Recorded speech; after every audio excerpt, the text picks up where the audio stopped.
hello YouTube, and get in on this. So as I mentioned, we are doing a transhumanist Arconexus colony. To put all of those into perspective, transhumanist is an ideology that you like augment your limbs and you want things that like supercharge your brain but make you hungrier and all sorts of stuff like that. It's a super duper tech build. And we're a tribe, which means we research very slowly compared to others. And Arconexus is one of the 4 endings to RimWorld. It's the most convoluted ending, but just go with that. Oh, yeah. And I've got thrombos. I have... The last colony, we had like 13 or 14 thrombos. The last reset, I should say. We had 13 or 14 thrombos. I'm not really able to sustain their training much right now. We have only 1 or 2 hours in this reset, or maybe a little bit longer than that, in this reset. So yeah, so my base looks like it's straight up being built right now out of wood, because, look, we're dealing with what we're dealing with. It's a reset. But because it's Arconexus, you'll notice all my pawns, the brand, like, we just showed up here, we're building stuff out of wood, and we have a Masterwork Zeus hammer, a shield belt, cataphract armor. They're just fully cybernetically augmented the entire way.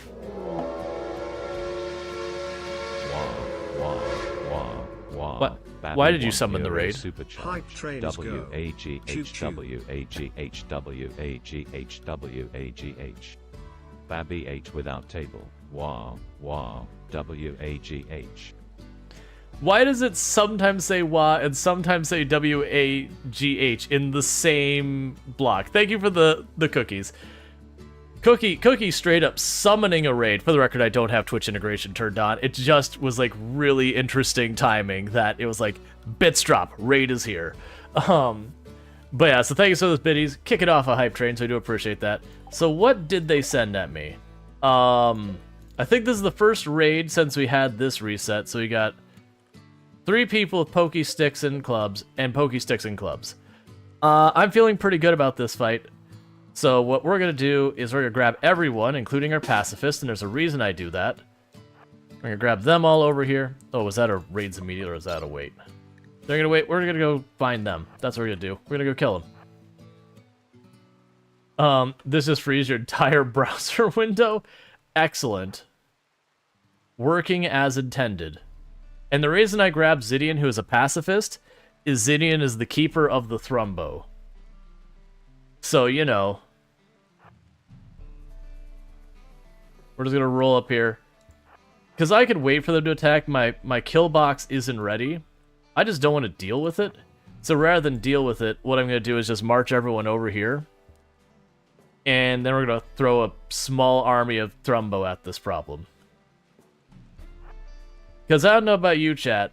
5 Thrumbo versus 2 people with pointy sticks. My money's on the Thrumbo. Oh, come on, Thrumbo. You could be a little less lazy about it. Actually, to be fair, those Thrumbo are pretty badly hurt. They've been through multiple colony resets. They have the scars to show it.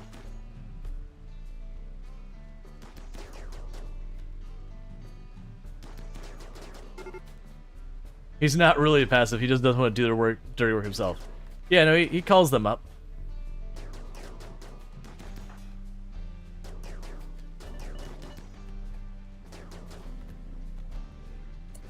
Alright. Insorted, that's Ambrosia, so I don't really care.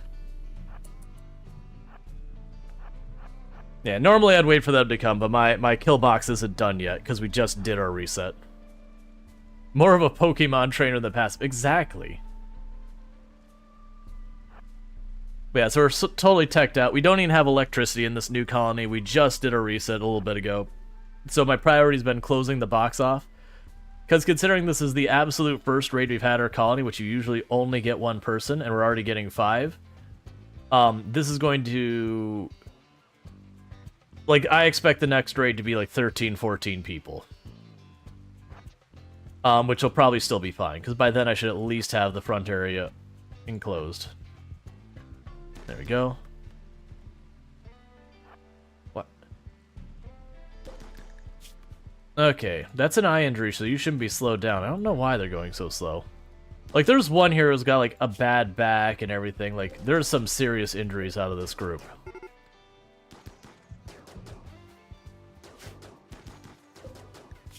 There's the one. That's the one who's had a rough go of it. Scrooge is our oldest Thrumbo. Been around with us the longest. A lot of these injuries are friendly fire. You know, that's just what happens when you let the Thrumbos run ahead of everyone. We also venerate the Thrumbos, so if I do accidentally kill the Thrumbos, it kind of punishes me. One has a scarred heart. Yep. We've only, I think in the entire time we've done it, I think we only lost 1 or 2 Thrumbos the entire time. There's another group. Oh, hi. Person entirely by themselves. Cool, man.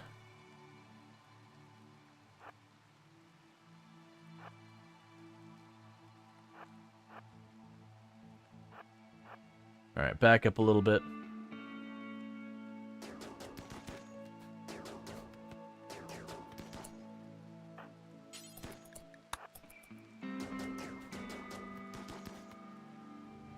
There. Goobish actually gets to do a little melee.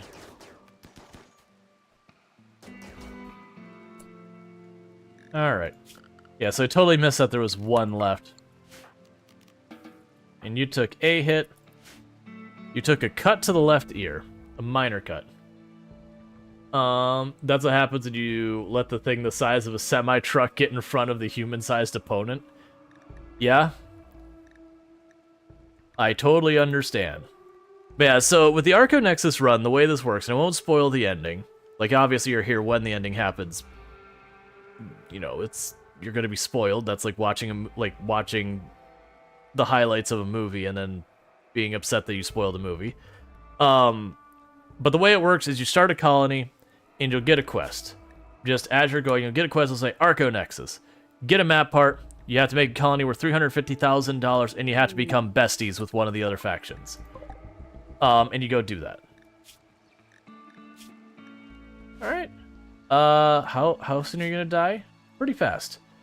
This will be you, Illicit. Go see if you can't save them. That's a maybe, because that person's way out there. Actually.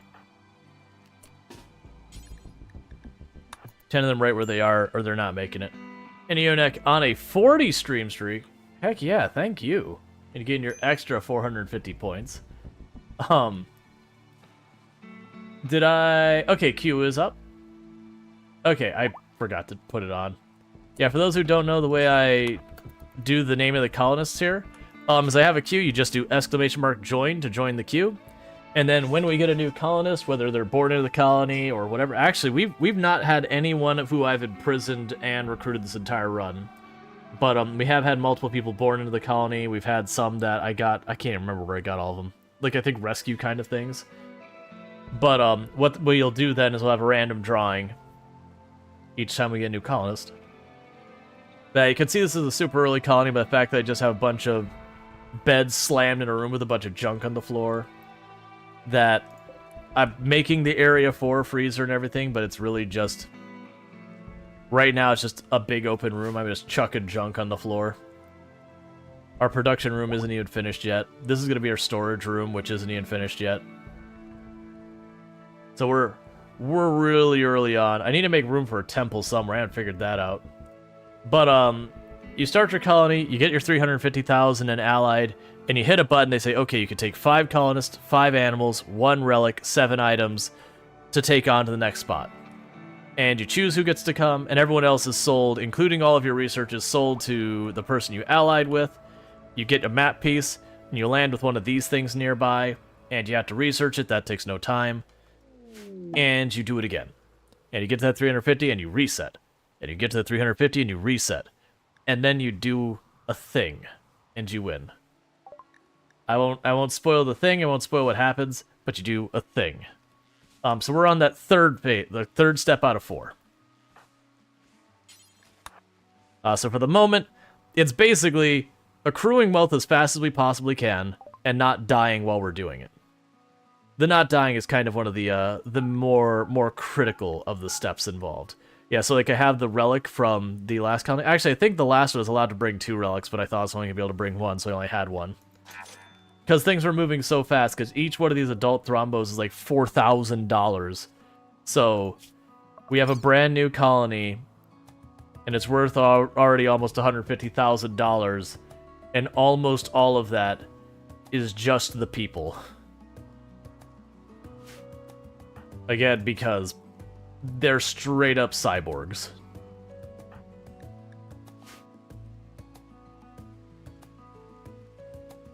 Arconexus can be fun, depending on what you're looking for. It like drags on isn't the word I want to use it. It's a long run because it's effectively like successfully building 3 colonies back to back. Where the first colony is just a normal colony, and the second one are almost like a new game plus / edit your own pawns kind of thing. Alright, so we've got electricity now. We'll go ahead and get sterile materials next, because I know I want that. Once we wall this off, I'm going to put the water wheels here, because this is a river cutting through the middle of my base. So since I only have 1 geothermal that's really practical to access, the other ones are kind of way out here in the outskirts. But remember, yeah, like that one's way by the edge. There's one over here that's not too terrible. Like that one... Oh, that's not one. Yeah, like these one, like that one's terrible. That one's awful. Like some of these ones, if I built my base down there, would be better. But I am deliberately making the river my kill box because this is all chest deep water, which means melee pawns are just going to crawl through it. So then the idea is I have my kill box back here. I have all my people with cover and all that. Whatever poor person stands there has a bad time. Yeah, should be good. But at the moment, Illicit NZ is my only real constructing person. And just trying to keep up. Oh, I forgot, you have a baby on the way. Because right when I went to do the reset, you had baby things happen. Which has been every reset so far. I get right around time to reset. It's like, by the way, the Thrumbos are going to have babies, and Illicit NZ, pawn is going to have babies. That's like, okay, I guess we just have an extra person immediately. It's fine. It's not actually a bad thing, but it's just like, okay, the beginning's kind of rough. See, and the river washes the blood away. Just make sure to put all the wells upstream, like City Skylines. No, you put downstream. Builds up your immune system.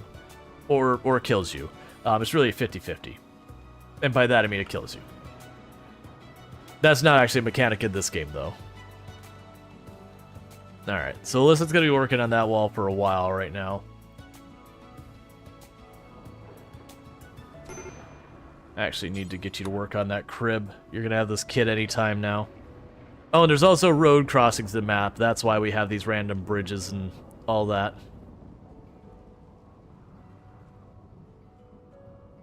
But I'm doing the same thing I do every time, which is I queue up way too much stuff for people to work on. And none of it gets done in a timely manner because I queue up way too much stuff for people to work on.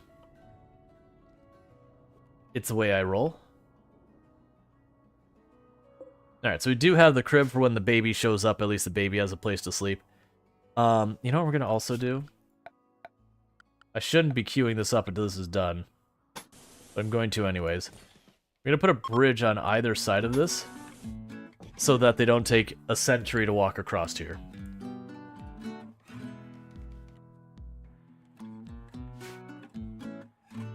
Alright. So as a random question for those who popped over with that raid, what would you say was the best part of today, Juice TV's stream today? Was it the burn down, or was there something far better? The burn downs usually are very entertaining as long as you're not the person who's actively burning down. It does get to have those most moments you can see where you're like, oh, so that's how that person tackles that horrible thing. Let's see how this plays out. Maybe I'll try something different. I say this pointing at this person, who I have lots of fights I handle extremely well and walk away without a single injury, and I have a lot of fights that I had no reason to lose and I 100% flubbed.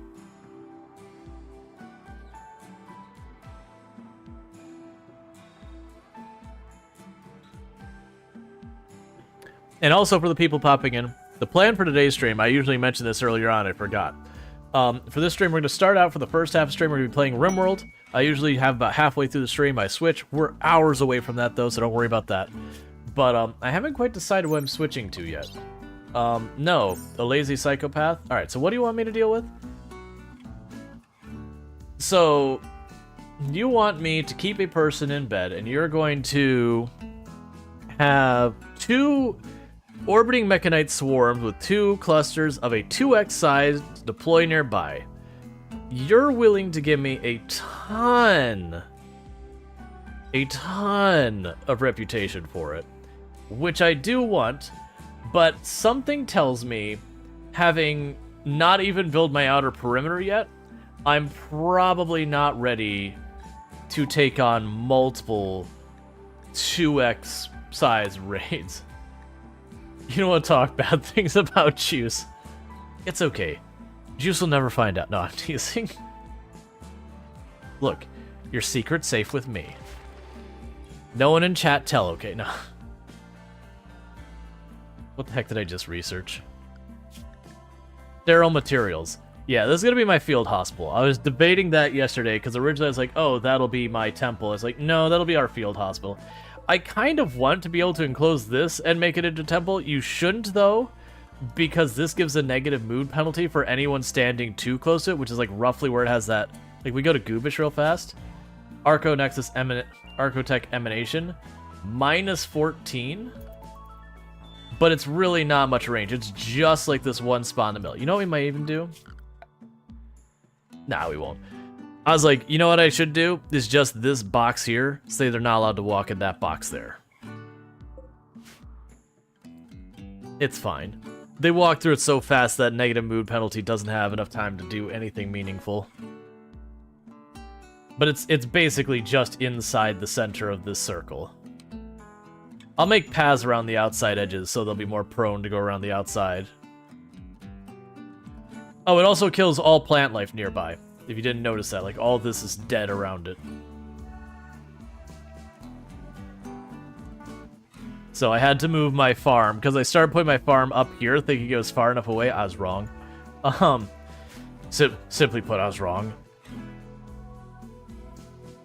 Alright, we need to get one of these projects done. It doesn't matter which one.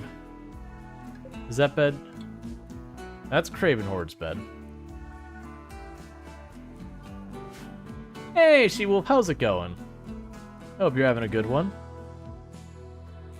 Oh, did I fix the... I thought I made the kill box too far.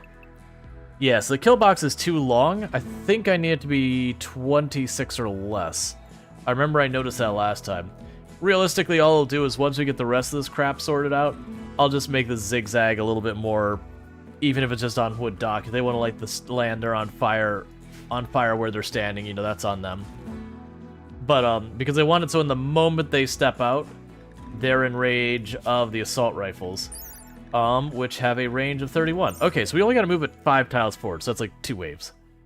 The way Juice built Ascent was to have turrets, and he didn't have them yet, but built sandbags for them, and it turned out as a really good defense of raiders. I've done that. Now with the turrets, baby is here. The baby says the time is now.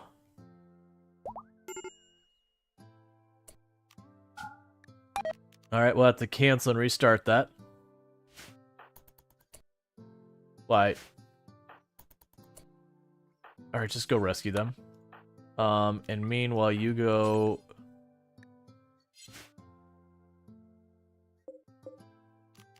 expand this.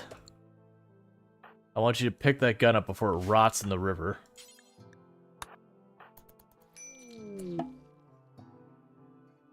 How did you have the healthy baby already? Babies take longer than that. It was like, okay, going into labor, she collapsed, and the person wasn't going to bring her to the hospital to take care of her. So I'm like, okay, cancel it, go get her to the hospital. And she's like, no, baby. We broke the... oh, actually, it said that there's an 88% chance. Apparently having a kid in a river is a sanitary situation. Sure. Maybe? I doubt it. Can we please take the baby out of the river? Oh, don't worry. The big scary Thrumbo's got baby. That... I have questions and I don't really want answers. Alright, but with that said, we do have a healthy baby. So what that means is I'm going to push this little button right here. And brain explodes. Welcome. You are our brand new baby. Who aptly is named Brain Explodes because that's what my brain's doing. Because that whole entire situation was a lot of question marks. Alright, so let's go here to feeding. Mom is not going to deal with it. Everyone else, it's your job now. Because Mom has an entire colony to build. And everyone else has openings in their schedule.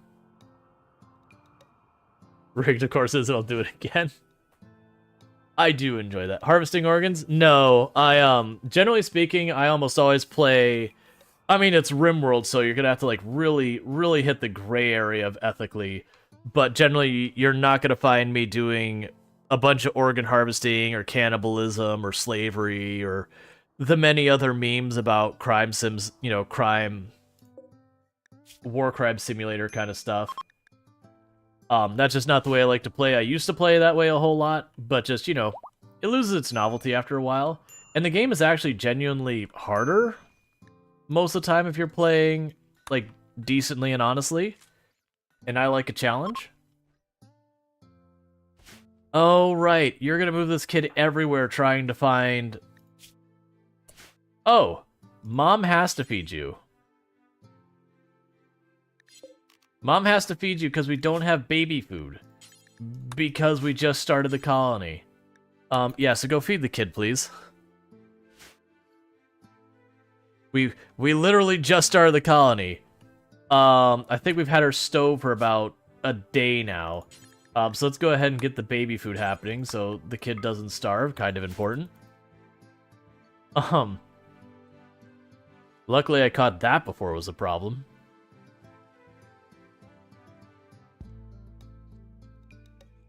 And you're also going to need to have a chair near the crib so you don't have to walk half across the building just to deal with baby. Alright.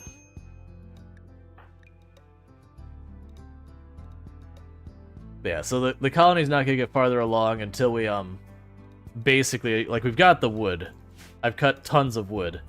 What we are going to do, we have passive coolers. Alright, temperature, passive cooler. We're going to need that in here for right now.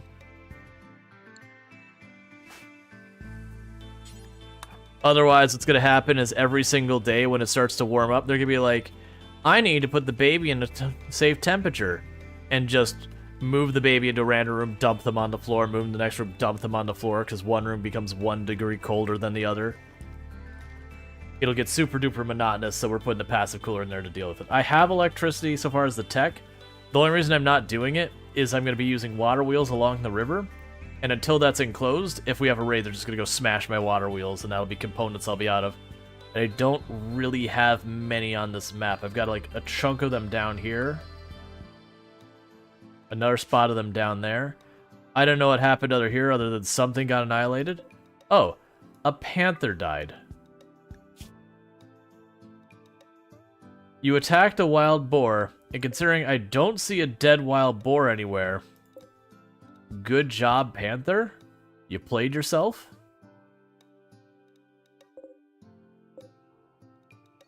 I could work with that. You have a bridge? I do have a bridge. You could be a bridge troll? Yeah, here's the toll booth. Where we troll people.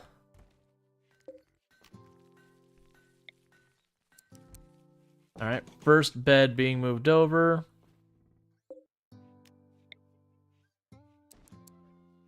Second bed.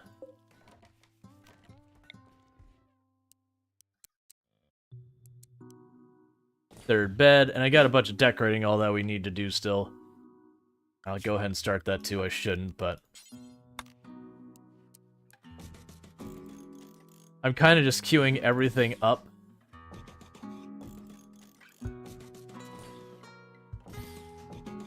and just letting them catch up, and that's really not the right move most of the time.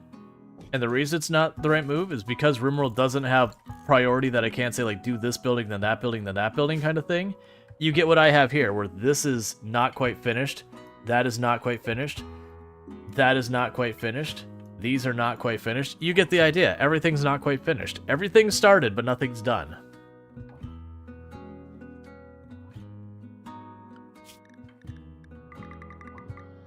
We're probably not actually going to hunt these at any point, but I'm going to go ahead and queue them up anyways. That way if someone does find the time, they could worry about it.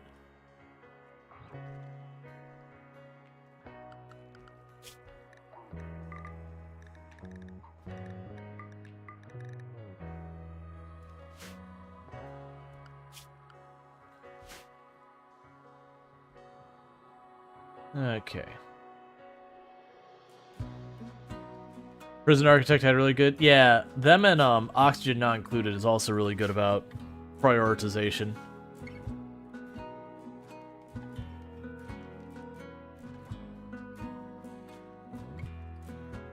So we've got all this stuff just laying out here, going bad, and I'm going back and forth whether or not to let the Thrombo haul it. Because most of the Thrombo are trained to haul, but if I let them out here, they're going to obliterate my crops, versus just eating random trees and grass and all that out there. I do think I need to have someone committed to hauling. Realistically, that's going to be Brain Explodes when they get a little bit older. Welcome to a long life of manual labor. Enjoy. But we're not quite there yet.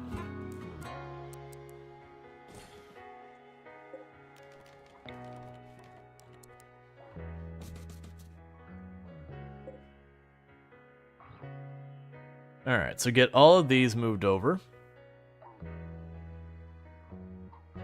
Oh! This could be our temple. We're literally emptying the room out. That'll work. I was sitting there, I was like, okay, so we're getting all this, like, where am I going to put my temple? It's like, oh right, I'm literally emptying out the barracks. Right now. Like, that's what we're objectively doing.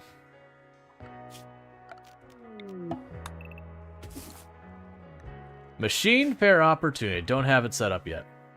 You had a massive army of dogs in this game? It happens.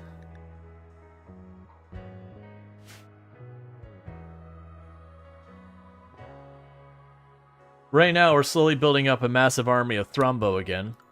I mean, slowly, we're already up to 7 Thrombo on a brand new map. So, that's going pretty well. It's one of those sliding block puzzles where there's more blocks to slide than in the empty space. Yeah. Just musical chair with rooms.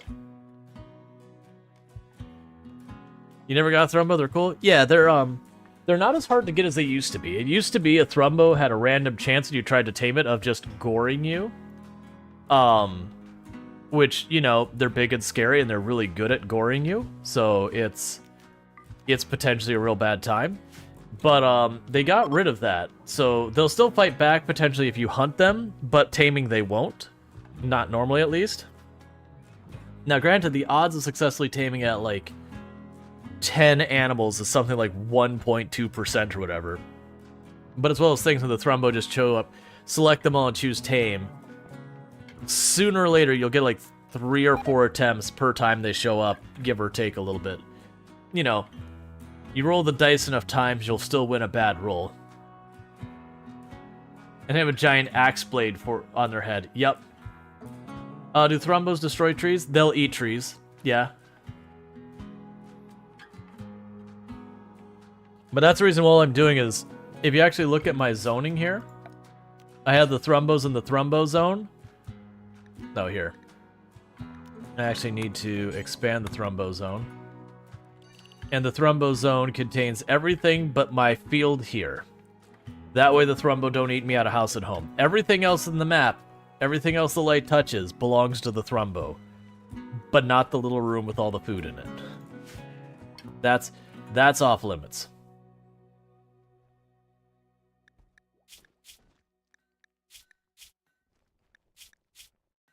Alright, actually don't care what's under there. We're there. The others are all fine. Okay, so now we have food. that I can now go and say, don't worry about it anymore. That... Where did the baby food go? We just had baby food, and it all disappeared at the same time. I literally just checked. We had 18 baby food. Did one of the thrombos eat the baby food? Do I have to have a conversation with the thrombos? Likely involving their murder? Oh, you know what I bet happened? No, we didn't have a thrombo die. I was about to say we had probably had a thrombo die and we... Okay, I thought you were going for the baby food. Alright, so we're good again.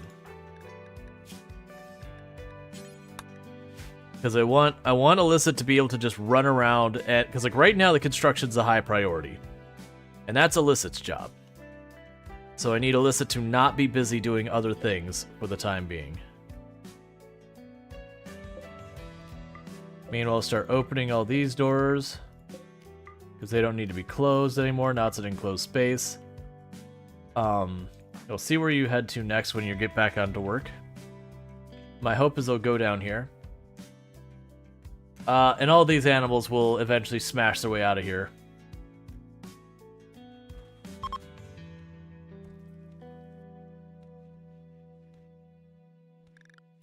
You know, I bet you it's too big a room.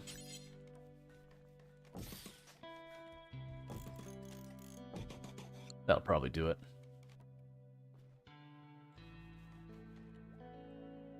Actually, let's change it. Let's make it look nice. Then go here, 1, 2, 3. Actually, we'll line it up like this.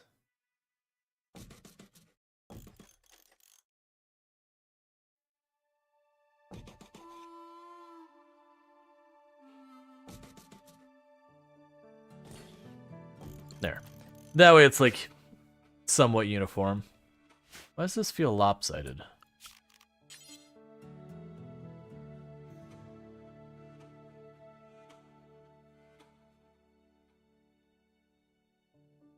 That's 1, 2, 3, 4. 1, 2, 3, 4. No, it's just the fact that this side's shaded is making it look off center. Mind checking if you're dropping some frames. I am not dropping frames on my side. The mud. Yeah, no, I think it's just we had a shadow earlier on this day where this side was shadow and then this. That there's an optical illusion where it's dark on one side and light on the other will make things look different distances. I think that's just what it's doing, was the reason it was looking so far off center. I'm going to set these two doors to be open as well so that these animals get the heck out of here before they smash down a wall because they start starving. You want a monstrous construction made out of a bunch of stone, of which I do not actually have a bunch of stone yet. I mean, I actually do, but I have no idea how much. How much?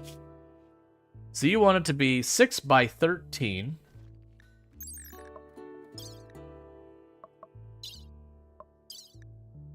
No, I don't want to waste her. But I would like the 35 rep. 6 by 13, so how big are we talking?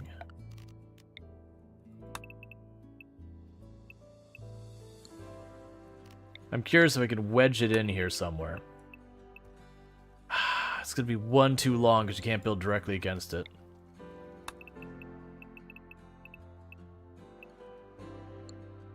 As they're joined, it won't count it.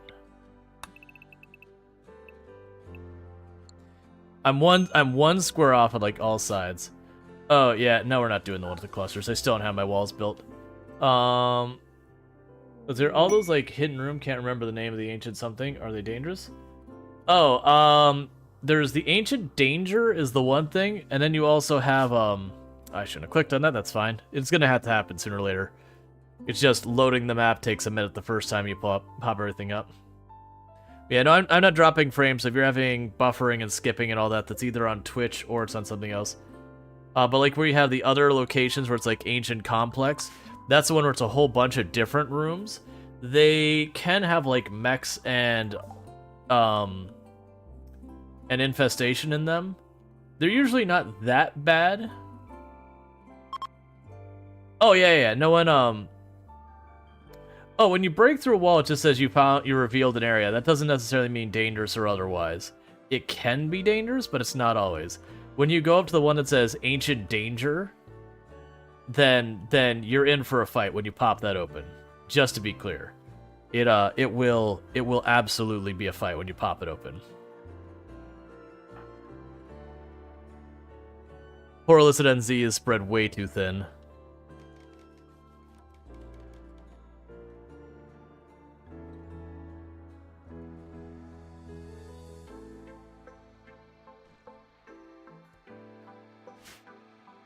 And we'll need to make this entire base, like, rework it to not be wood, because right now, all of this is just flammable. The whole thing is just straight up begging for fire.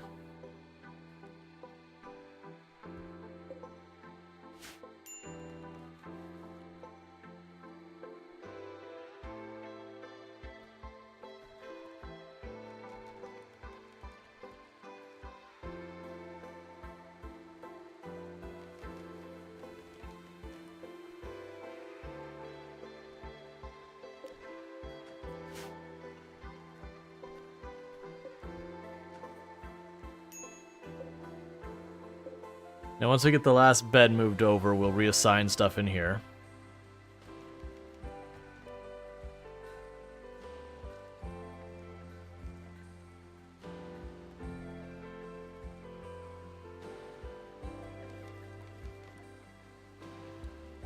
Oh, do we have that set not to be roofed? What's going on? Why are you not roofing this?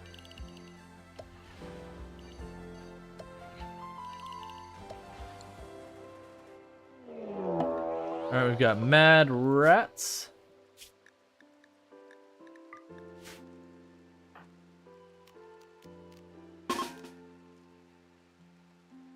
You just deal with the baby then.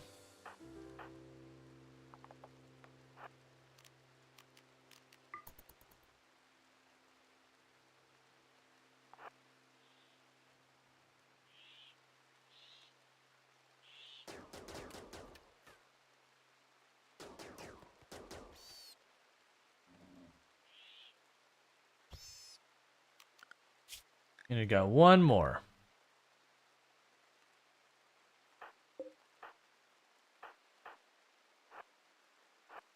Let's go deal with the last one.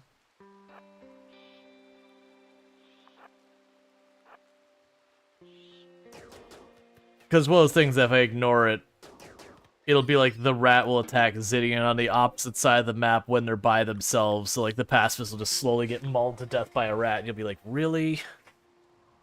And then they'll get an infection, and it probably still wouldn't even be that big a deal at this phase in the game.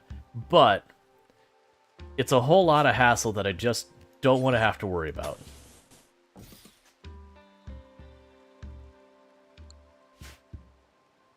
Alright.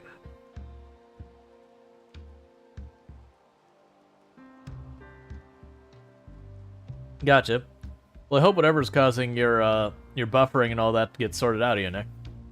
I know that's one of those frustrating things that all you can do is sit there and be like, I wish this didn't suck. What else can you do about it? That's pretty much it.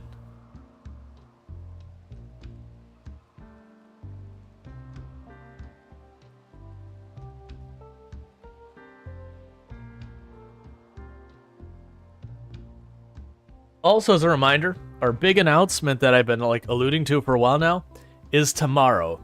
It should be right by the beginning of stream. I think my plan is going to be to start stream. We're going to do like that, you know, couple of minutes that we have the intro where we play the music. Everyone has a chance. Would you stop sending random mad animals at me? They're not even like dangerous stuff. You're just wasting my time. Like it's a singular turtle.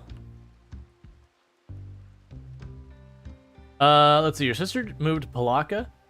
You happy for her new chapter? But so sad because she is not down the road from me anymore. She wants me to move there too. Most likely will in a few years. Palaka's nice. I've been there. And if you want evidence that I know the area, I know that right next to Palaka is Walaka.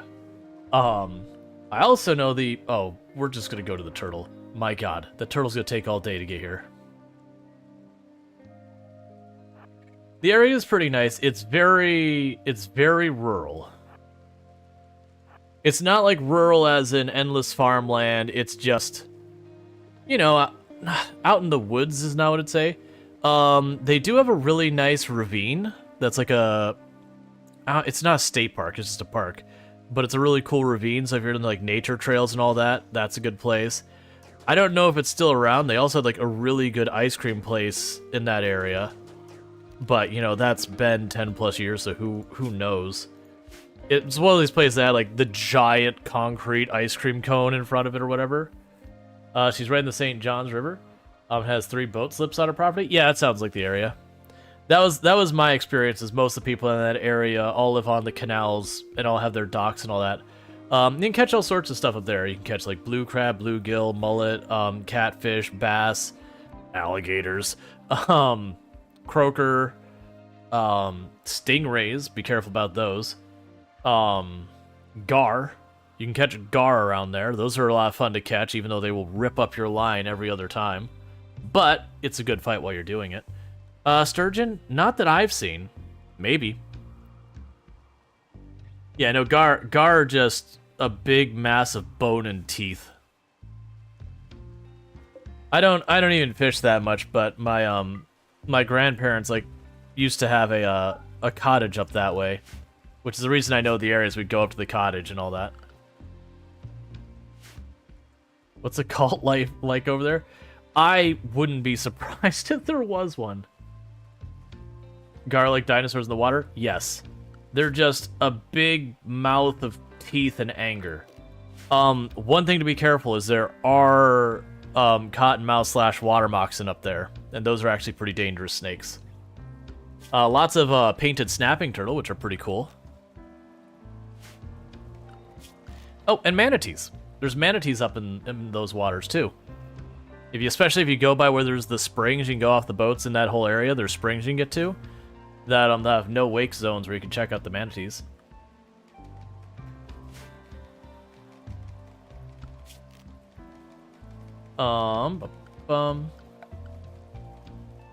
Yeah, no.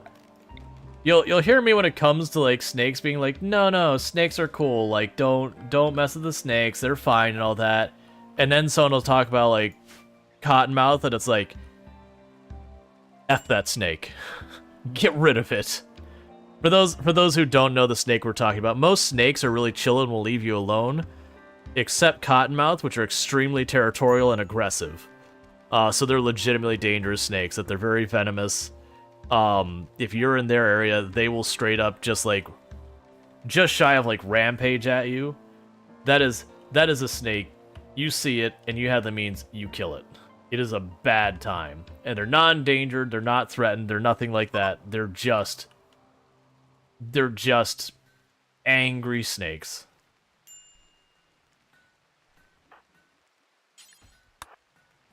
But they're usually only found in particularly wet areas.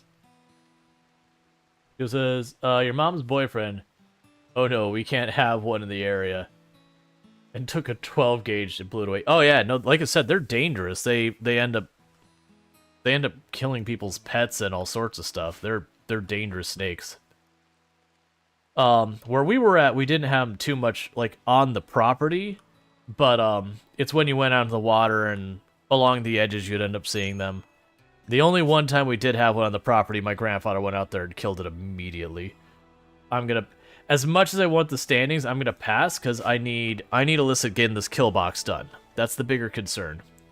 She said we lived on a big lake when you were young, and there were a few. Yeah, no, it's they have the lakes in that area, but it's mostly canals. Is the big thing. Everyone lives off these canals that are raised a couple feet off the water, so that when it floods, like, you know, it has to like really, really flood before it becomes a problem. And the 20 plus years my grandparents had a cottage, they had one time that actually got up to like dock level, which, you know, was bad, but it never threatened the houses.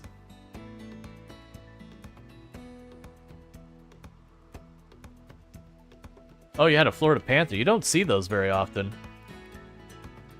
Like, I've never seen one in the wild. That's not supposed to be that room. I was starting to build out, like, oh yeah, let's get this set up. For that being a temple. Alright, so I don't have the materials to do this. Oh, that is rough. Okay. I didn't look at half of this. That's fine. A huge part of this is marsh, so I can't actually build the sterile tile on it. It's fine. I'm not that worried about it. The bridge is pretty okay. Putting the sterile tile in the rest of the room will still be probably fine. Oh, which one of these rooms is not got anyone? You don't? Alright, so you will be Zydians and illicits. Which means this bed is not in use anymore.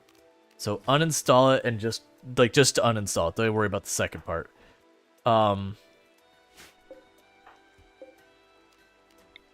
reinstall this down in their room.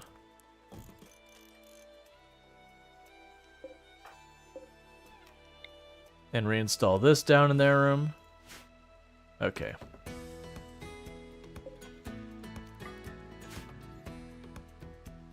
I need these animals to get out from inside my storage room. Well, actually, that's one thing. The storage room is done. Congratulations. Start dumping all your stuff in here. The stuff no longer goes in this room. This room? No.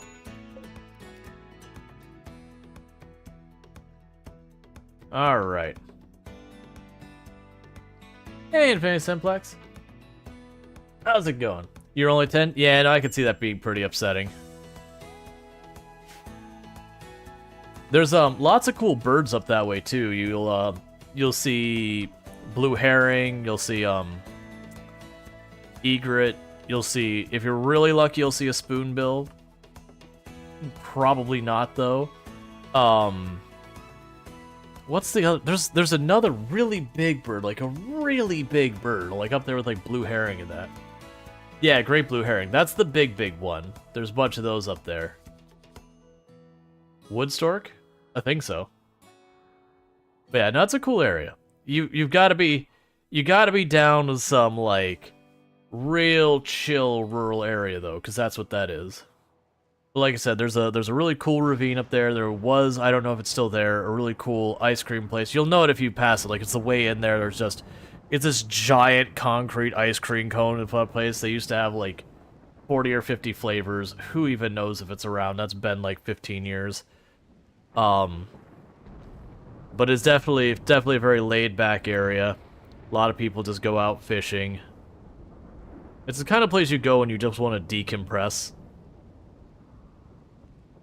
Which there was a few times I did want to go, and then there's times like, yeah, it's something to do. I'm not much on fishing and hunting and all that. They don't have hunting there anymore, but they have fishing. So I didn't do that a whole lot. She says, yeah, that is what your sister was going for. Really laid back. You want to build a little college and get out of Viero? This place is just too crowded. You have no idea how Viero was nowadays. I used to be like my stomping grounds when I lived with my parents. They don't live out there, they live north of that. But, you know, over on that coast. I mean, I used to work at the Space Center. I'm literally wearing a NASA shirt. Yeah, I was over in that direction.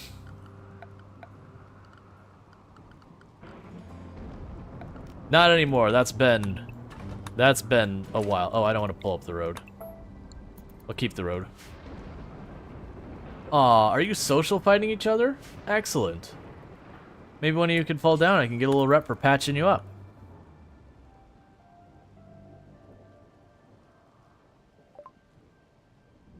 Yeah, I've found pretty much all of coastal Florida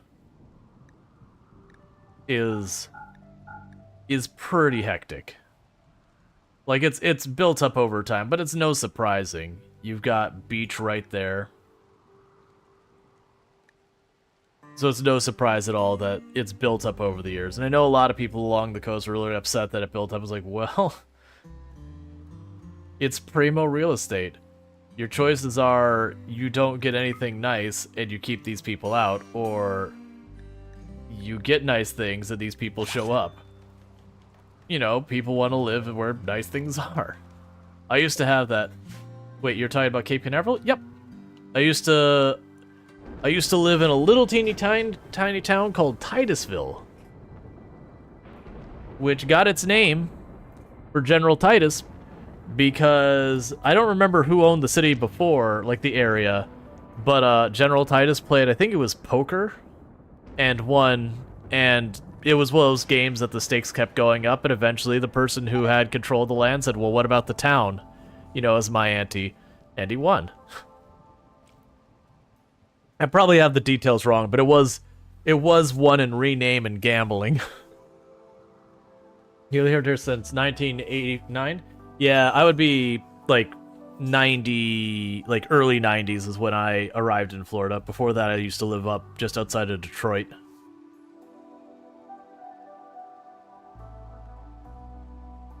Titusville's gotten big too in a short time. Yeah. I mean, the big thing that happened with them was Port St. John, which is a town south of Titusville. When the shuttle program went away, that town basically imploded. And so all the people trying to get out of Dodge as things got real bad over there moved north or south or straight up away. And then when, the Space Center picked back up, they were already well established. I think Titusville also figured out, I used to work in, like, for local government in that area. And it was a regular complaint that Titusville, you'd go to the economic development meetings and it'd say, hey, we would like an Olive Garden. And you'd have the person on the city government goes, okay, here's a map of the town. I'm going to put a pin here. I'm going to draw a circle. There needs to be 20,000 people there or Olive Garden doesn't open. Because that's how those restaurants go. They say, I'm looking for people at 35 to 64. Like whatever their target demographic, they'll put a little pin, they'll draw a little circle. It's more sophisticated than the circle. They actually consider road lengths. But it's basically they draw a little circle. They say, are there 30,000 people here? No? Then we don't open. Because that's their target customers. And everyone else is like, oh, no, we don't want the town to get bigger. Well, we want a Red Lobster. We don't have that many. So if you want a Red Lobster, there has to be more people. And that was just the argument that went on for years and years and years. And eventually, I think they realized when the Space Center was starting to, like, implode when the shuttle program shut down, they had a choice of they could implode like Port St. John was doing because they were a one-industry city, or they could allow their city to grow, like, actually grow. And so facing that challenge of, okay, we can have our town effectively economically collapse in on itself, or be open to a far wider range of industries and all that kind of stuff, then you get the idea. You may not like either outcome, but between the two of them, there's definitely a lesser of evils in there. Because I could tell you when you see those cities where, like, they're based on one industry and that one industry just poof gone. Where did the incendiary launcher come from? That one industry just poof gone. It gets real ugly real fast because people start getting real desperate. Oh, hey. Yeah, I'll take that. When did you die? Where? Oh, you know what I bet happened? It was a trade caravan. I just thought there was a social fight, and now it's that. I noticed the one was bruised. I think the one who social fought ended up killing the other one. Oh, and before anyone does anything dumb, don't allow rotten and apparel. Don't allow tainted. Let's see. Want to talk about the mess of all the stores that lost power in all the intersections? No lights? The power grid went down? Oh, I hadn't heard about the major power outage there. Like, the only one I remember being a major power outage was when the hurricanes rolled through. I was, like, literally in the eye of, was that Charlie? I don't remember which one it was. I've been in, like, 3 or 4 eyes of hurricanes so far, but I think Charlie was the worst one that hit us, like, right on the fence between a 4 and a 5, if I remember. And, like, we were ground zero, we were in the eye. That was a very humbling experience. You're like, humans are weak, nature controls this place. We don't even, we're not even in the runnings. Nature's solidly in charge. We are here at behests of nature. If nature decides we're gone, all we could do is grin and bear it. We don't get to participate. Just watching trees just go plump, and the tree's just done. Watching the trucks on the big souped up wheels, and you just watching the storm, and they're just going like this, and then rolls onto its side, and you're like, yep, that's a totaled truck. Yeah. We had no power for, it was like two plus weeks or something like that. No running, because we were on well water, which means no power, no water. We had no water for that long too, or whatever. Like, I don't remember the exact amount. It was a while. And I remember my buddy across town got water, like, a couple days after the storm, and it was very, I mean, it's actually, I think it's almost a week. It didn't matter. It was like, I'm calling a favor. It's like, I don't ask for favors. I'm using your shower. I can't take it. I'm using your shower. I'm driving over to your place right now. I am using your shower. We can negotiate terms on another time. I feel disgusting, and I just don't want to feel gross anymore.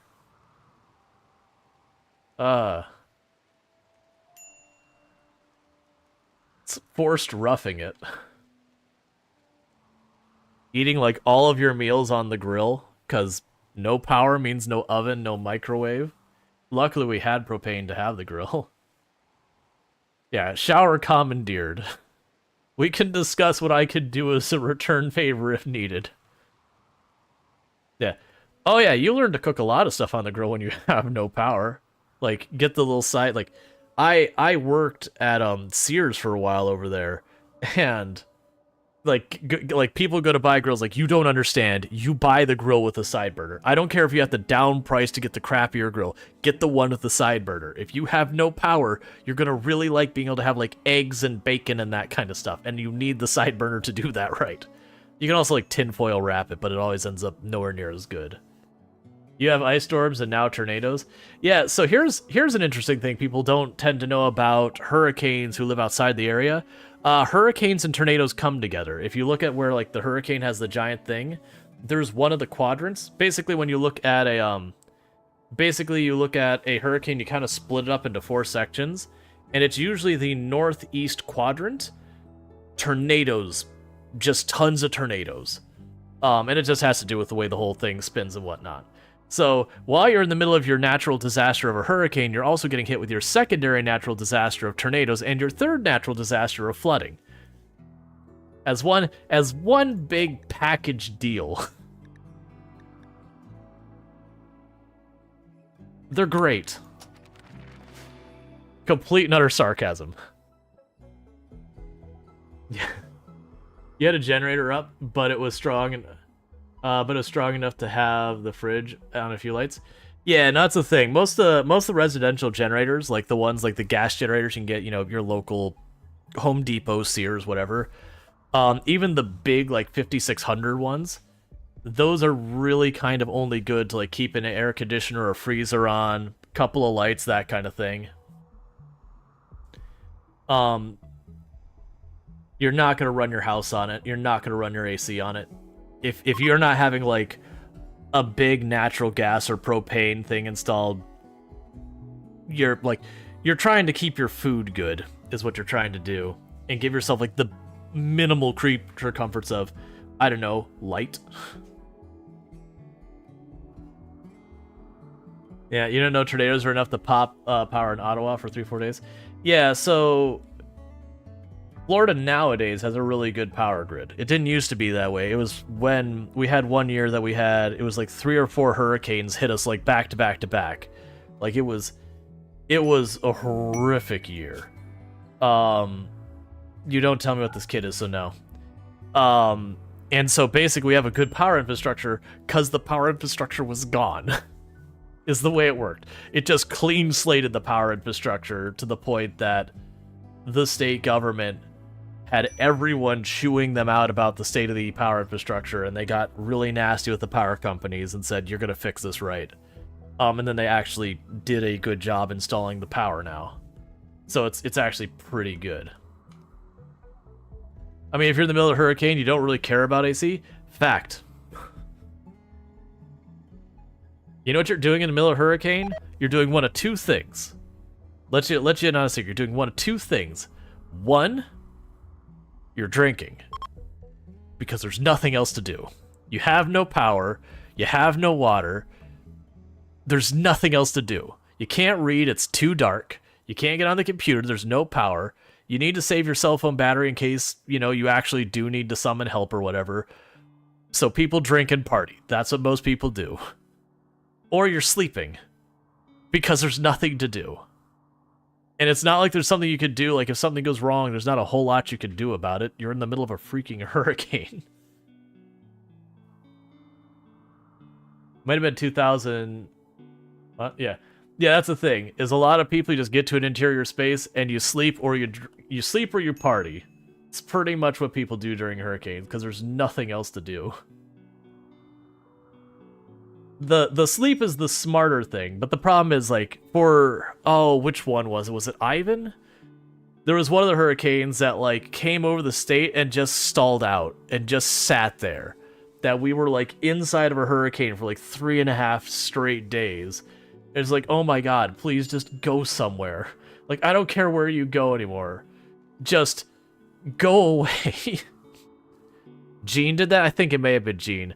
I mixed them all up over the time. I remember Charlie being... Like, Charlie's the one that stands out in my head, and it was, I think, Francis. Because Francis was the one... I think it was Francis was the one that damaged the roof here, that I had to have the roof replaced. So that sucked. And then Charlie was the one that was, like, the worst storm I was in so far as being at ground zero when it made landfall and in the eye and all of it. You learn a lot about disaster preparedness when you've been in something like that. Yeah, she's sad, but, like, yeah, and for the record, for those who don't know what happens with that, like, it goes on land, it shows up as, like, category 4 or whatever. And it's sit there, it spins, and it's winding down. It's like category 4, then 3, then 2, now it's a tropical storm. Like, it'll burn out as it sits on land. But it doesn't help when, you know, it shows up, it gives you a black eye from that initial hit, and then just sits there and goes, oh, you wanted help? Yeah, you can't have that yet. You have to wait.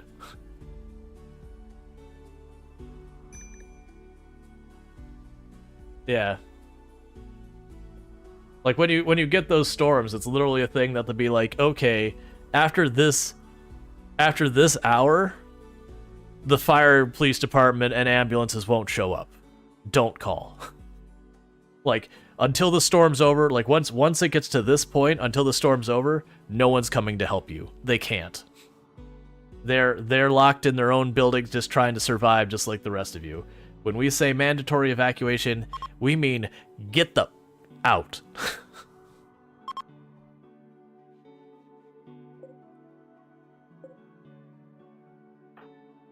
And this ran out of fuel again, so everyone's taking the baby and dumping them on random rooms on the floor.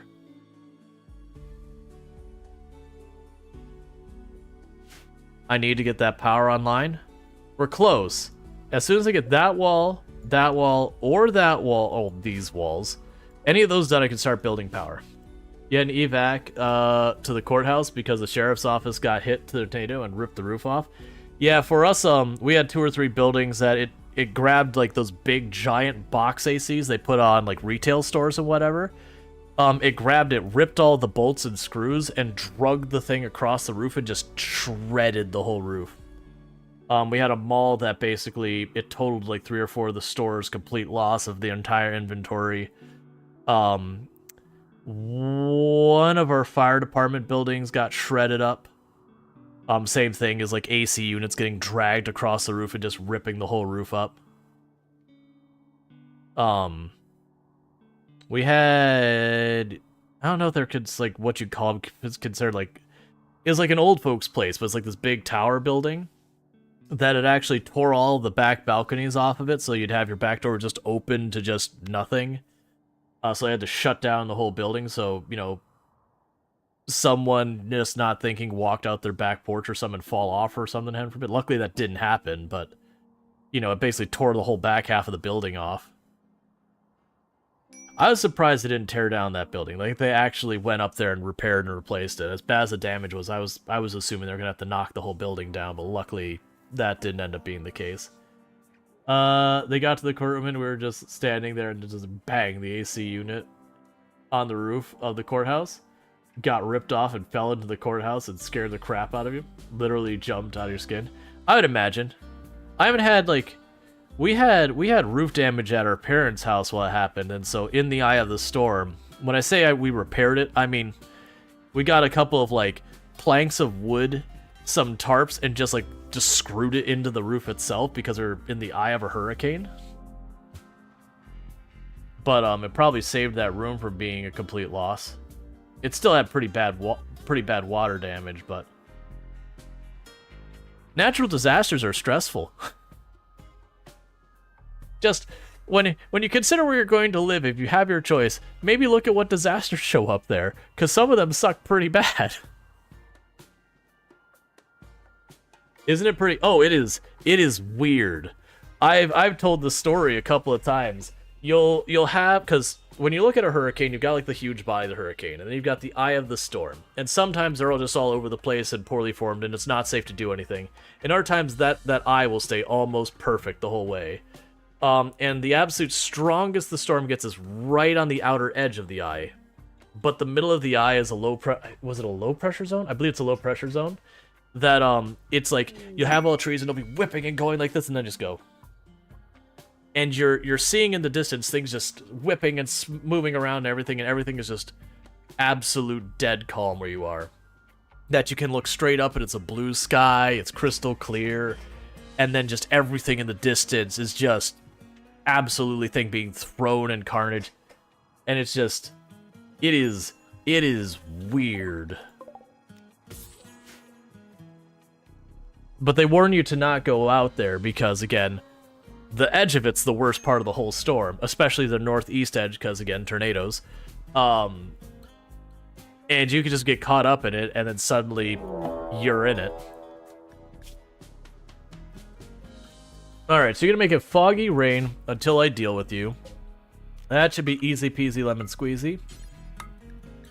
Alright, so you're going. Who do I want to go with you? Alright, that's the team that's going.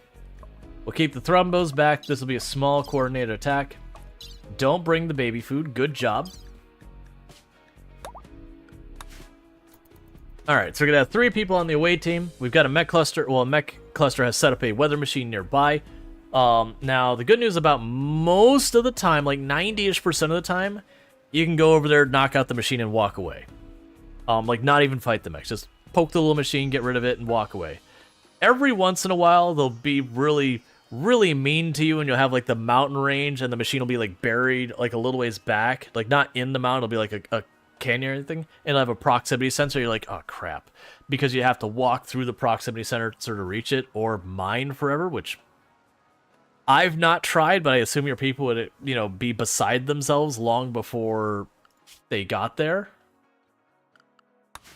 But, most of the time you just go up and poke. Like, if I run into one of those situations where I see it's like, oh, I can't safely attack this, and I have too small of a group, I'll just leave it. You know, bring a proper raid group. Right now, I don't have a proper raid group I can bring. This is what I've got. Because I want to leave Illicit behind, because they're building the base. Zidian's staying behind, because they're a pacifist, and they are the keeper of the Thrumbo. So, well, and they also farm. So I really want Zidian to stay behind to keep taming the Thrumbo, and then if we get attacked, I can throw 7 Thrumbo at the problem. Most problems we can handle with that. Like, the worst thing that can happen is something pops Zidian. That would be how this colony suddenly goes from everything is fine to the run is in dire straits, as if Zidian were to die. If Zidian gets, like, one tapped in the heart or head or something like that, that would probably end the run. Not immediately, but I would not be able to sustain the Thrumbo, so it'd all gradually go wild. And that'd be my primary defense and wealth gone. Because, like, right now, those Thrumbo, they are the colony's primary combat force.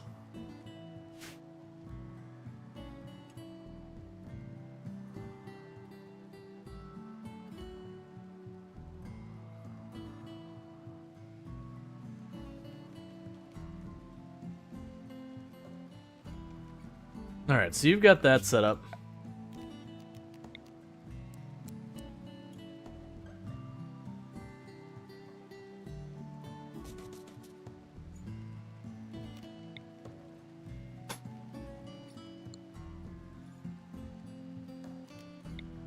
Alright, so this power cable's probably gonna get destroyed a bunch of times, but I don't really have another answer for it.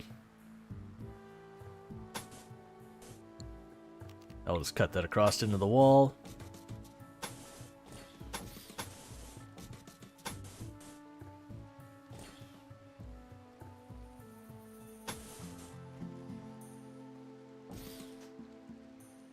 Alright, so with that, we'll go here.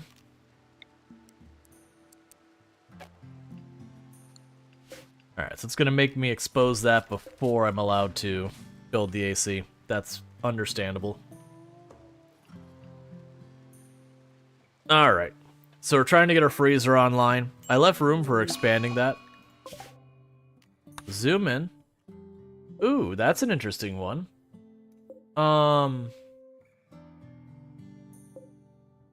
That's a really interesting one. So you have Scyther, Scyther, Scyther, and they're assemblers. So we have two Scythers in that, and they're an assembler. Ooh, alright, we're fighting this.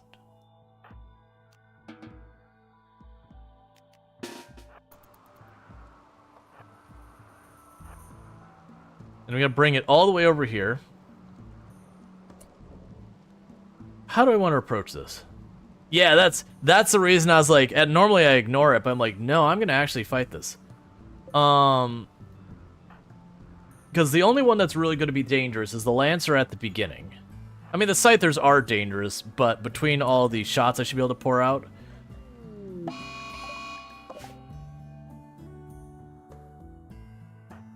We should be able to handle it pretty easy.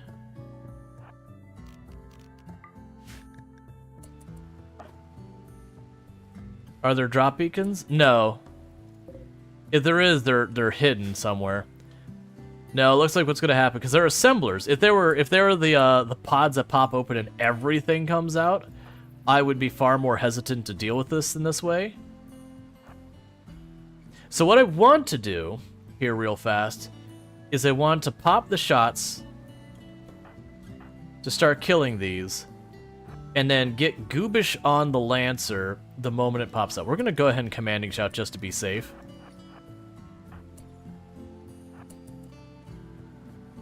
Yeah, no, I understand it's going to lower my accuracy. I only have to kill 2 Scythers and a Lancer. Could you seriously actually hit it? Okay.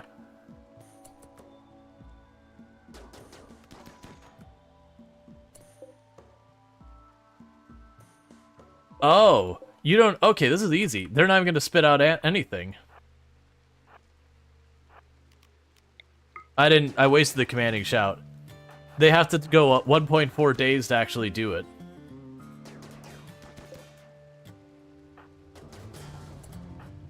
Thanks, man. This is a great base to attack. The big thing is I do not want to shoot past the power cell because I want to keep it.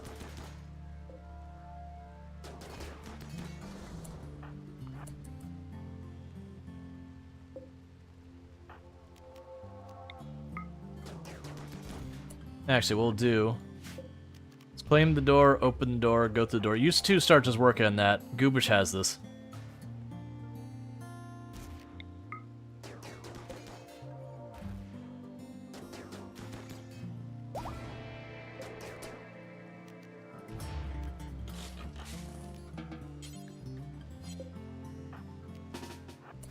Yeah, so I wasted that shot. I was under the impression it was going to spit out the first round almost immediately.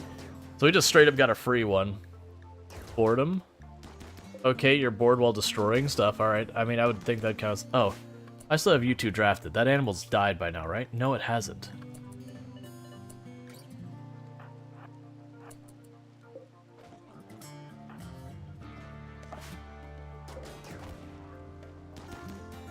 Because I should be able to caravan off the tile now and bring everything with me.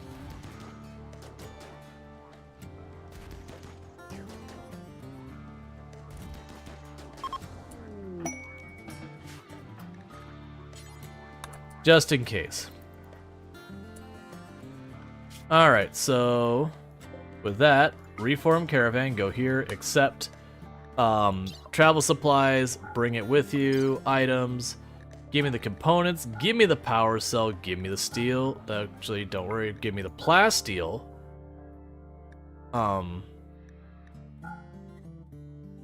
Yep, that's fine. Days of food unlimited. Because our foraging is so good, we get more food than we need to survive. Yeah, we have the unstable power. Cool.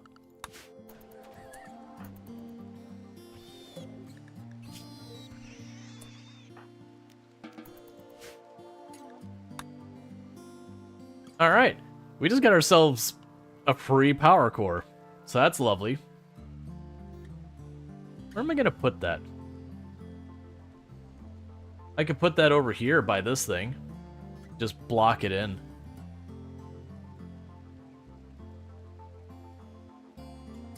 Probably do that, actually. Put the power cores in here where I'm not going to be anyways, so one will start blocking people's paths through here.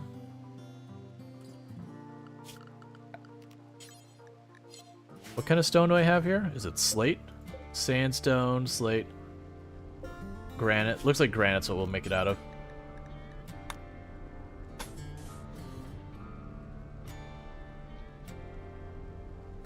Yeah, remember correctly, walls are weird near the stones. Yeah, so it's, I can't build here, but I can build here.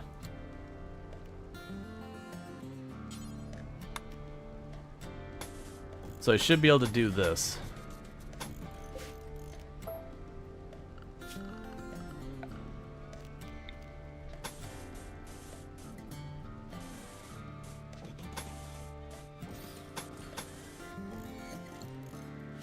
Oh, it needs to actually go one more tile. Yeah, so you just can't build directly against it. There's like a one tile cushion for some reason. For non-passable terrain, I mean.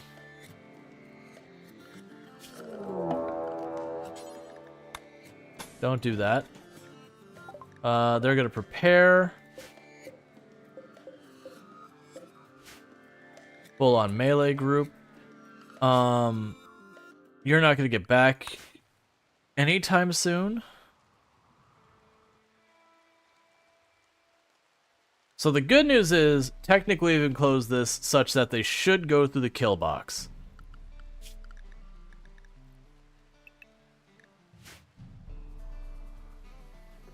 So that does mean I will be forcing them into my kill box, which is the good news. The bad news is, it's gonna be like 1 on 6, but granted I have more than that many thrombos, so it should be an easy victory. Honestly, you know what? They don't have range. We could probably take out one of them while they're still trying to reach me. No, actually, yeah. So let's let the thrombos gather, because I'm worried about our pawns coming on the edge of the map directly into melee range. We'd probably still win that fight with not too much in the way of injuries.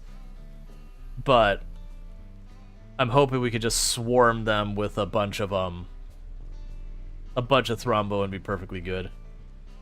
I'm just waiting patiently for the thrombo to gather.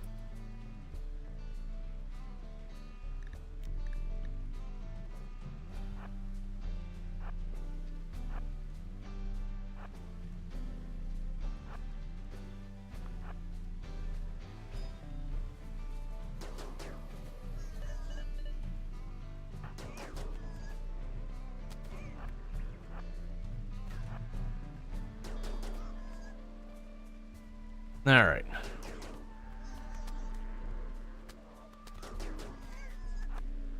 Let's get up to reduce the friendly fire. Okay, that should be perfectly fine. They're beginning their assault. Okay, that's cool.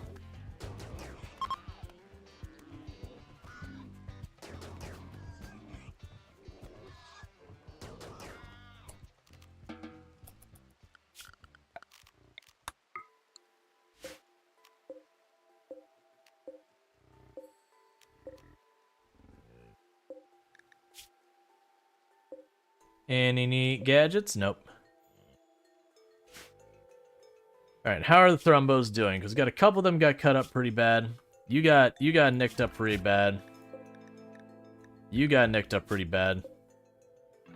You barely got bruised.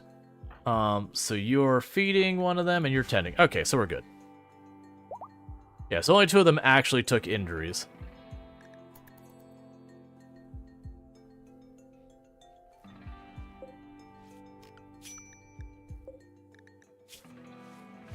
Cool.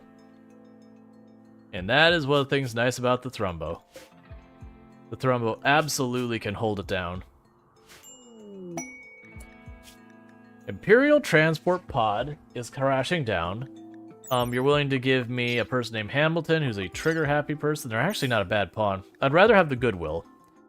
And the reason I want the Goodwill is because, generally speaking, I found having allies is one of the best things, because you'll run into that one raid, you're like, oh crap, this raid's actually a real problem.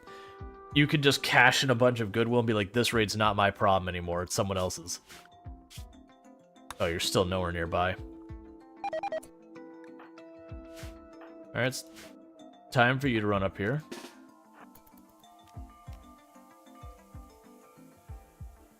The raid should be any time now. Oh, they're showing it from that side, okay.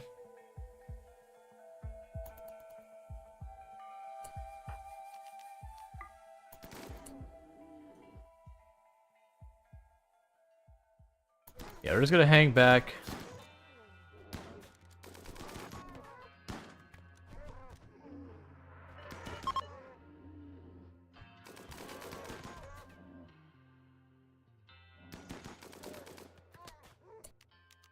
Yeah, don't worry about chasing. We did our job. They actually handled that mostly on their own, which is rare. Normally, they just completely botch the entire thing start to finish. But in this particular case, they actually did handle it relatively well. A baby Thrombo? A bunch of baby Thrombo. We got... No, actually, I take that back. We don't have that many baby Thrombo.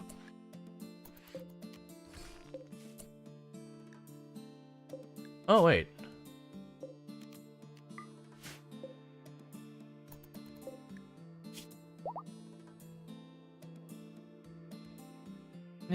We'll let that one go.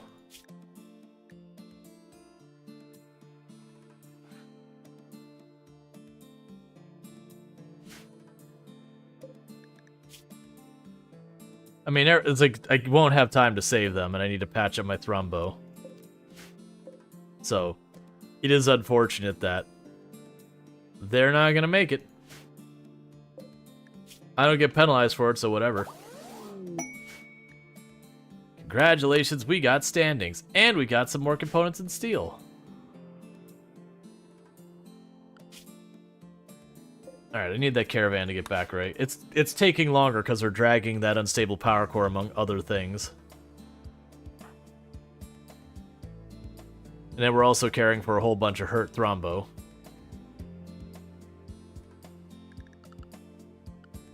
How are you doing on your animal skill, by the way? Terrible. You're not getting any at all because it doesn't count to feed the animals. I think that counts as medical.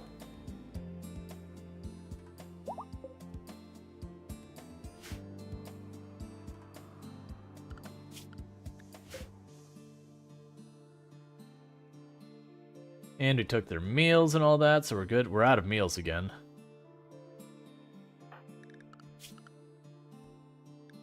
That's right, we have someone else who is our actual cook.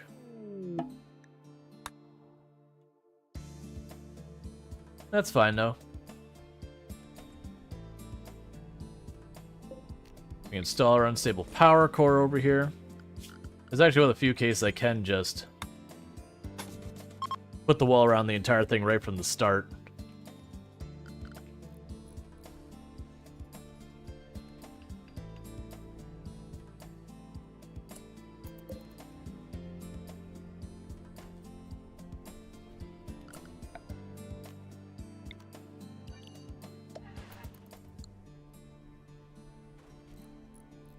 Why would you?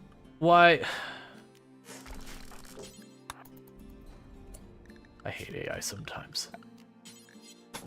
What is the one and only way you could do this wrong? That's what you're gonna do.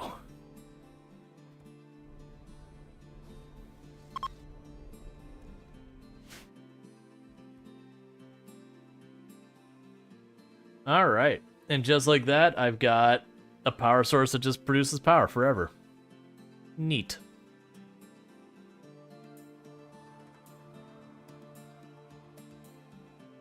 We're doing pretty good on stone and all that. Everything else has gone well.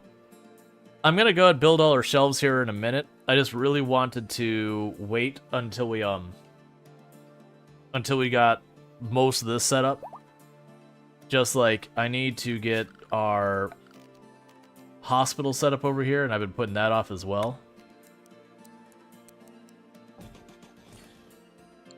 Actually, let's not do it that way.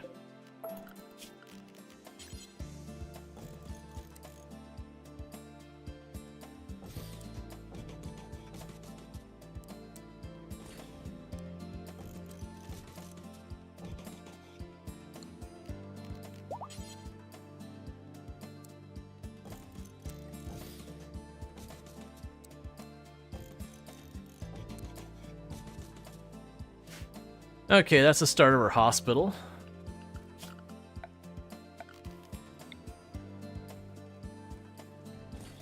You know, have our light there.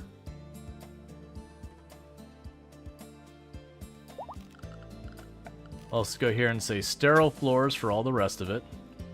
I know it's only going to cover part of the room, but, you know, that's still something.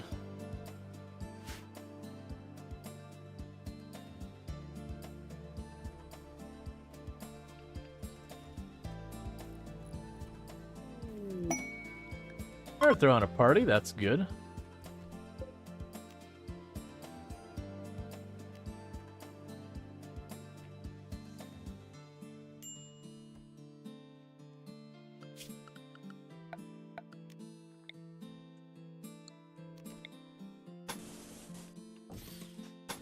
And then that'll be our temple, so we'll get the floors going in there as well.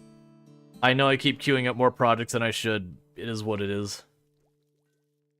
Yes, we got our power wired up, so we do have 400 watts on the line.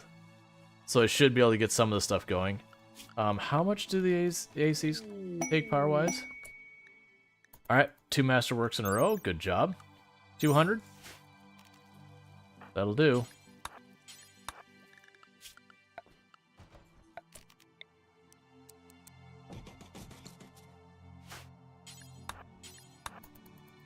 Okay.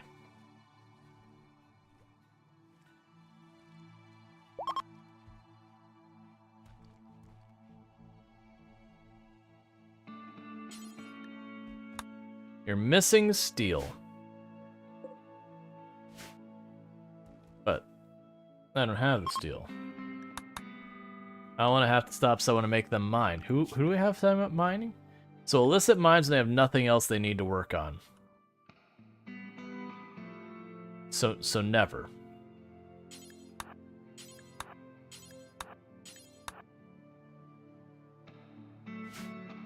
Alright, that's not my favorite. I look forward to having more colonists. Like, slowly I'm going to work the power through the base, and once we get the power set up all here, we should be in really good order. I still need to build more of the wall over here.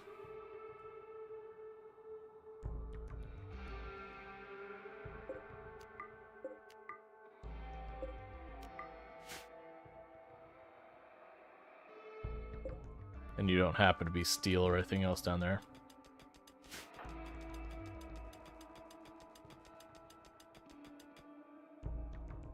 Okay.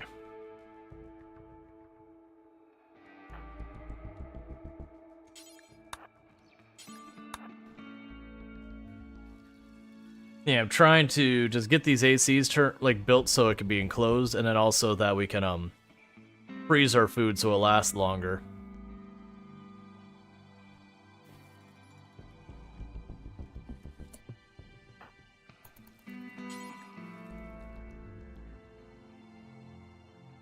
You need a little bit more steel.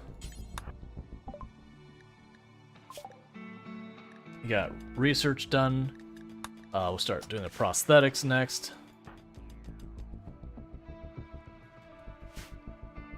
Exclamation mark mods. I'll give you the list of all the mods I've got loaded. And it's not that I don't like mods in general. I just tend to mod very lightly, is the way I would state it. It's not like, mods or anything like that. It's just... It's one of those things that every time I mention, I'll be like, you can get this mod, like, but I really, like, I want a very light touch with mods.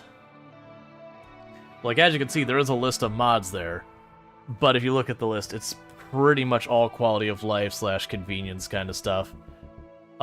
Nothing like new races, new weapons, new any of that. Clear, critical, medicine, okay. Body parts, okay. Medical. Alright, so we've got a hospital built.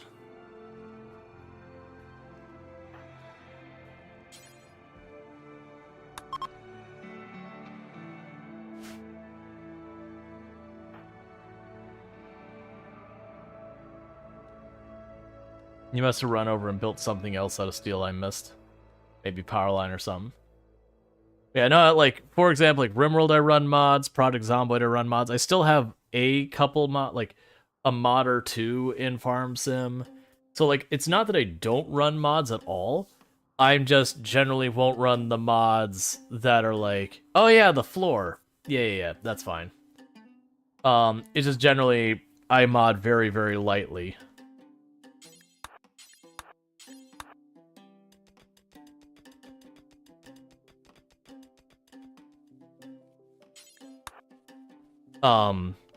So like with Project Zomboid, I'd run like, somewhere in the area of like 5, 6, 7 mods, but almost all of them were, again, like UI mods. There was one that was a mod around, randomizing where you spawn so that, it made it a little bit more interesting. You couldn't just, because otherwise you'd have that habit of falling into the same, you spawn at this location, do this thing. That's just how you play it kind of deal. I'm gonna have to do it like this.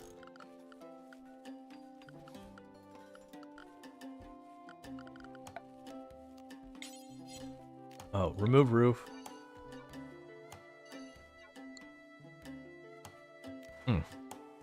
Actually, keep the roof on that side for now. Because what we'll do is we'll put a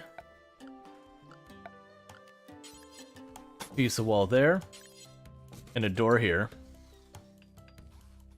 And the reason I'm doing this is that way they can't airdrop onto this spot. It's ineligible because it's seen as full, like it's like there's a wall there.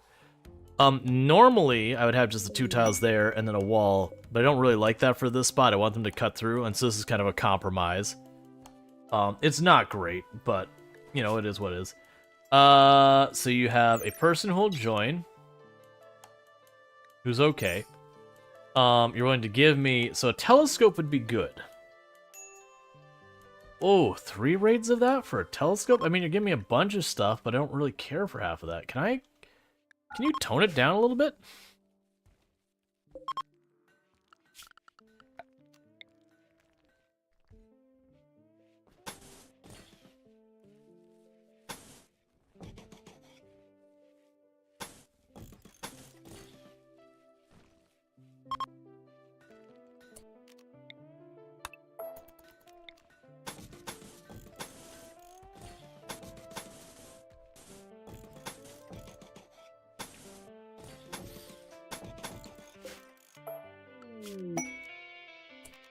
Combat supplier. Yeah, right now I'm just trying to run power through some of this. And you'll notice I am doubling up a lot of these places. That's deliberate. And the reason I double up is that way if I have a power cable break at any given spot, it's not a big deal. I can, like, if this cable breaks, the entire grid stays up. If this cable breaks, the entire grid stays up. Versus, like, if that cable breaks, this whole area loses power. So you'll see me make multiple paths to every location for the most part when I can. Not always, like sometimes if it's just way too out of the way to make a second one. I'll just accept it's a risk that, you know, I might go without power from time to time. But, most time it's pretty good.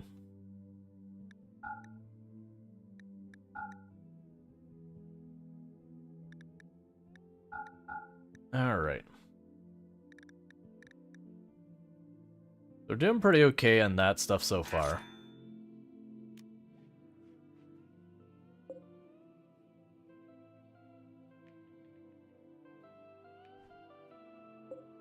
And one of the other things we'll want to do is, in this particular case, I'm just going to deconstruct the stove.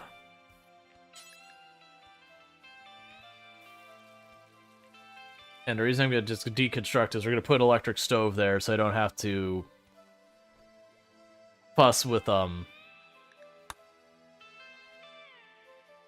bunch of other stuff. Alright, don't get sick being here. Cool.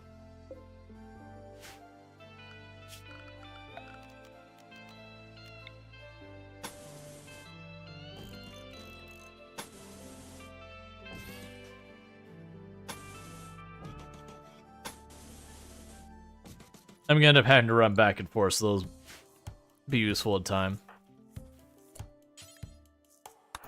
Alright, deconstruct the stove before we get too far. Before you get anywhere, production's electric stove.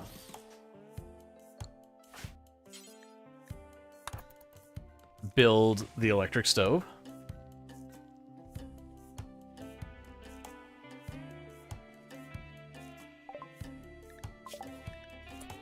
Alright, so we've got prosthetics, we've got all that. I'll need the more advanced fuel, the more advanced bench.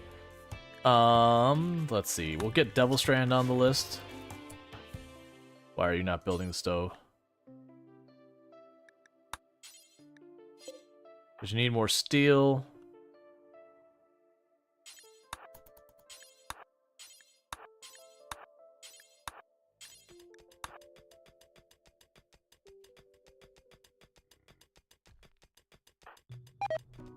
That's plenty enough.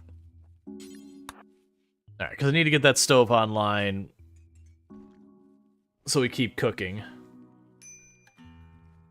Like, it's not a huge rush, but it will be. Alright, bills, simple, not one by one, simple meal, do until you have 20. Baby food, do until you have, like, literally pretty much any. Fine meal, 10. Lavish meal, 10. Side tea, until the day you die. Packaged survival meal, until the day you die. Actually, let's not worry about the packaged survival meals yet. We'll get those later. Say, vegan fine meals, 10. Vegan lavish meals. The only reason I'm doing that is like regular meals and fine meals, or regular meals and these, are separate categories. So there's a lot of time I just won't have meat sitting around. Illicit, I need you to cool your jets into having kids for a minute. What? Why are you not connected? Oh. I guess you just didn't construct it. Okay, cool. So that should go online now. No, it shouldn't. Because that only has enough to run one of those. Until we get that water wheel online. And that water wheel is not going to go online until we have someone free to mine for a little while. It is what it is. The freezer is now a refrigerator. So it's still fine for right now. We'll get it to be a proper freezer in time. We'll just keep queuing up more and more build things, so we'll never get to it. That's the way we roll. So I have granite and that. Oh, I've been using. That's fine. So furniture, shelves, granite.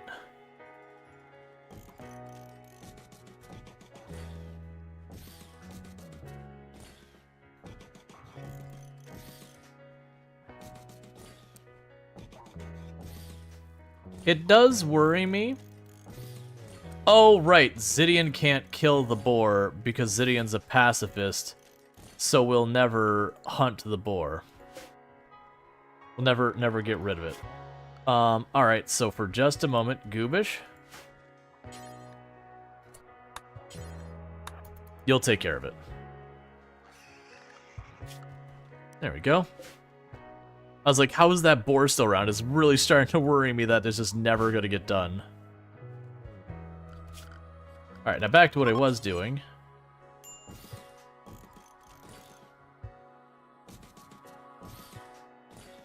Ah, that's the reason it looks off-center. The door's not centered.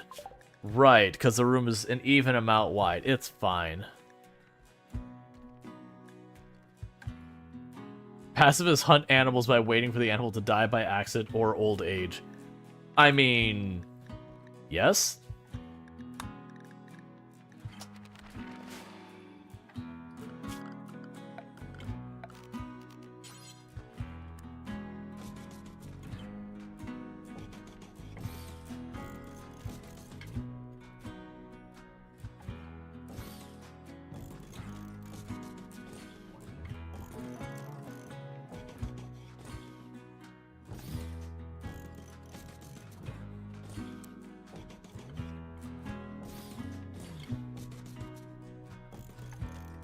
Okay.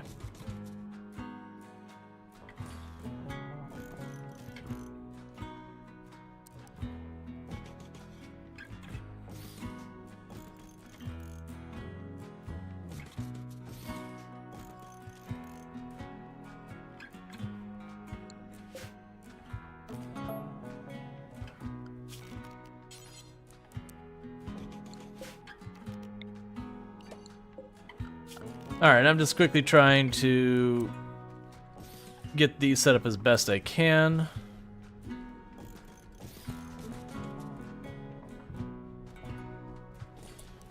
Oh, I didn't do those the same on both sides.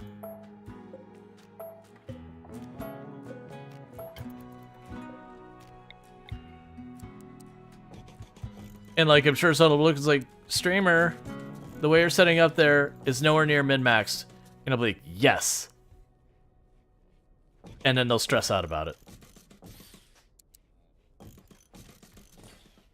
Because, for those who don't know, I don't really care.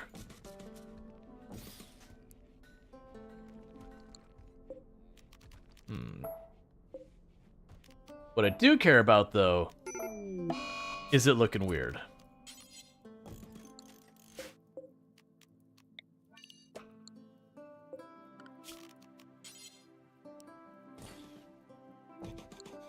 Good enough for me for now.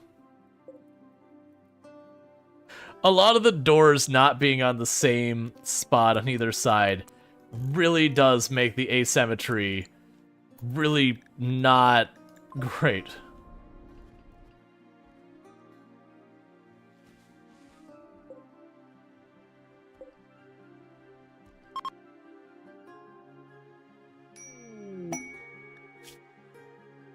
I was begging you to join. There's some kind of threat.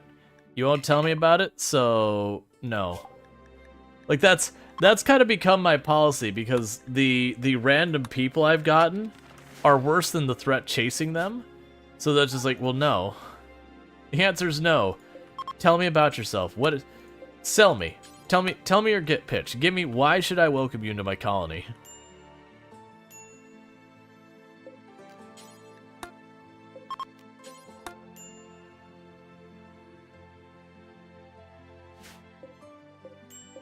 What are you offering?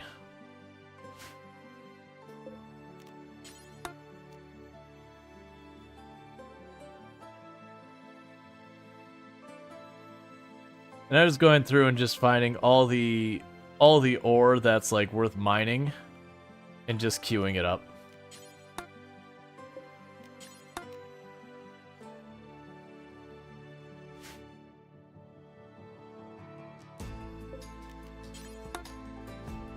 I think we're good. Because we won't get to it anytime soon, but it does mean when Illicit NZ has nothing better to do, that's what they're going to do. Because I've almost got that room finished.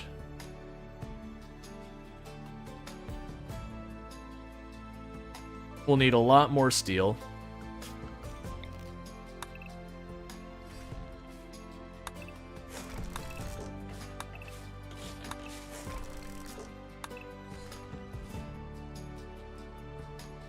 Okay.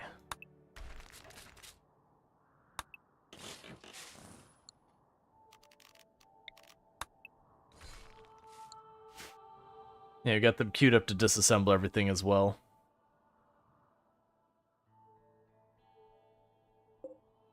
Oh, you're making good progress on that.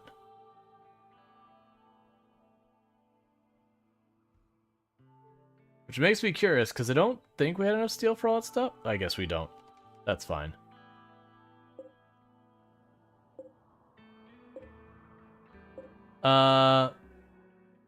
The equals button targets all or the same type connected to it? Probably.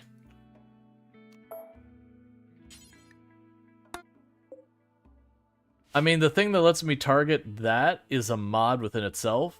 So there's a good chance it's part of the mod. I'm not too worried about, like, every shortcut key. That's literally the only one there. I've already queued them all up for mining, so I don't have a good one to test on. It's base game.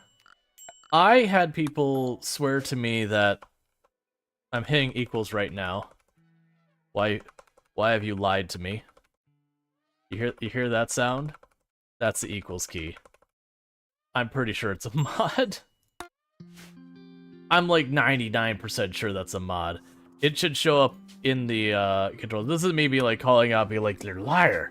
It's so easy for stuff to not be done. I know I'm doing like, do you have disabled? Why would I disable it?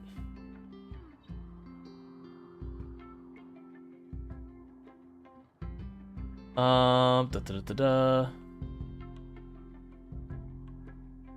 am like 90-something% sure it's a mod. I don't even see it listed. I'm really confident that's a mod. Because I've had people swear that the right-click thing was base games. Like, no, it's not. It's allow tool. Just everyone runs allow tool, so... What is and isn't a mod over time really gets hard to tell. Especially if you, like, always run certain mods. Oh, you're all to the point of wanting neural supercharges.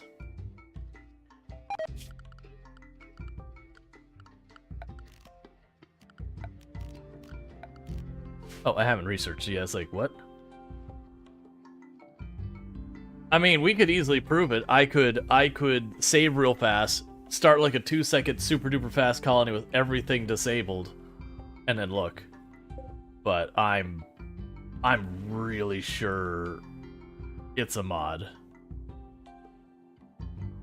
I'm like really sure it's a mod. I don't know which one, because either I don't have it or whatever.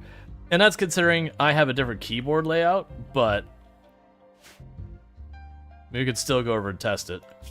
So let's see.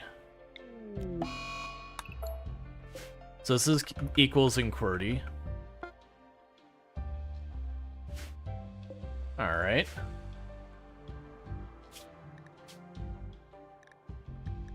Huh. What, like, is like backslash? Is what the equivalent would be? I didn't even see equals on here. Because you've got allow tool.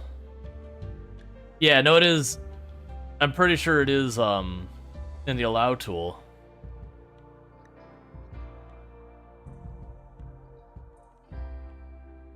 Because this is developer tools. This is all mods down here.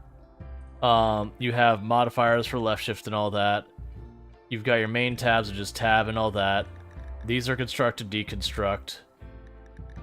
Special. Strip mine, maybe? That's what I'm trying to find, is I would assume if it's a control, you can change it here. But I'm not seeing something labeled strip mine or anything related to mine. There's no search function, which is kind of annoying. But yeah, the allow tool designator strip mine, but this is a mod. That's what I'm saying. This is a mod. Mine, where do you see mine? I don't see mine. Because you have camera, We've got game speed, pause, take screenshot, next colonist, stuff like that. Oh, you're correcting yourself? Yeah. Oh yeah, that's what I'm saying. It's a mind, like, mod. So, like I said, I was actually able to do this here by going here and then hitting... It's a totally different key than it would be for you normally, which I find interesting, because that doesn't work the way I would expect it to, versus all my other keys were remapped. So your curly brace is the key it's putting that on, because different keyboard layouts. That's all I'm trying to see, is I don't see anything here that's a curly brace.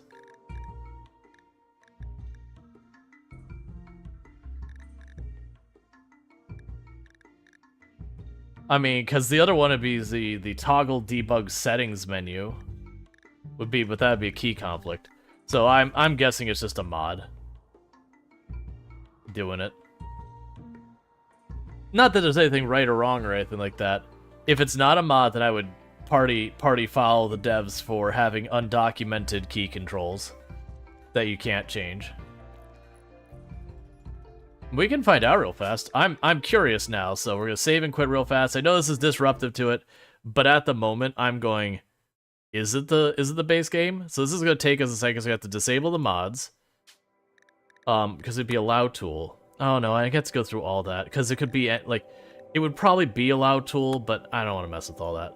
I forgot, it's gotta be, like, all the mods, I gotta figure out which mod it was, and never mind. I've lost interest in doing that. I forgot that we do have a bunch of mods loaded. But yeah, I know it could be a lot of things, like the allow tool, it could be something like Harmony or Hugs Lib, which are underlying things. Yeah, no, it was, the equals key, like, where you can go over here.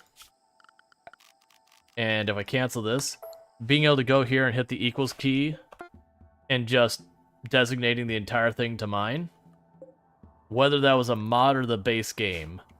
And I think it's a mod. For those who don't know, Alanorama, absolutely fantastic content creator that you should 100% check out. Plays a lot of RimWorld, like a lot of RimWorld, as well as other games. But, like, if you're ever looking for RimWorld, I guarantee you'll find it over there. But yeah, I know it's those things. I was like, oh yeah, you could strip mine by hitting this button. I was like, I'm pretty sure strip mining wasn't in the base game.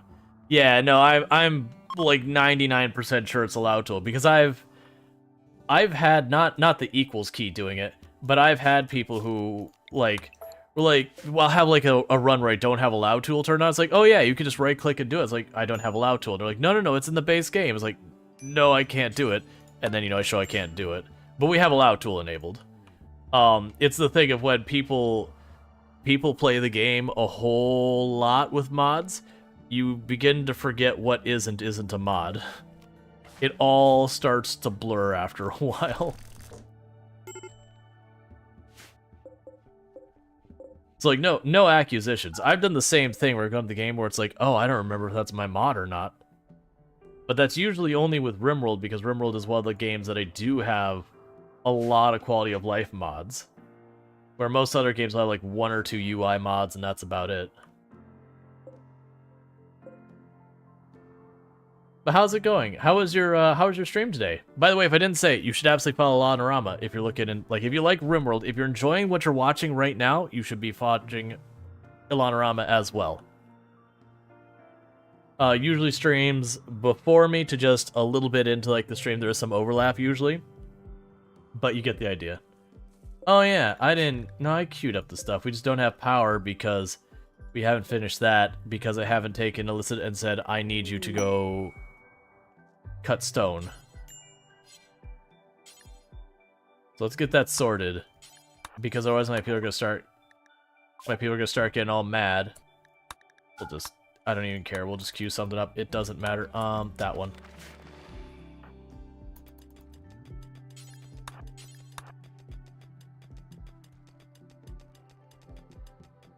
No stream today? Oh, I'm sorry. Well, I do know Alana is streaming tomorrow. So, you should definitely check them out tomorrow. I have a feeling it'll be a fun stream over there. Just saying.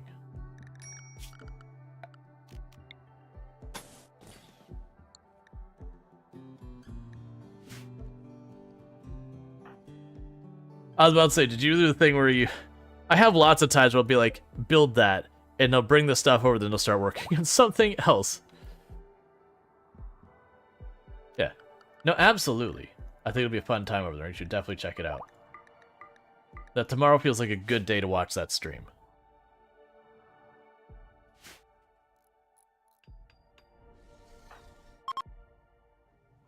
Well, you almost had it. You got that figured. I'm trying to fix the thing where it's too hot. Come on. You're like, oh, okay, guess I'll check out the stream one day. I know. I'm trying to get you to get the power online so we can start cooking food again. I have no idea if you constructed that or not. I don't think you did. I think you just put the stuff there. That's exactly what happened. Alright, well, you need to sleep real fast. No, you know what needs to happen? You need to do this right now. There's no sleep. The baby is starving. Because this isn't getting done. And that's not cool, man. And I really wish I could queue this up so that I didn't have to guess where the electrical wires were. Alright, was that all of them? Did I miss any? No. Alright, so who the heck is our cook again?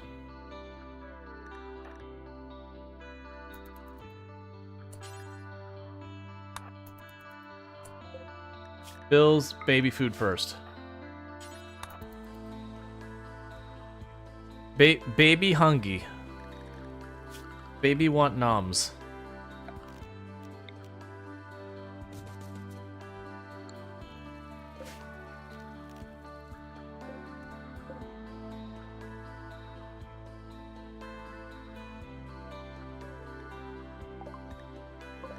Okay, and we'll trade with you real fast. I don't think there's much they're gonna have that I want. Alright, so pretty soon we'll start getting stuff built out of stone, which has been a long time coming. Alright, we don't have a whole, like, you're really not offering me a whole lot to work with. You got some medicine. Oh, I'm out of money, apparently. Alright, well, never mind.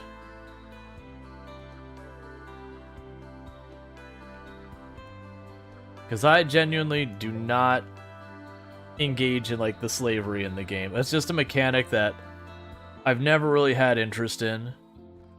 And I know it's kind of a meme about, like, all the war crime kind of stuff the game does.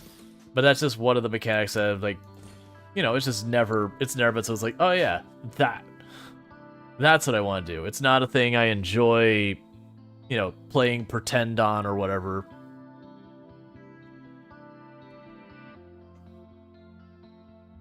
So, it is what it is. Alright, meanwhile, I need to figure this out, so... I want that... That's the range we want that to have for the assault rifles. Because it needs to be within 31 tiles. That's 31 tiles. So my kill box is too long. I'm gonna have to shorten up my kill box. I always end up feeling bad and trying to make it better. Yeah... Well, for me, it's like there's certain things that, like, you know, you can simulate, emulate, whatever you want to use for your words. And there's certain things that's like, oh yeah, that's kind of fun to do, like, try, or like, even RimWorld lets you do some pretty awful things. And I've done runs where we do cannibalism and organ harvesting and all that. Not so much since I started streaming for the most part. But like when RimWorld is still fairly new, I did lots of that stuff. And generally, I don't really enjoy doing, like, the cartoonishly evil runs. You know, it's just kind of unfortunate that because that's the reputation the game has, half the time people, when you play, they're like, the zombie mod looks kind of hard. Yeah, and that's those ones I said would be probably, like, one of the next things I checked out after that. The two run ideas I have I'd like to try when this run is over is I've got one run which would be just basically the zombie mod, because that's looked interesting. And I've had people request that, and I was just like, nah.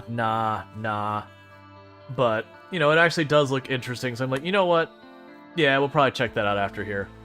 Like it'll probably be the zombie land just by itself, not the combat expand and everything else. We'll try that, see how it is, figure it out. The other one I was debating doing is having a colony where everyone on the planet starts at the age 65 or older. Like, where you could set the scenario age range of pawns, basically set it so, like, everyone is in RimWorld what they would consider, like, right on that fence to being elderly. And then the whole gist of the colony is to be effectively a transhumanist colony where we're trying to treat all these people with all these age-related stuff, de-age them and all that, and just, like, make that a run.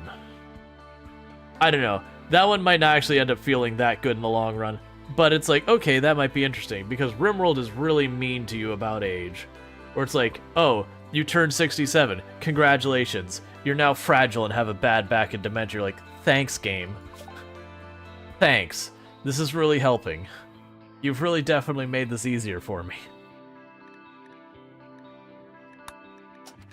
So I'm thinking something along that round. It might actually be one of those things that I, look at a little bit and go, maybe not. But we'll see. Alright, so put our high-tech bench in the hospital so we get the sterile floor. Yeah, happy birthday, here's your presents. Health problems. That's what getting old feels like. You coughed too hard, you cracked a rib. Luckily, RimWorld doesn't do that kind of thing. But there's lots of health penalties the game will give you that it's like, such and such aged up. Due to their advanced age, they've developed, and you're like, thanks, game. Or maybe we'll, like, literally just have a run where we've set the settings to have a much higher rate of health problems in general.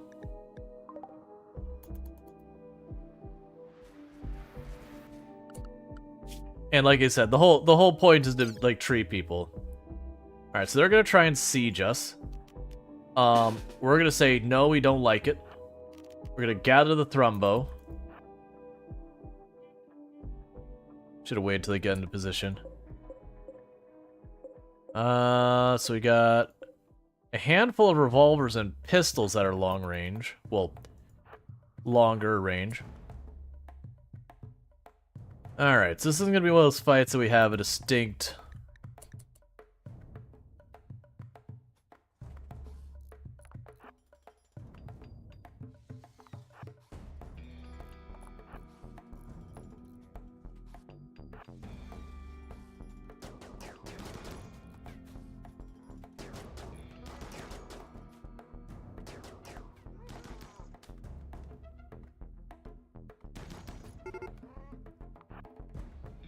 Alright, we fall back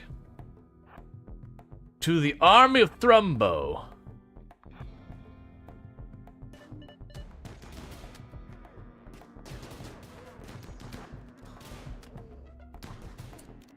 Shoot that man. Don't let the one of the grenades get in close.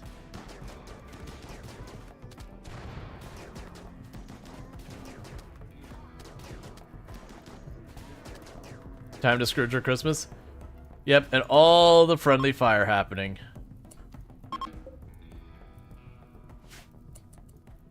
Well done, team. The Scrooge or Christmas works even better because... Oh, you just gave me straight up fresh... Alright. Thanks, man. I was gonna have to make those. I'm glad you showed up my colony with EMP grenades. I guess in this time it plays it actually does work because Goobish was running around with the Goobish is running around with the shield, so having EMP grenades does kind of make sense. But still, you think you'd have a better weapon selection. But yeah, no, I was gonna say the very last Ardeen saying, I forgot I had music playing in the background and was confused why you sounded quiet. Yeah, no, it's a thing I've absolutely done where I'll be streaming, I'll raid out to someone, and I'll have, like, my music player going in the background for, when I play a game that I turn off the game's music and doing that. And a lot of Bionics... So it doesn't seem like the EMPs are affecting Bionics anymore. Like, maybe I'm misremembering, but I remember that used to be a hard counter to the Empire when they'd show up with all their bionics, is you'd slap them with an EMP and you'd watch their people all start throwing up and collapsing because you'd shut off all their bionics.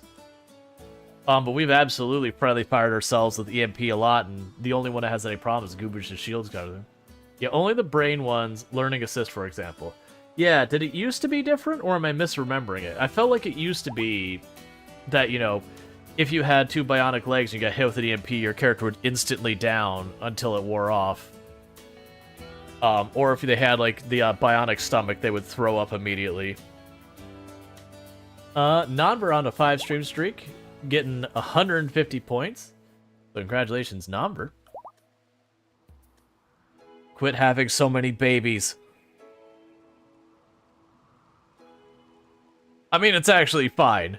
But it's like, we keep having like 4 or 5 kids per stage and that, and then we leave the kids behind, and it doesn't feel great. But I'm only allowed to take 5, and if I have a totally teched out cyborg person swinging a Masterwork Zeus hammer, and a child who isn't even 18 years old, and has next to no skills, you know, that's a selection that kind of makes itself.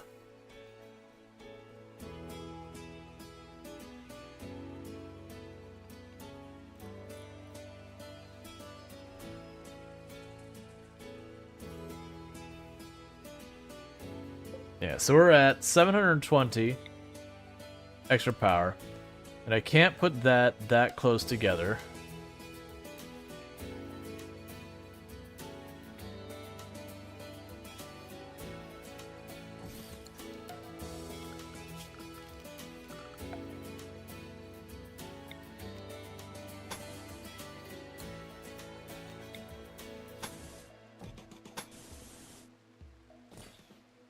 Actually, let's cut across like that. That doubles up some of these lines a little bit. Well, actually, it doesn't double up. It just gives an extra line. I'm basically making my power a little extra redundant for the moment. I do want to try and beeline to fabrication real fast. If for no other reason, then with fabrication, I don't have to worry about, you know, when I mine all the components off the map, I don't have to sit there and like desperately hope for traders coming. So the downside is we are starting to reach the point that a bunch of our armor is starting to get worn to the point of mood penalties. That's the other thing you need to research. Okay, so the next thing we're going to research is we are going to research plate armor and then flak armor. Because the last thing I want is a bunch of our super cyborged out people to be running around with no defense. Oh, that sucks to you. Is you're just going to die of infection on the ground? That's not the way to go.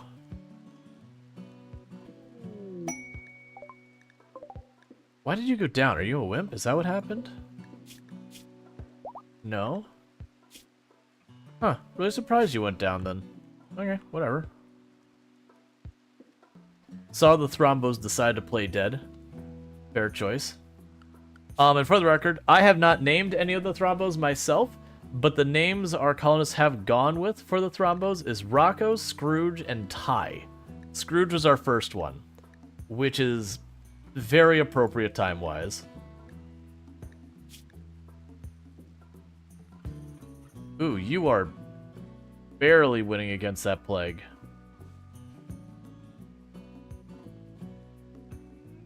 That's why you're struggling. Oh, right, and the other one I need is Neural Supercharge.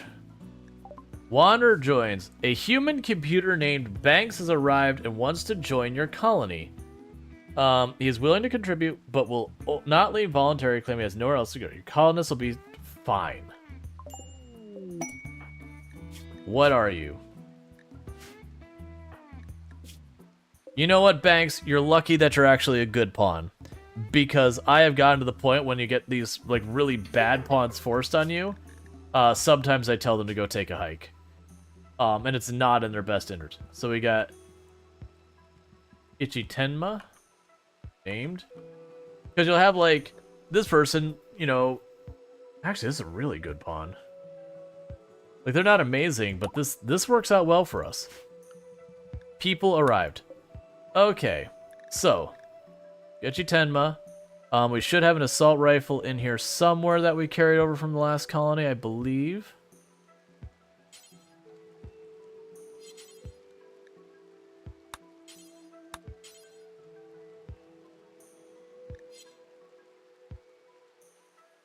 I know I have 2 assault rifles here. There you are. Yeah, that's what it was like. Is like, okay, I don't care that like your skills are kind of eh. I can be totally cool with some pretty meh skills and jogger. So what I'm gonna actually do.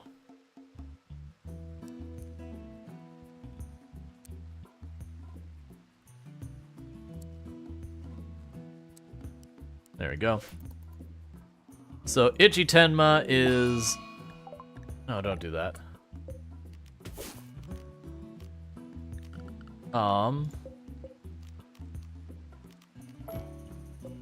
Go here to our work priorities. Everyone is on cut 1 for the plants. Get to it.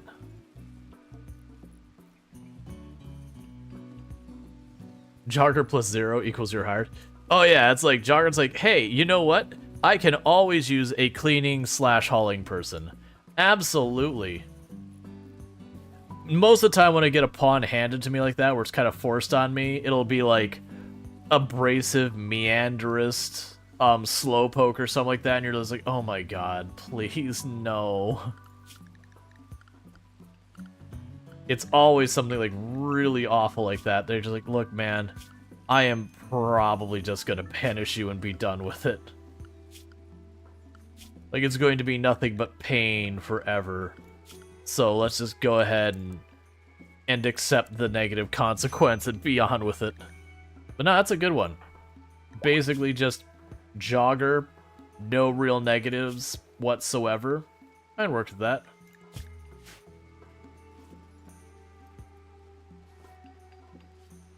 That is definitely nothing to be upset about.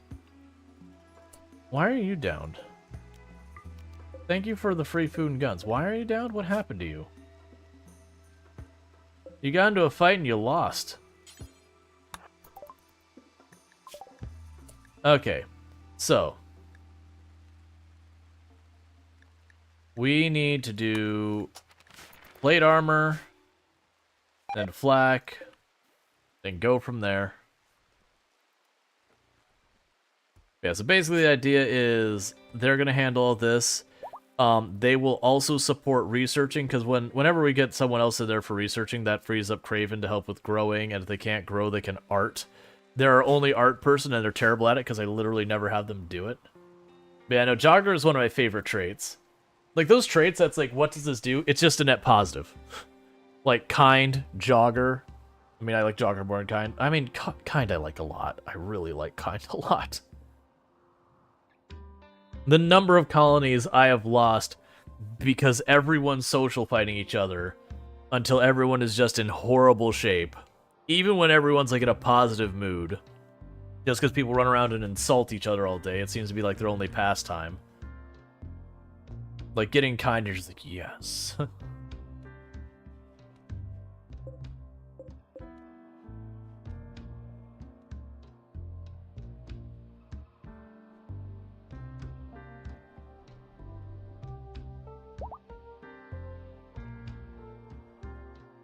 Would you look at that? The colony is actually starting to look somewhat organized and nice. I don't know how to handle this. It's still a giant wooden tinderbox, but like, look, it is a somewhat gradually getting cleaner tinderbox. Hypothermia. Oh, it's because you're literally just dancing around inside the freezer sweeping. That's fair. I was like, it's like hypothermia. It's like room temperature outside. How are you getting hypothermia?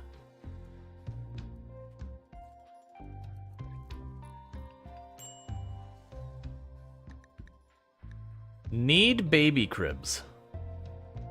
That's because we just moved the baby crib. How long do you age up? How long do you have the baby? I think we'll be okay. I think we only need the one crib. I think Brain Explodes will age up just a little bit before the next baby shows up.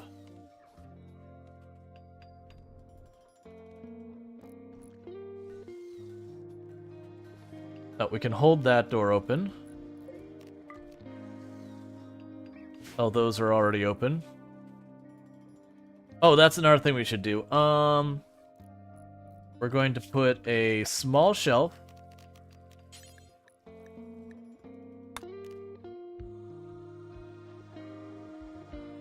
Put it over here. I always want to keep it right near the kill box. Somewhere it's not line of sight that's gonna get destroyed a lot. But yeah, so it'll be 10.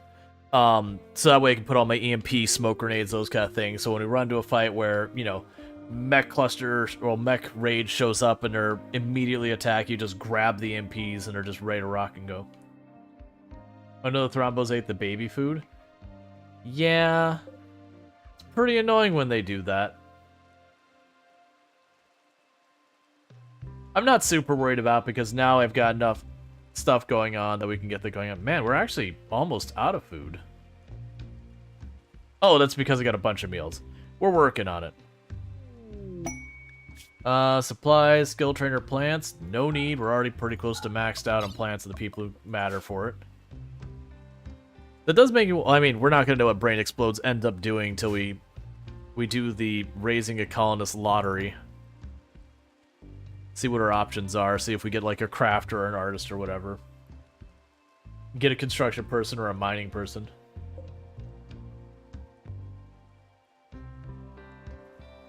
Yeah, that's probably a good idea. Because they already have it, so they're not allowed to enter the farm. Clear allowed area, Thrombos. Thrombos may not enter the kitchen, and they may not enter the freezer.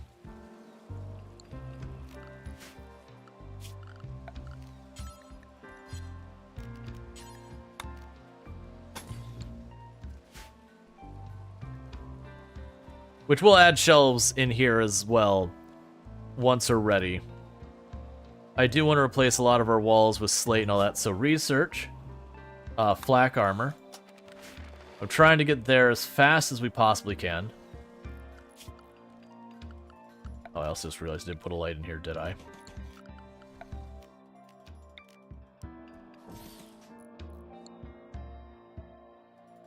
And then we should also have the drug lab.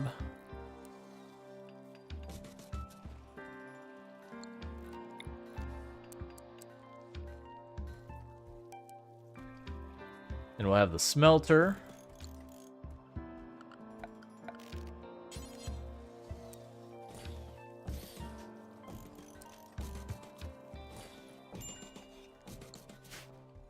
And we'll go to ideology, and we will get the styling station.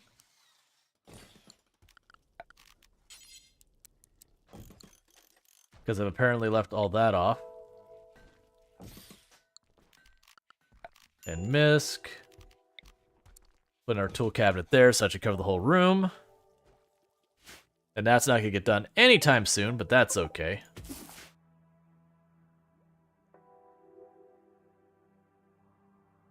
Housekeeper cats are OP. Housekeeper cats? I don't... Do you mean like housekeeper people in the colony? It's a mod? Oh, okay, I have no idea. I've never messed with it. Most mods, if they aren't going deliberately to like... Most mods, if the mod isn't 100% based around balancing something or performance kind of thing, the vast majority of the time, they end up being overpowered. So EMP, EMP, and... Smoke launcher. That should do. Hide in room because you are hungry. That feels like a you problem. We've got tons of food here. Oh, right. I need to convert you. What ideology stuff? I have supremacist. Yeah, we're gonna have a long chat about your heresy.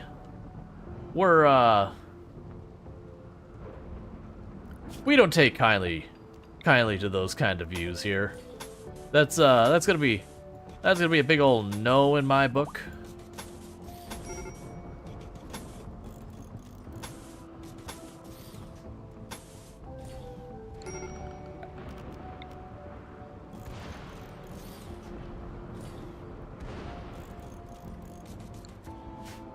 Alright, I'm queuing up too much stuff.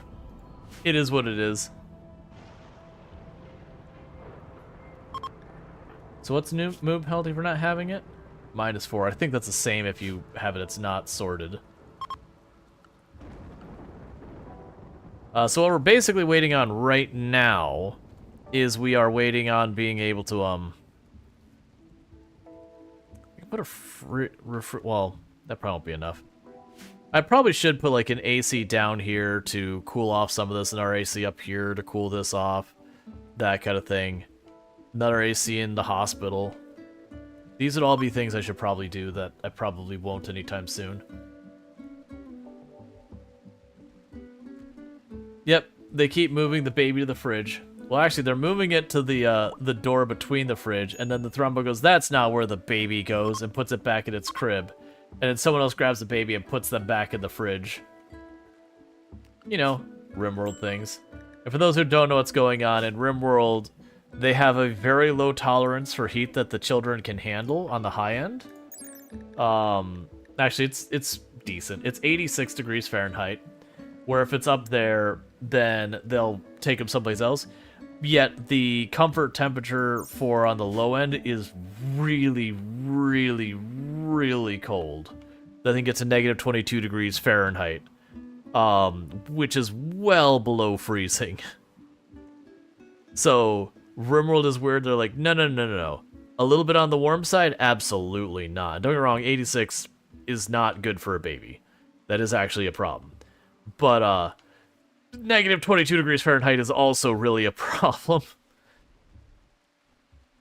Like, the way we've explained it away here in the past is that the baby is swaddled, like all wrapped up in a blanket or whatever. But it's just RimWorld. RimWorld doing RimWorld things.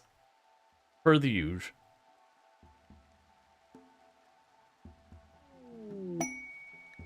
Bulk trade goods.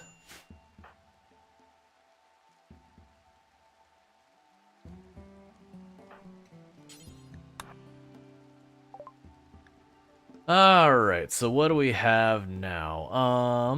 We've got more Sci-T for you. We've got the seed.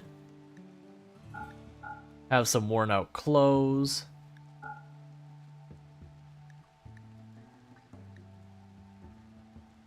I'll go ahead and sell you that bed for the time being, too. It's just going to sit there anyways. And what do you have that I want? Something happened that I don't have money. Like, I straight up do not have money. Oh, right, because we're using silver to make our sterile floors. That is how that works.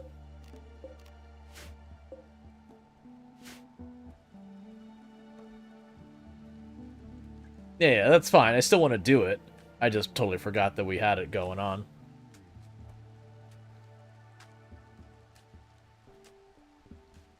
Or if you're musically inclined, ice, ice baby. That's what RimWorld's missing, just a little vanilla ice.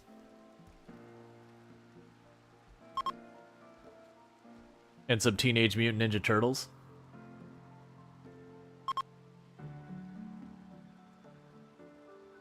The old school ones, not the new ones. The ones that look absolutely not at all realistic and were better. Just saying. I think it might clash with the acoustic guitar. This is fair. No, it's just gonna be an unplugged version.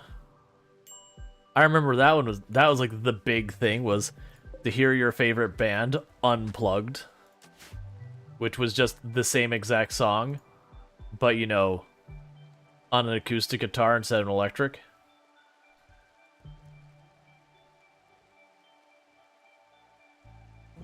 Most of the time it sounded decent. It's definitely but not hearing the band. I would say there's definitely times it wasn't as good.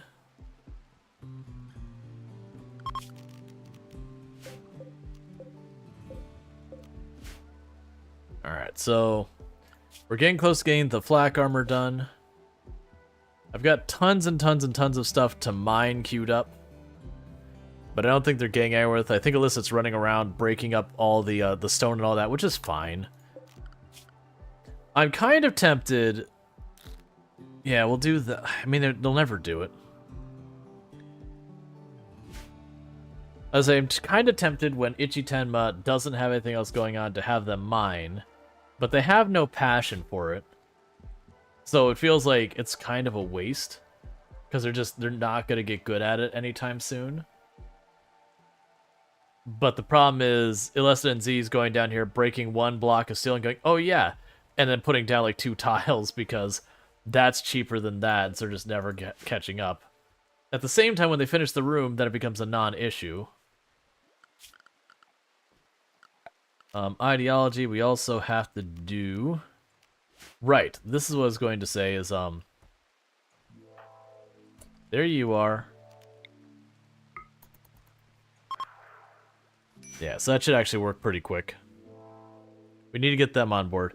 I also need to really get that online because people are starting to complain about lack of neural supercharge.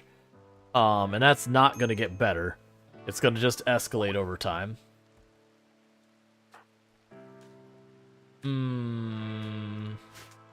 We might need a second crib.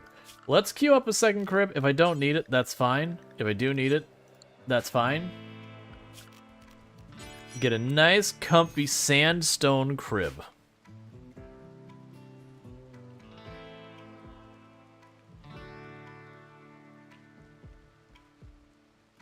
I mean, I guess sandstone is probably not as bad as limestone.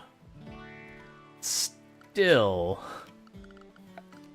neither of those sounds like a particularly comfy crib. We'll make it a slate.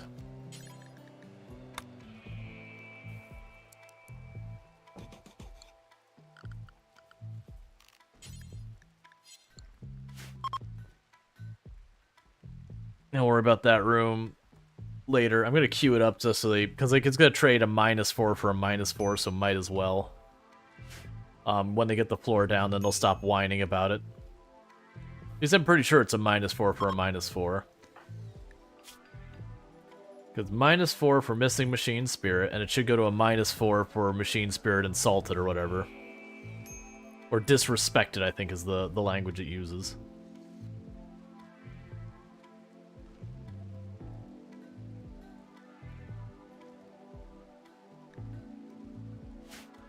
I don't know if it finished or not. Nope, it's not done. Hey, Dr. Sean, how's it going?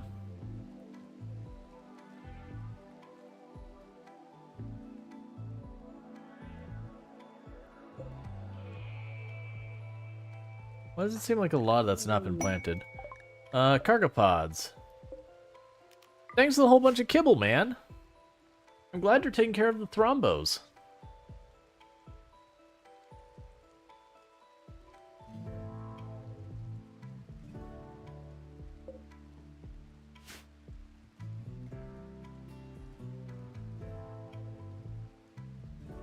Alright, trying to see where else I want to plant some stuff and all that.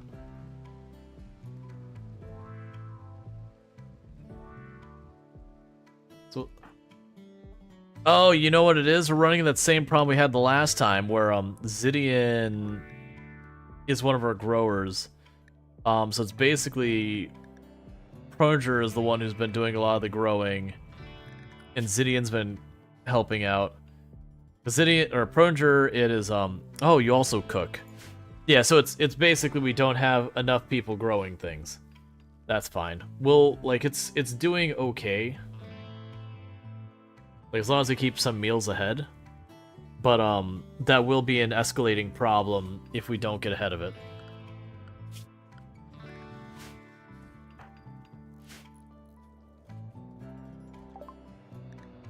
Black armor. Alright, go and put that on there. Alright.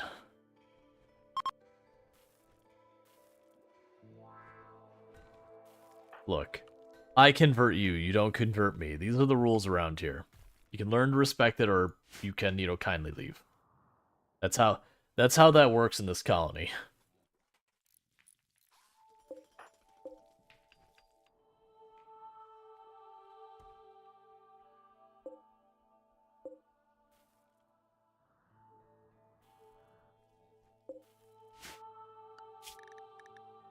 And we got 2 more Thrumbo on here, so this is gonna be a problem pretty soon.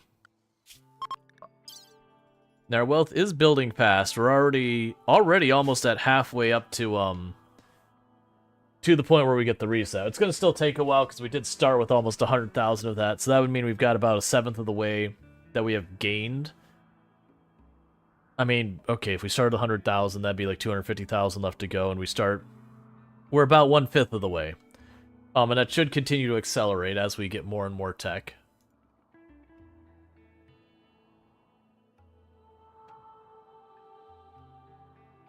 Okay, just checking. There's been some stuff going on off stream I've had to worry about. Not like right this moment, but in the last day or so, that's been kind of a deal that I've had to keep an eye on. Luckily, none of it's immediately impactful, I think is how I will say it. Like, I won't go into details, but I am looking for a new agency. The one I have been using sort of imploded, and there's a bunch there, but we won't unpack that on stream. Like, that's the thing I can have private conversations around. Like, everything on my end is on the up and up, but there was some not great stuff there. And all that matters is, for content creators, what we use agencies for is, when it comes to dealing with sponsors, it can be hard to kind of like get those connections with a bunch of different people, so you have people who specialize in that. When it comes to like negotiating with them, if you negotiate by yourself, unless you're like really, really big, it can be very hard to get decent rates. Versus when you go through an agency who has experience, so they know like this is how much this goes for and all that kind of stuff. When a sponsor comes up, they're like, "Hey, we'd like to pay you $100 for that," and they're just like, "No." The answer is no. Try again. Like that kind of stuff. And it takes a bunch of the paperwork off of your shoulders that you don't have to deal with. So even though there were some problems on the other end, again, everything with me and the agency I was with was fine, but there were problems. But like, I felt they mostly did right by me, but it's sounding like I was the exception. I'm trying to not go into more than that because, one, I don't know all the actual details. There's a lot of figuring out what was happening, but it is a thing. But it's a good thing for creators to have, like, especially if you're a creator and you don't have one. Like, obviously, if you're only, like, 5-10 average viewers, you're not gonna have, like, you're not gonna be able to find many agencies who would even consider you. It is an unfortunate reality. But, as you start growing, it is something to consider. Now, the downside is they do take a cut. But, what I can say from the sponsorships I got on my own / before having an agency, the amount more I've been able to get paid by a sponsor when I take them is usually way more than the cut would be. Because there was times I'd fight with, like, there were times that they got me double the rate with the same kind of people that I was able to get without. Not always. It's always hit and miss. But it's just when you have, like, an agency where it's, from the side of, like, a video, and when I'm talking sponsor, I'm talking primarily game companies hiring people to play their game on stream to market and, you know, promote their game. Which, and I don't mean that in, like, the whole, like, you should play this game kind of thing. Like, we're just, hey, like, this is the game, I've been asked to play it, you know, check it out, that kind of thing. Alright, well, I don't want this person to stay, but I will patch them up and send them on their way. So you hear me? Ace, I guess is how you'd say that? Ace? Deborah. Deborah, I'm helping you. Don't stay. I will kick you out. You are a meandrous, and I am just not cool with that.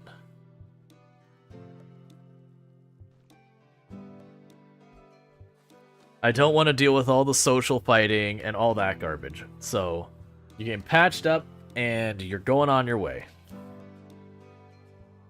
But yeah, so it's like video game companies that they'll be like, hey, we have this game, not many people know about it, we're proud of it, yada yada.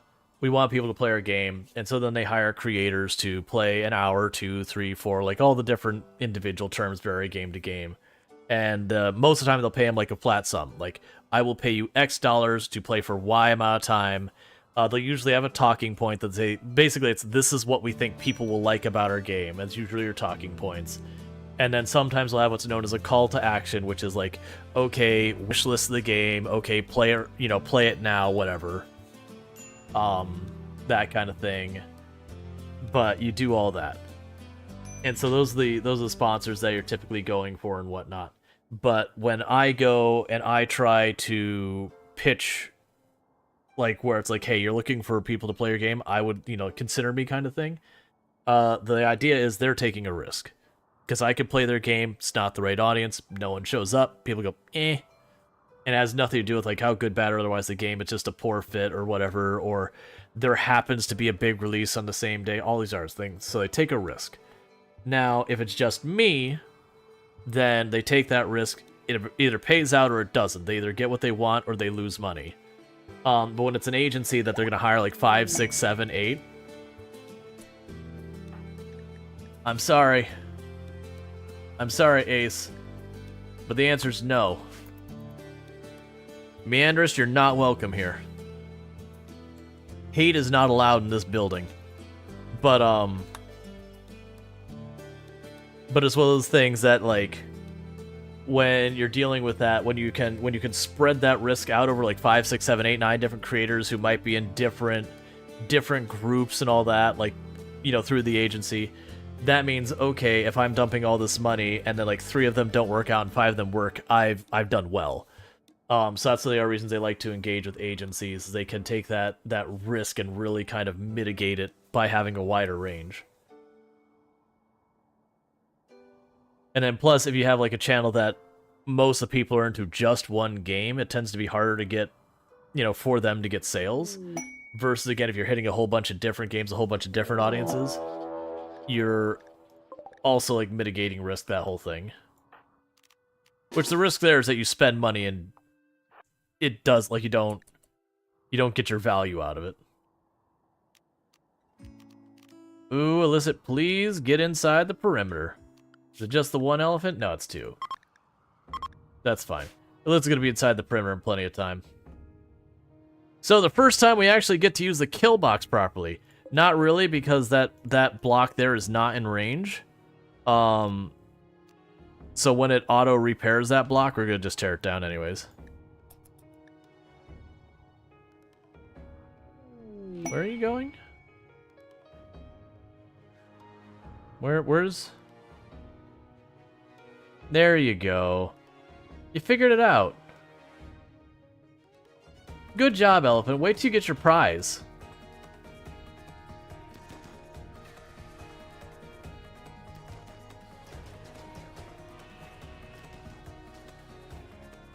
The elephant has gotten its prize. So you have Outlaw Lair.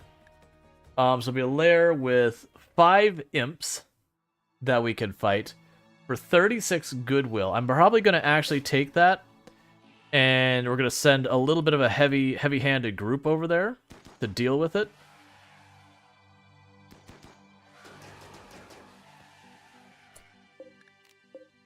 Nicely done. Okay, so we've got 5 imps.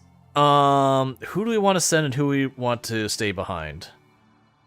Like, I'd like to keep Illicit NZ and you know what? Actually, I can probably get away with 3 against a group of imps that are going to be most likely rock and bows, and we're in full-on marine armor and cataphract armor for a little bit longer.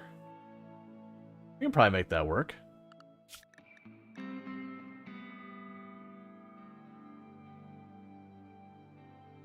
Yeah, so we'll take that for the 36. We will grab you. Jump to bandit. Oh, okay. For a moment, I thought it teleported way over there. I was like, oh, don't do that. Alright, so that's not my favorite. Okay. So let's grab you. Grab Craven. Grab Itchy Tenma. Because I can bring them. And that leaves Illicit and Proner behind. So our cook and... We have a cook, our growing person, our construction person. So the rest of them are going to go. I don't believe bringing the Thrumbos will help. Because Thrumbos...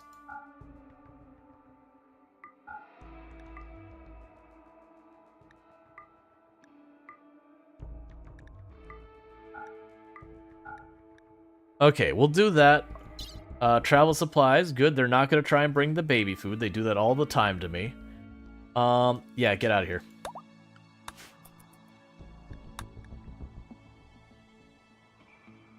I never thought of using a river as a kill box. Yeah, it's both good and bad. The big advantage of a river is it's usually chest deep water in a lot of places. So if you can find a place like that would be a good spot so far as chest deep water. That's not terrible because like the shallow water's right at the end. That's not a bad spot because otherwise they'll go to the thing. The chest deep water really slows them down, and that's the positive. So it takes them forever to cross it. The downside you run into with the river is you just kind of have to deal with the design of it. So you can't build defenses on it. So like this is a little bit too wide. And it ends up your walls are going to be made out of wood because you can't, like, even if you put a moisture pump here, it won't pull up the river tiles. So it is one of those things that you better hope it's the way you want it because you can't fix it.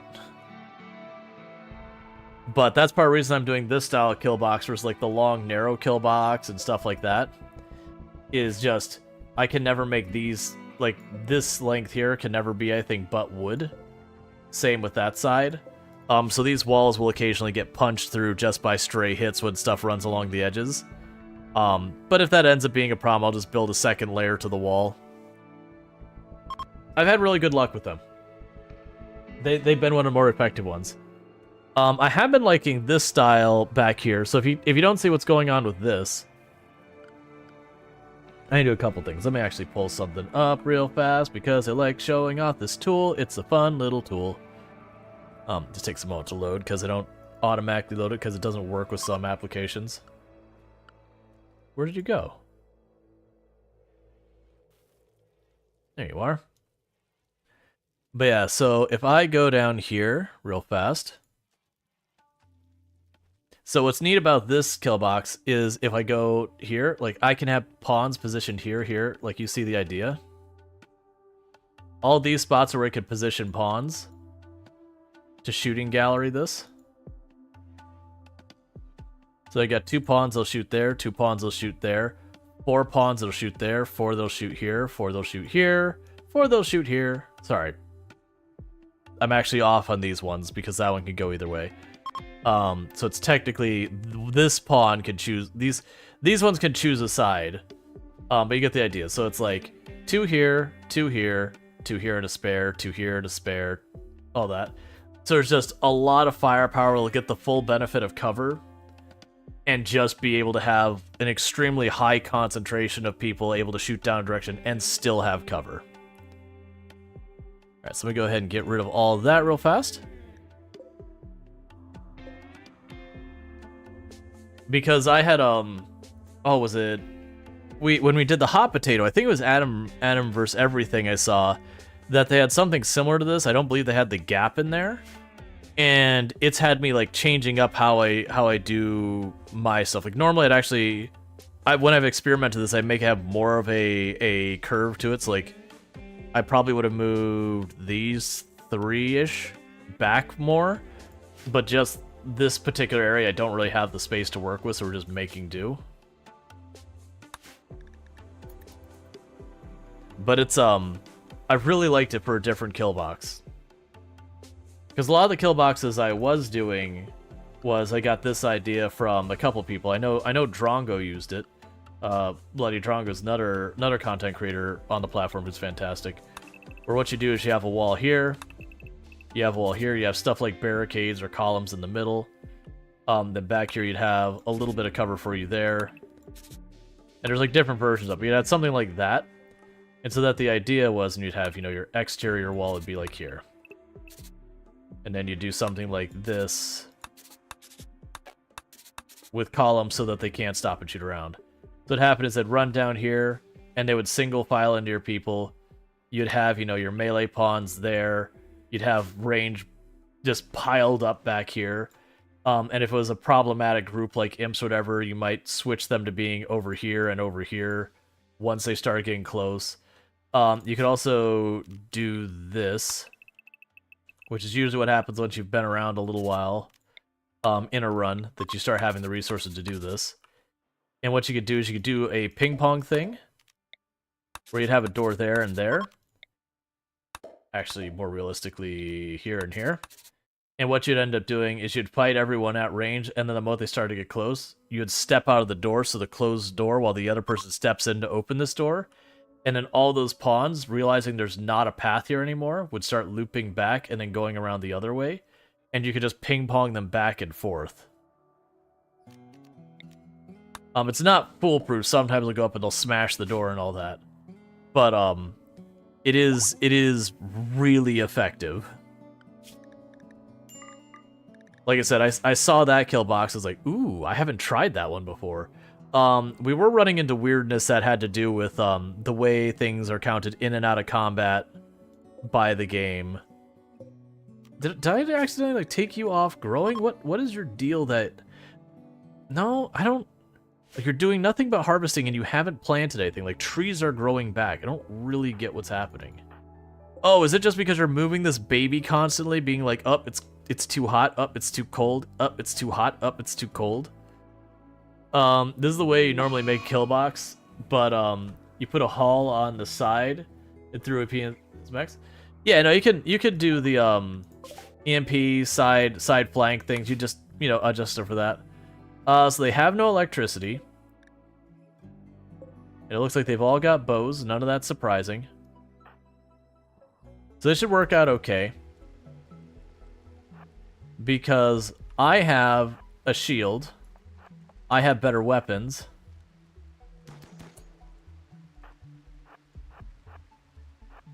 So you have Goob get a little ways in the front.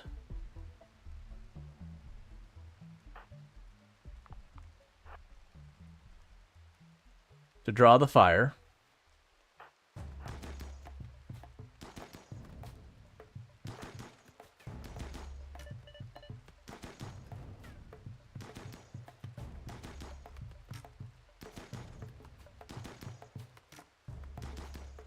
Because even if Goob gets hit with that shield, with a handful of bows, there's a good chance Goob will be able to, like, literally just sit there and just take the shots for as long as they need to.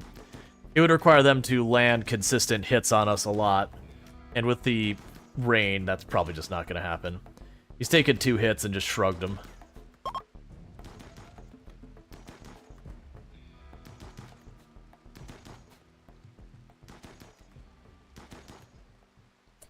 Okay. And now we claim and open the door. Claim and open the door. You here. You there. You do whatever the heck you want. And then we get out of here.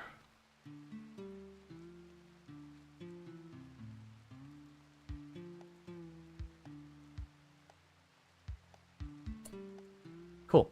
And now a world map. Because I believe if you don't reveal it, you can't take the stuff that they leave. Like, the stuff that's in the buildings won't show up. Alright. We're not taking the prisoners. We are taking all the food. I missed a room? I did miss a room. Take a 2-second peek. It's probably nothing, but... Nah, still a little bit of medicine. It's not nothing, but... Thank you, thank you. I was expecting just to open up and there'd be a bed on the floor that I don't care about, but no, that's actually good. Actually, there was a bed in there. As far as the rest of the stuff, you can keep all the rest of this crap. I don't care about that. I'll take your Saiti. Saiti's mine.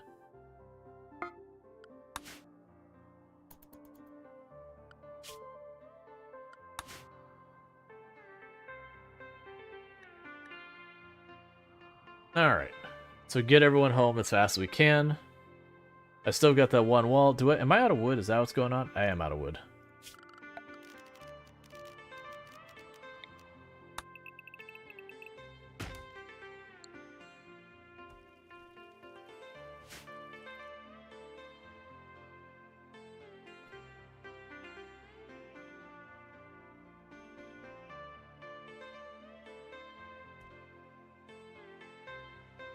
All right, you take it easy, Alana. Thank you so much for hanging out. And again, if you enjoy RimWorld and you're not following Alana Rama, you're doing the internet wrong. And how dare you? Do you know how much time and effort people put into creating the internet for you to flub it like this? You frankly should feel ashamed of yourselves.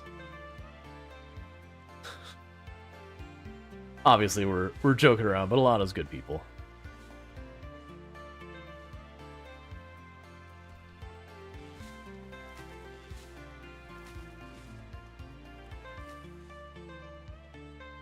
I may have queued up too many trees to be cut down. Oh well, it's fine.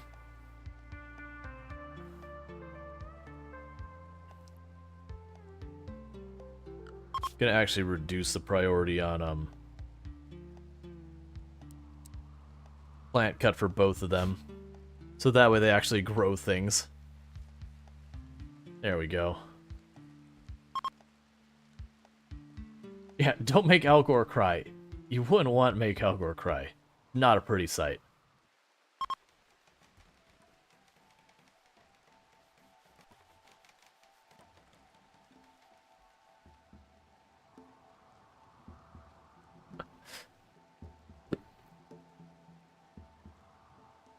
Oh, that tattered apparel is going to be a whole thing. Did we finish? Oh yeah, we did finish the flak. I need to get that queued up on the bench. I'm a little scared to get that queued up on the bench where we eat up all of our components real fast. Alright, Brain Explodes, I really need you to age up already. You're in labor? Oh, okay, you're in labor here. That's fine. That's fine, I think. Yeah, it's still fine. I mildly panicked there because, like, wait a second, did I accidentally send away my doctors? Like, oh, wait, we're okay.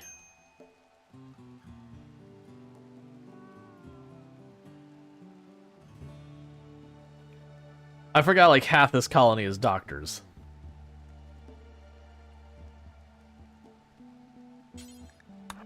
Please hold that rifle before it gets destroyed.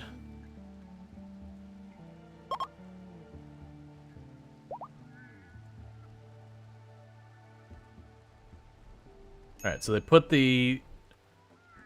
Illicit's weapon over here on the shelves. Healthy Child, which the default name it was given was Opossum. Excellent. So now we got our new baby here in the colony. So let's go ahead and do that, and the new baby is going to be Pretty Pictures. Congratulations and welcome to the colony.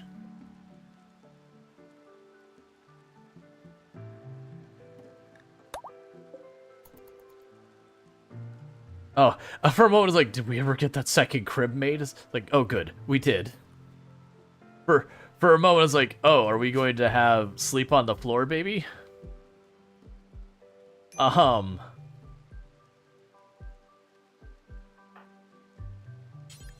Please feed your wife. She just had a kid, it's the least you can do. Literally, actually, the least you can probably do.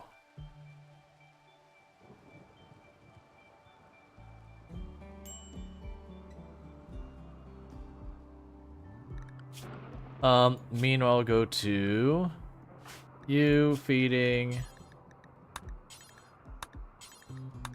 I still need you focused on building. Everyone else can juggle responsibility of taking care of the kid.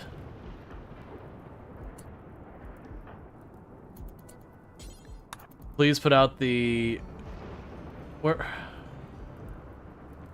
Hey, please put out the building before it lights the hospital on fire with people inside. Alright, go grab your weapon back so you're set up.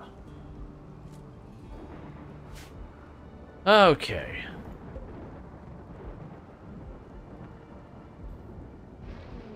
And the caravan's back, so we did manage to run off, do that quest, score ourselves like 35 or so reputation with one of the faction.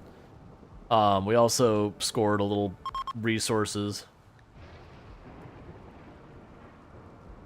Alright, so this is gonna, I mean, we can't because I still need the power lights. Like, this has to be dealt with where they're just walking the babies back and forth. Like, do I need to put the actual cribs inside the freezer? Is that what I'm understanding?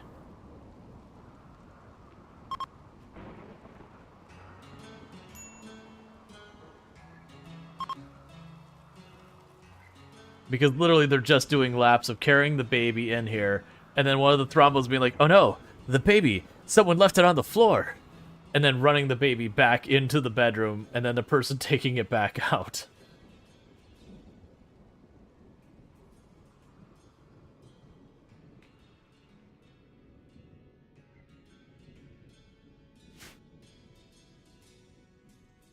The good news is Brain Explodes is right about to be a child, and when that happens, we stop having to deal with that temperature juggling drama we got going on.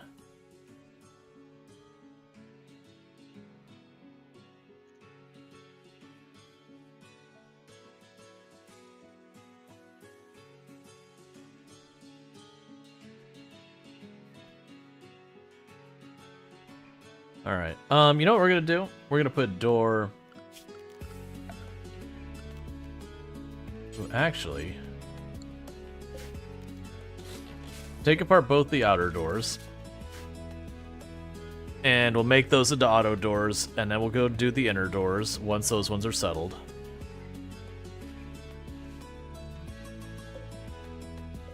Oh, you're barely holding up. Okay, that's not great. Alright, so we're definitely going to need, more stuff. So I can go ahead and put slate here. Door there. And we'll start with that being roofed. We'll build the AC, and then we'll unroof it. So I can get a third freezer online. Because it's, like, barely holding. It's because we're using this as a hallway, which is a problem, but I don't really have a good workaround other than giving them a more efficient access to the break room.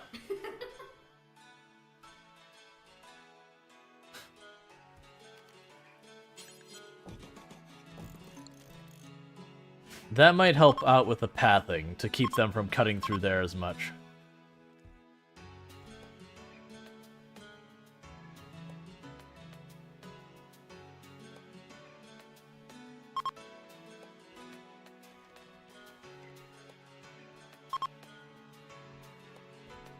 Alright.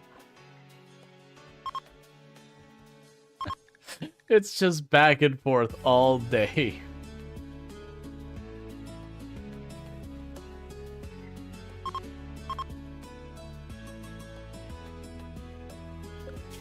And I'm sure I could go through and change the permissions and get that to stop being the way it is. But I don't want to take the time to do it. So I'm hoping the problem will just go away on its own, which technically it will when they're no longer babies. It's just RimWorld being weird. I mean, actually, there's another way I can fix this.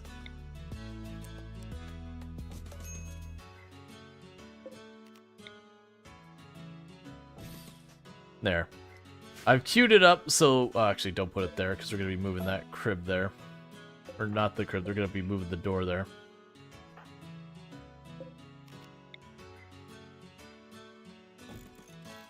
But I can just move them up here because, as you can see, we are bleeding this better temperature into this room and all that.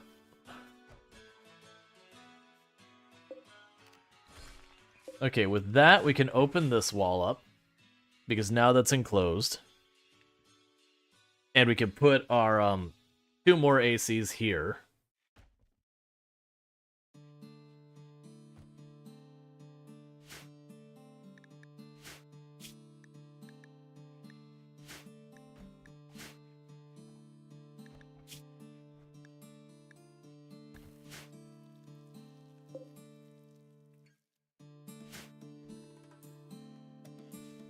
Like, Illicit's trying their absolute best to keep up. There's just so much to do. That's been true of every single setup, though, is poor Illicit builds everything. And sometimes gets help and sometimes doesn't.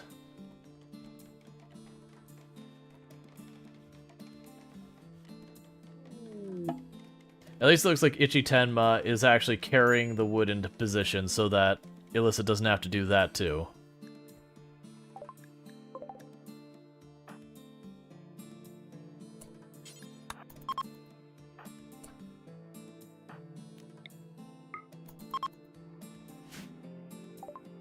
Alright, and you've got some money and all that, so take this IT, you can't afford it. Take a bunch of our random weapons we don't want. Take the slice hat, take the headdress. You don't have a whole lot of things I do want. Even that you can't afford. What did I give you that's worth so much? Oh, the bison, I see.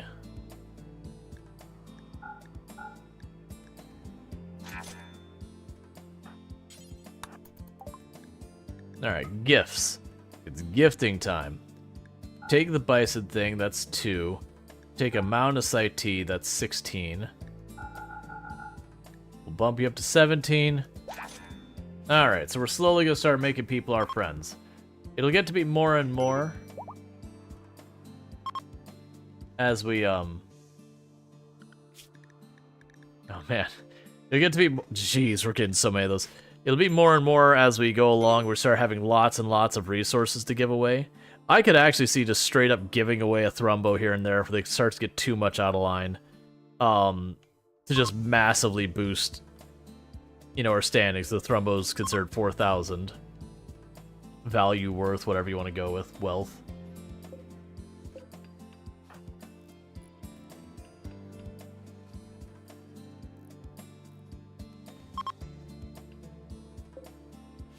Right, so we traded for some money, so Illicit quickly built a bunch of floor with that money. Are you ready to age up? Yeah, next in-game day, Brain Explodes will age up.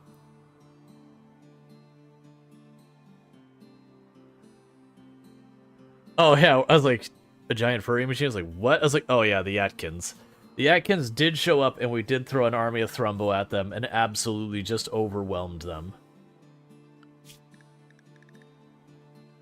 Like, the AI on animals attacking things is not the smartest, but, hear me out, numbers. It's fun when you can meet the AI's, raids numbers with your own numbers. It'd be like, who comes out on top? Your 10 raiders or my 10 Thrumbo. Also, they have 5 colonists behind them. It won't stay that way. The raids will keep... Yeah, you might give to the Thrumbos. No, I got you. That's the reason I was like, what? Man, we're building wealth so fast. And it's mostly creature wealth. If you're looking at how fast... Like, these are going up, but the creature wealth is just absolutely climbing. Like, the wealth in items is actually not going up very much at all, and the wealth in building is a very slow climb.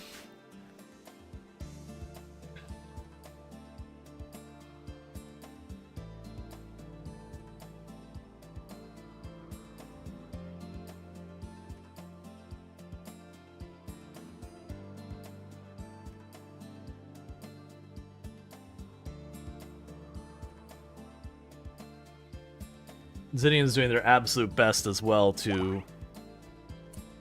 Finally. Alright. Remain a tribesman. Welcome to the colony. Brain Explodes. You're going to be equipped with... I really do need to dedicate some shelves. Alright. These shelves in the bottom. We're going to link those. Storage, clear, important. And we're going to say weapons. For right now, we'll just leave those at weapons. Because that'll make it easier for me to figure out where the weapons are in the future. There should be a couple of revolvers and other stuff in here. I don't think we have any good weapons left now. No, I think we actually sold the last revolver. So I actually don't think we have any good weapons for you down there. I'll put that recreation for your full schedule. You are restricted to the home zone. Oh, I missed a spot.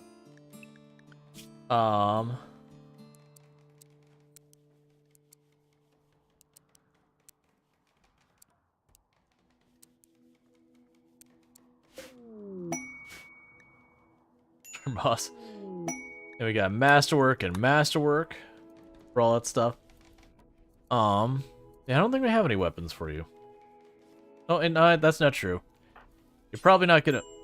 It's a bio-coded right gun? Well, we'll melt that down eventually.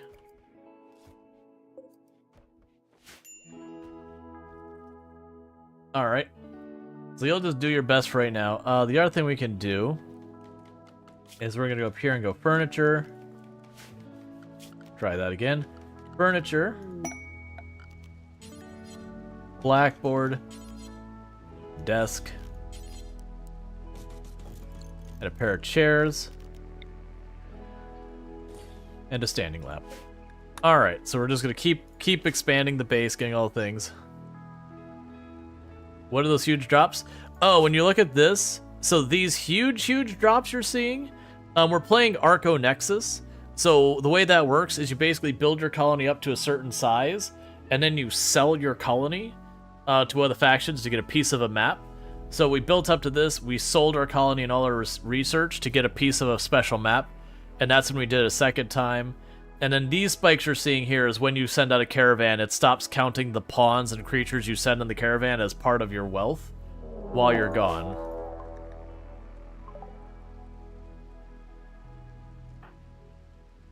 Oh, for right now, you hang back. Yeah, you go inside, child. You bring the thrumbo.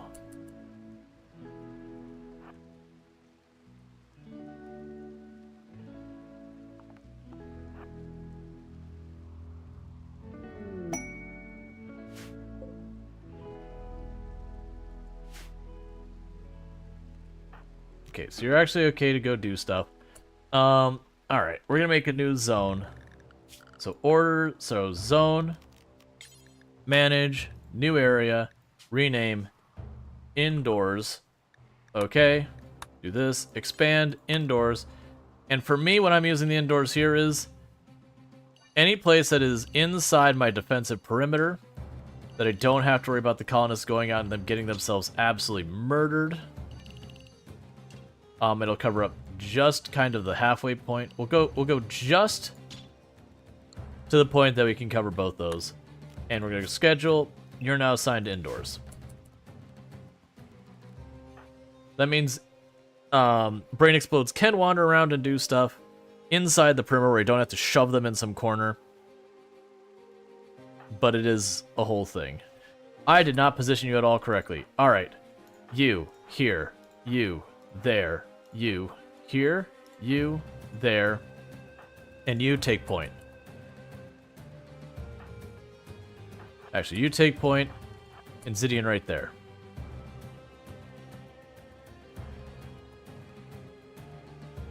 Where are you going? Why are you going to ignite my wall in the rain? Rumbo.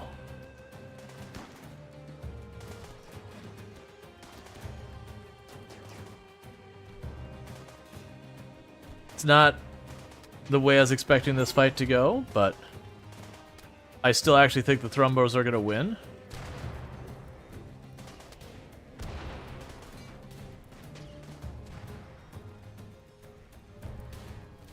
We're apparently fighting on two fronts, the Thrumbo front and the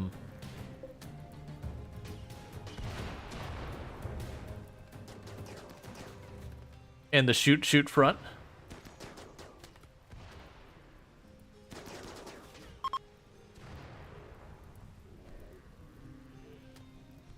Yeah, stop throwing bombs at our friend. Yes, our big friends with the giant blades on their heads. Okay, there you go. Well done, team. We will go here and allow. Priority. We'll go down here and allow. Priority.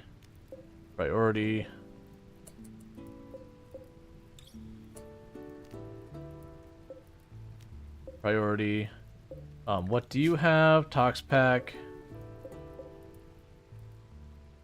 Yeah, the one got away. The one with the sniper rifle. I would have liked the sniper rifle, but that's okay. Meanwhile, brain explodes. Go and grab yourself a revolver. Yeah, now so the rest of the stuff was junk. All right. So we did have a couple thrombos who got shot up pretty bad. Yeah, no, actually, it looks like there may have only been one that got hit pretty bad. Now there's two. So you've got some injuries. We got a lot of doctors here, so like I said, I'm not worried about medical in this colony. I've got like 4 or 5 doctors now. Yeah, I've got 4 doctors out of like 7 colonists. And that's including children. So, anyone who gets injured, unless it's like a near wipe or something like that, they're gonna get patched up.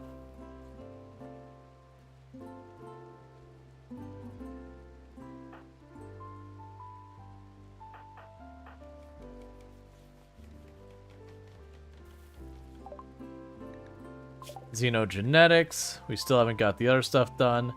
We'll just go and start researching geothermal, because I have the one there we can take advantage of when I need it. We haven't got this built. Yeah, so the big things I need to do right now is I need someone to spend more time mining so we can get actual amounts of steel, because that'll help a whole lot. And right now... is that a psychic soothing base? Actually, it's quite the opposite. That makes my people have anger things of -14, but it's only while they're inside the circle. And this is a special thing with the Arconexus run. That's why we came here, was the grand Archotech structure that we had to research. But, we just need to build our base up till it hits a certain value, and then we can sell this colony its research for the last map piece. And then we can, you know, do the special thing that you do in the Arconexus run, which I won't spoil. This is like a really, really long run in the sense that you effectively have to build back-to-back 3 successful colonies. The big advantage, though, is you get to bring 5 people, 5 animals, 7 items, and a relic each time you do your restart. So the first one's like a normal colony, but then the second one, you've got like totally juiced out colonists that you're bringing across with you. So you're starting a new run, and then like, you know, a person shows up with a spear and you just hit them with a bunch of assault rifles with, you know, fully bioteched out super soldier kind of troops. Is that bed not available? Oh no. I need another bedroom.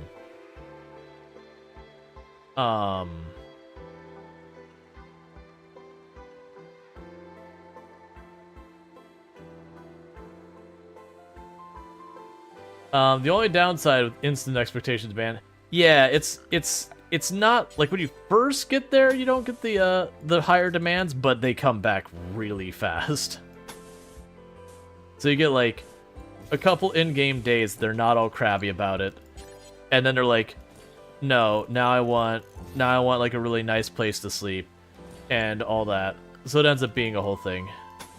So we need to expand our base to make room for like another bedroom and all that.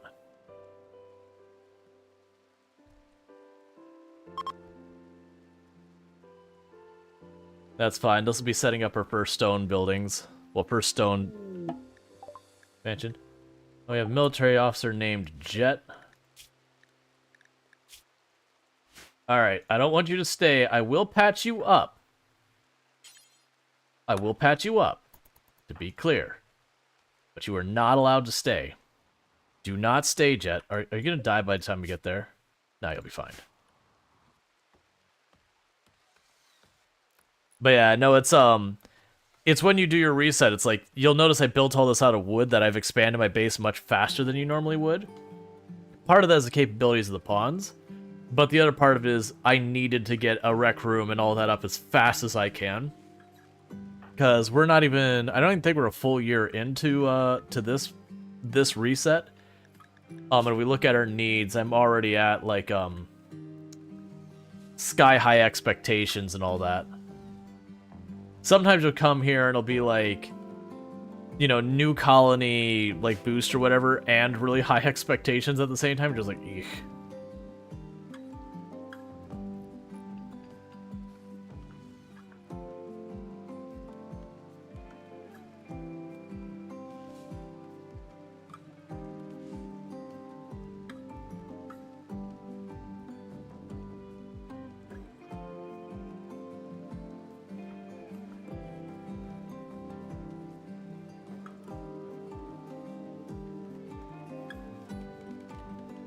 Yeah, once they get all this filled out, we'll tear down this wall. I'll add another bedroom.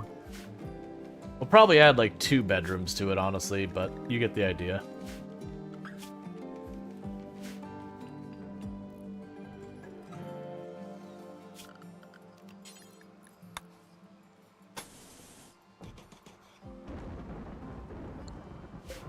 Oh, 1 second.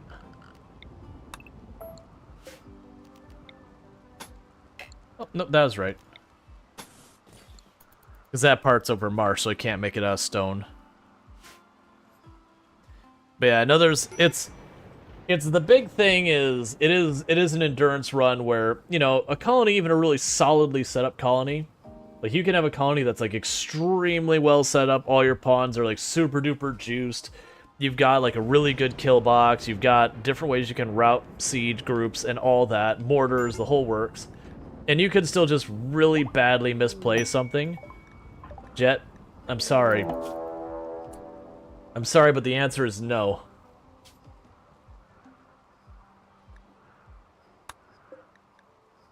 Alright, so they're going to be using transport pods nearby, and they're going to try and siege. Alright. Got grenade, short range, short range, short range, short range, long range, medium. Okay, so you got 2 bolt actions and a whole lot of short range. Gather the Thrumbo.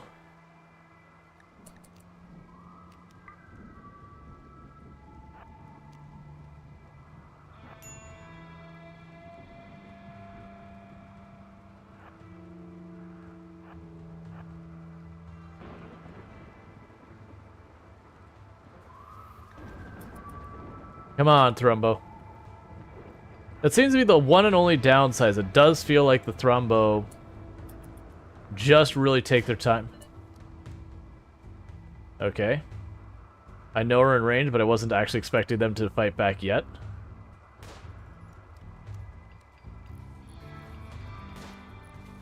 Alright, the Thrumbo, we're getting in there.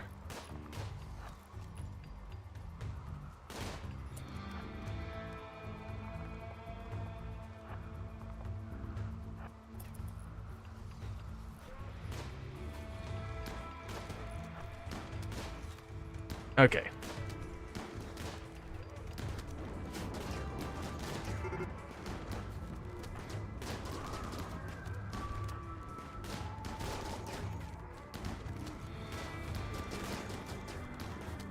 I'm trying to bait the shots into Goobish as best we can.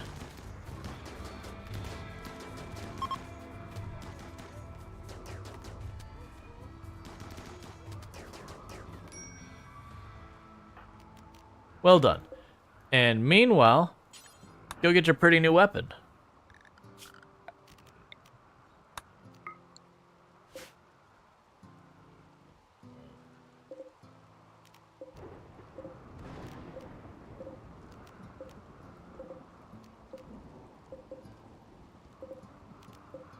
And we'll just set all of these things up to priority haul.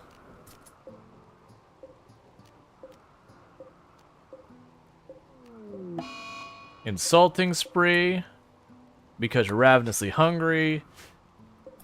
You have like 40 food. I understand it just took you into a fight. Look, come on, man. What'd you expect? The insulting spree is going to be a pain, too. And you can arrest them and send everyone to sleep. There's a bunch of different ways to go. Ooh, you actually got hit pretty bad. Another Thrombo's just starting to stack up a whole bunch of injuries. Oh yeah, that is one nice thing of when you have this kind of wealth going on. Look, you're insulting people because you're hungry, and rather than going to eat, you're just going to keep insulting them. You're helping no one.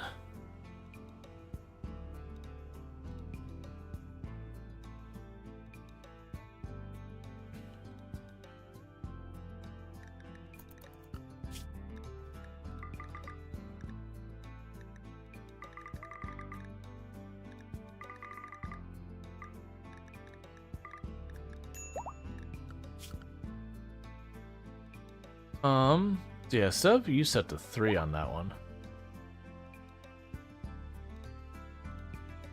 I was curious of ways are ones that could justify hunting. Oh yeah, I have illicit NZ actually set up so if they were to ever finish constructing and mining, which will never happen. But if they were, they'd actually start hunting things.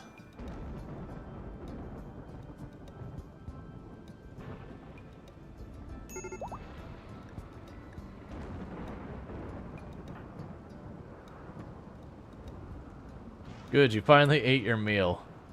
It took you long enough. All you had to do was not do what you were doing.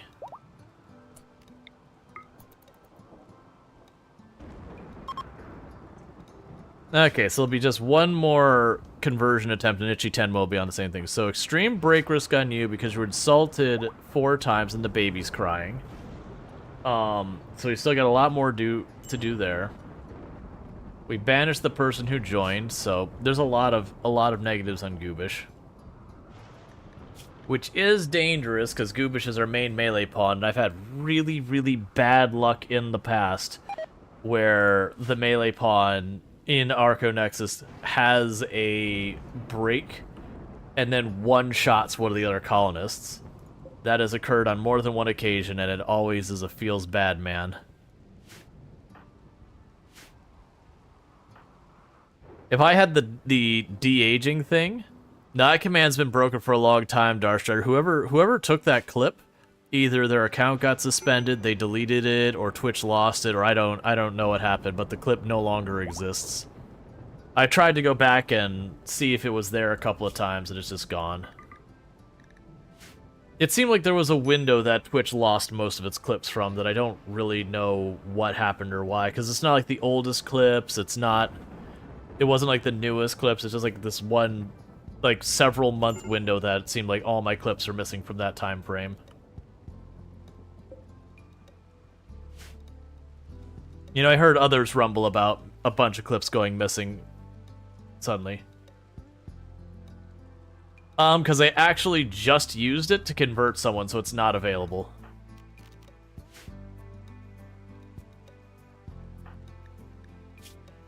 It'll actually probably be okay for the most part. Wrong pawn. So they're this leader. You've got this one, which is the one that consoles. That's the one that makes it better. And then there isn't a third one.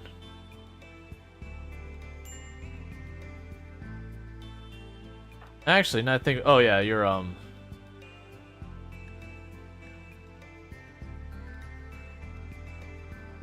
Oh, you said leader speech. Yeah, I mean, it can gain or lose, but part of the problem is I don't have a proper room set up. So if I do a leader speech... Actually, no, it's saying it'll actually be okay. Because normally if you have a room that's, like, poorly set up, they'll have a very high chance of having a negative outcome of it. Yeah, we can do a leader speech. Like, I thought you'd get, like, bonuses for the lectern. I could be just misremembering it.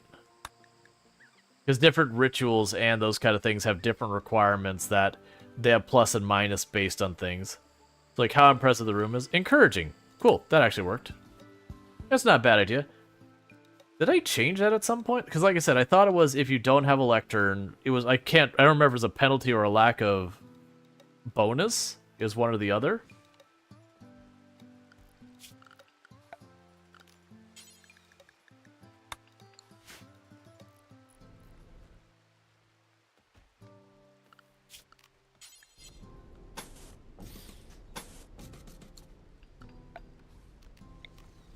You'll have that set up for if we get another one. Yeah, it's rituals that have to have the... Well, that's the thing. I know the rituals have to have it. I thought the leadership speech had to as well. Because I could have sworn in the past that lectern was one of the ones... That it was one of the things you wanted a lectern for. That I thought it was room impressiveness and lectern were the ones that cared about. It could be that maybe it did and they got rid of it, or maybe I'm misremembering. It could be any of those. Lectern helps but isn't needed? Right. But that's the way ritual stuff works as well. That you get pluses and minuses, and it increases or decreases the odds. Because then you have the opposite end of the spectrum, which is you botch the speech because you have too many negatives. I mean, I'm not against that, but I don't really need a legendary mono sword. Not that a legendary mono sword isn't amazing.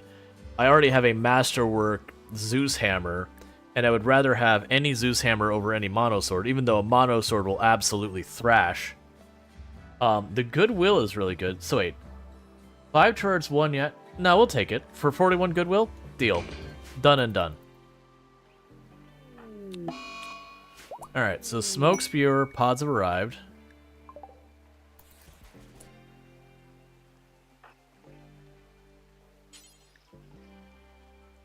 Alright, so we had... Craven is the only one who has the art skill. Right now we're just gonna haul that back.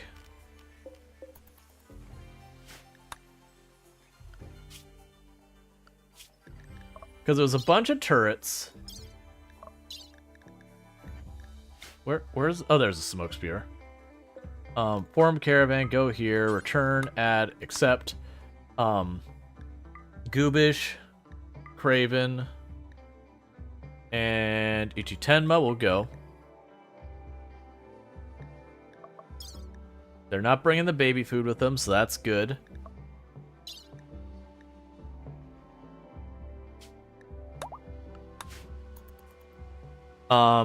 So what I should be able to do is with the turrets, most likely I'll be able to just pop their batteries like normal. If we have one that I can't do that, then, you know, Goobish runs attrition, gets its attention with the shield, while the other two pick it off or reposition where they're not in the line of fire to then, you know, pick off its support or whatever. Alright, that's just for if I do happen to get myself another like unstable power supply at any point. I've already got the room. I just pop it in there, close the wall off, and we're good.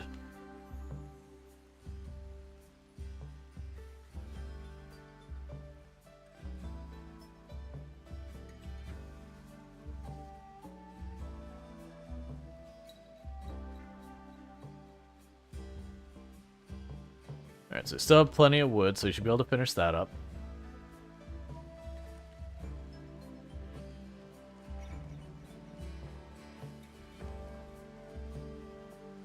Okay.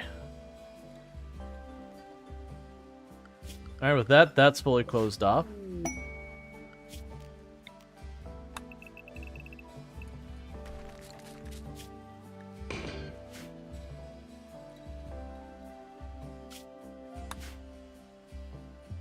Alright, so we've got another thing done. You're almost done with that floor. You're making at least okay progress on that floor. We replaced that, so there's another route through here that will hopefully result in far less people running all over the place. You did pull those up, so let's go ahead and put the 2 freezers there, and we can go security. Do you have a bunch of sandstone? You got enough probably for this. And then once we get the ACs, we'll tear the roof off.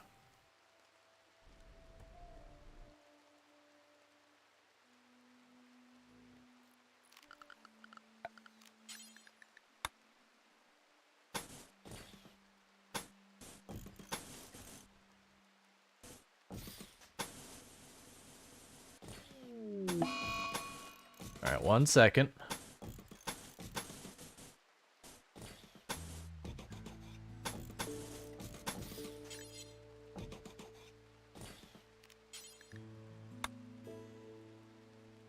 So, did you get the... Yeah, so you got the outer doors sorted out. Cool. Alright, so let's jump over here.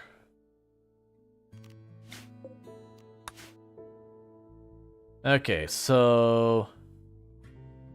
Now it's a little bit of a booger. Okay, so that one's turret's way the heck behind that battery. So we could deal with that one easy. You actually have a shield belt, which I am excited to see that. So you can... Oh, actually, no, I take that back. Oh, you actually are kind of a jerk on this one. That's actually a properly set up base there. That all of the turrets are pretty well set up to cover their shields. So this one I can get nice up and close and probably pick it off really fast. So I think that's where we start. Because from there I could probably start doing some mayhem to some power lines where... Well, no, there's even cover there. You have a good setup here.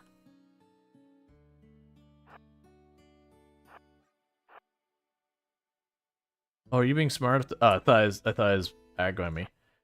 All right, so that is going to explode, but still, we're going to run you in.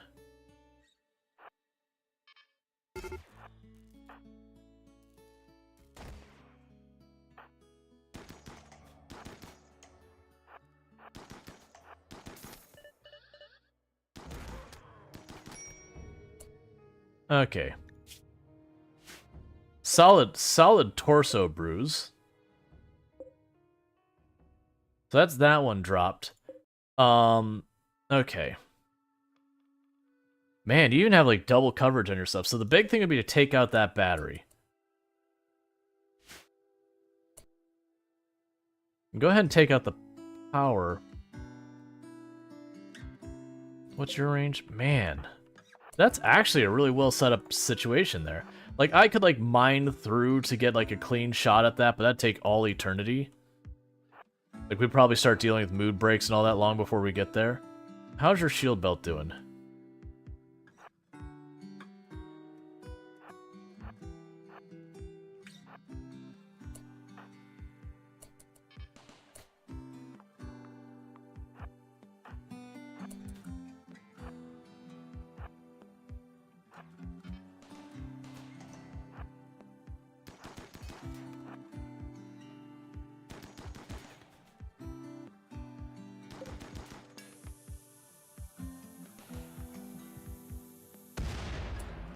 Alright, and now I can go right up here. We should be able to shoot the battery now.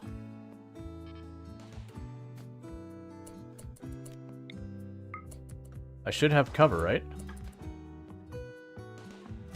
I do not have cover. Still fine, we took out the power. Let's go deal with this real fast. Alright.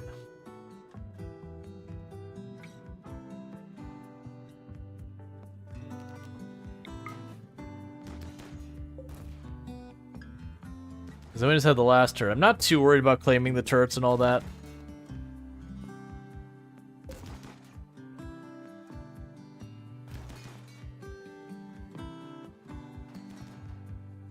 Yeah, unfortunately, I won't be able to shut that down.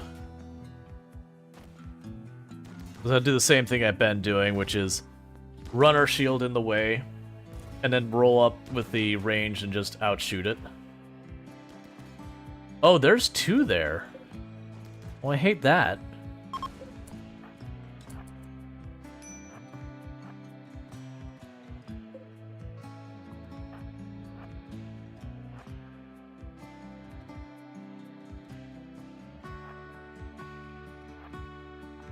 gonna try and scooch up around this way.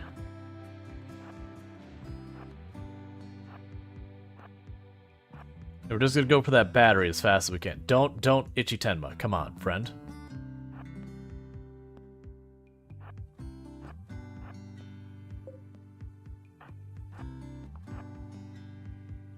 We're not shooting for the actual turrets. We're just going for their power.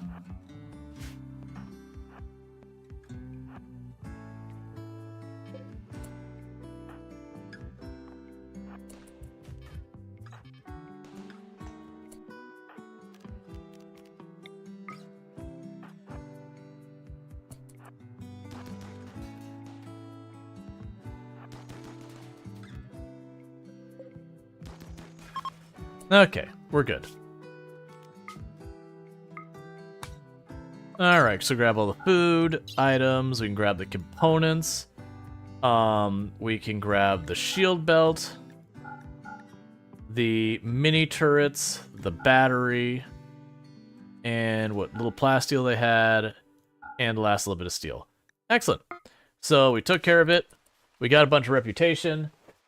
We got some components, we got some steel, we got some other goodies. So that was good. And the only injury we took is we had one. It was a pretty solid torso bruise on Goobish. The person with like the siege hammer got a solid hit on him. Luckily, Goobish, I believe, has. I actually don't remember if I gave you stone skin or not.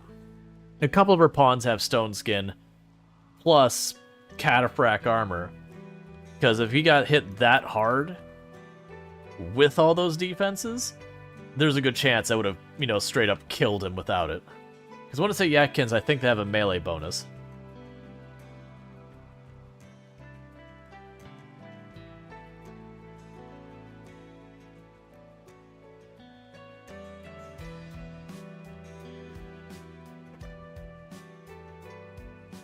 Alright, bear with me for just a moment, chat. I need to quickly use the restroom. So I'm going to pause the game, put up my way screen, and I'll be back here in just a minute. So thank you again for tuning in. And I do hope you have been enjoying the stream so far.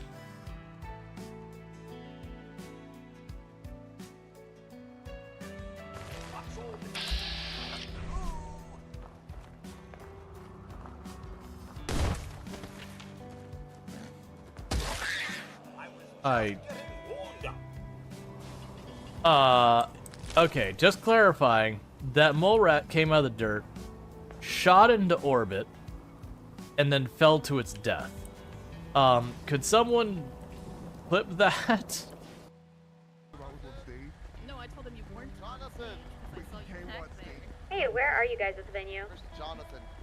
Bartender Jonathan! Up here, go check out. Just in front of stage, center stage.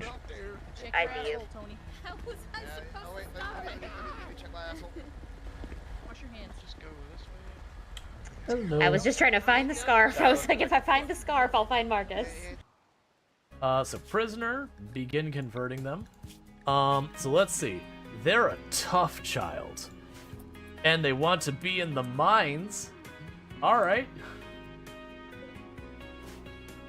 That thematically fits this in a very uncomfortable sort of way.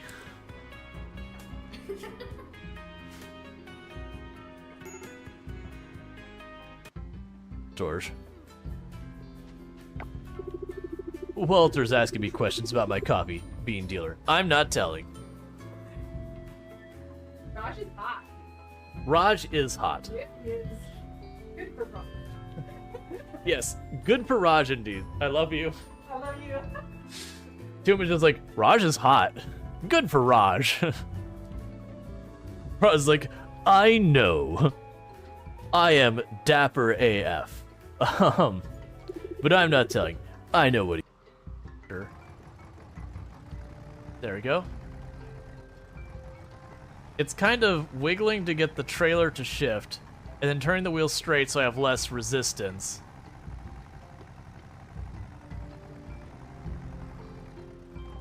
Once I get over this hill, it's going to be so much easier, but we got to get over the hill first. Come on, come on, come on. Oh yeah, no, we already knew we need a new tractor. I just don't have the money for it. But my hope is that this is the money for it. Oh, I just realized something. How am I going to get onto that plate? If that little incline is... Alright. That's a clip. I think it's like 25 horsepower is not enough. Because we're playing Farm Sim, and we've been doing the Survivor Man challenge. Which basically just really restricts a lot of stuff. There's no hype train. Why are you... There's like no train anything. That's a lie. Heat wave. I hate that. That's a bad time. Alright, we'll just go ahead for right now. Just shove a passive cooler in this room. Gonna need you to do that real fast, because otherwise everyone's gonna be like, it's hot.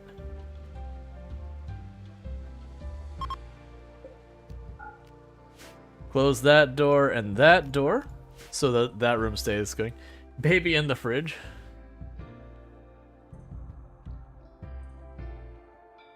There's an exclamation mark commands will give you a link with all the commands. So you don't have to just like randomly type in a bunch of stuff that won't do anything.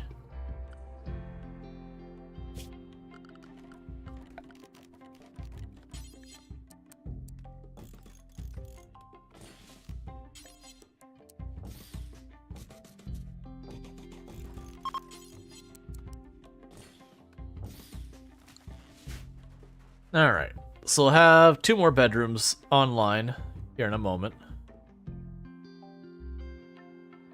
And all his buys are decaying rapidly, and we're all good. They should be getting back pretty soon. Yep. Maybe not tonight. Hey! Whoa, Jess, how's it going? Can we get a shout out for Wojess? For those who don't know Wojess, another fantastic content creator on the platform. Also plays quite a bit of RimWorld among other things, so if you're looking for that. Been doing it. Oh, do I still have the Dare Drop link on there? Yeah, that is an out-of-date link. That's what we do Dare Drops. It lets them know when I'm playing a game, so I gotta get that updated. But, am I out of baby food? Why are you being so bad at all of the crops? That's not what you want. Harvest all. Harvest all. I mean, the reality is it's because our poor people are stretched too thin. But thank you. I totally forgot about it. But yeah, so for those who don't know, just absolutely fantastic content creator on the platform. Plays a lot of RimWorld among other things. So like for example, they have been doing like one of the runs they've been putting the most time into is they are doing a run that is their own challenge. That the idea behind the challenge is they are trying to, if we go here, you see how there's this box? I can't build out here, but I can build on the inside. They're trying to make a base that fills in the entire area. And I don't mean like they just zone the whole thing as like one giant farm or something like that. Actually uses the entire area. So that is really impressive. But they've been working on that. You said and instantly walked away. It happens. I understand. I know how good my content is. No. But yeah, so definitely highly recommend them. We do really need to feed the baby. Okay, you are feeding the baby. Good. We did get food to the baby. I was really starting to worry about that. The problem we're running into is Zadian is the one who is our farmer right now, and then Proger does the farming part-time. And the issue I'm running into with that is I have a couple thrombo. So, you know, that's becoming an issue. Oh, I'm seeing another problem here. Delete that. What's happening is they're running the entire long way around just to reach this spot. To deal with that, we don't want to do that. We can go over here. We can put a door there for me to use strategically later. But right now, with them running that whole way around, that's the whole thing. Oh no, you're all good. And then for the heat stroke concerns, I mean, you can just go into the fridge or something.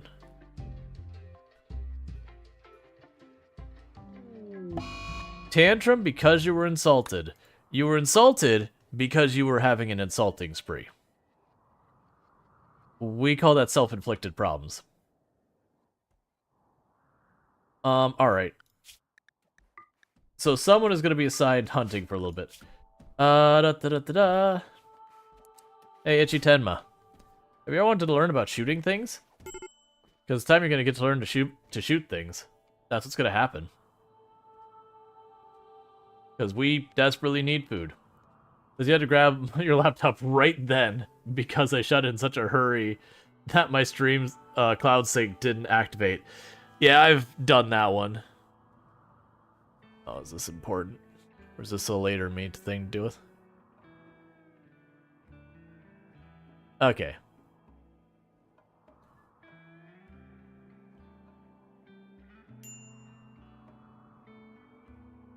Alright, just juggling a couple things on the back end I mentioned earlier. Like I don't need to get the details and all that, but just things I got to keep an eye on probably for like the next day or so. So I do apologize if anything gets disruptive. Yep, so we've taken the baby. They said it's too hot. It is too hot in that room, so I put them in the freezer. That's just what happens. Ooh. I don't think I can help you, friend. No, I don't have the material. As much as I'd really, really love to do that, I do not have what I need to get you what you need. It was vitally important. Oh yeah, no, absolutely. Oh good, the heat wave's over, so we can stop this nonsense. Because that's actually a bad enough heat wave. We're already trying to deal with our freezer not quite getting down to the temperature it needs to. How are we doing in power? Alright, we don't have a lot to spare. We really need to get a research bench on. It's the same thing as we had with the last iteration where I don't have enough people doing construction and all that. So we're very much starved on our construction. We're making progress, it's just not as fast as I'd like. Pretty much I just need more people. Which, whether I wanted them or not, we're getting more people. One at a time. As kids happen. It's not the way I wanted to make that happen, but you know, it's more people, I guess.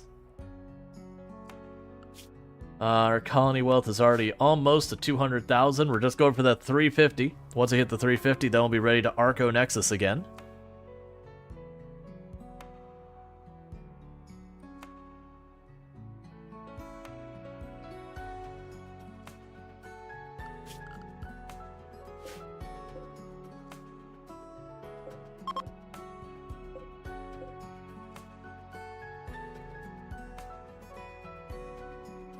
You're not connecting with anything today? Yeah.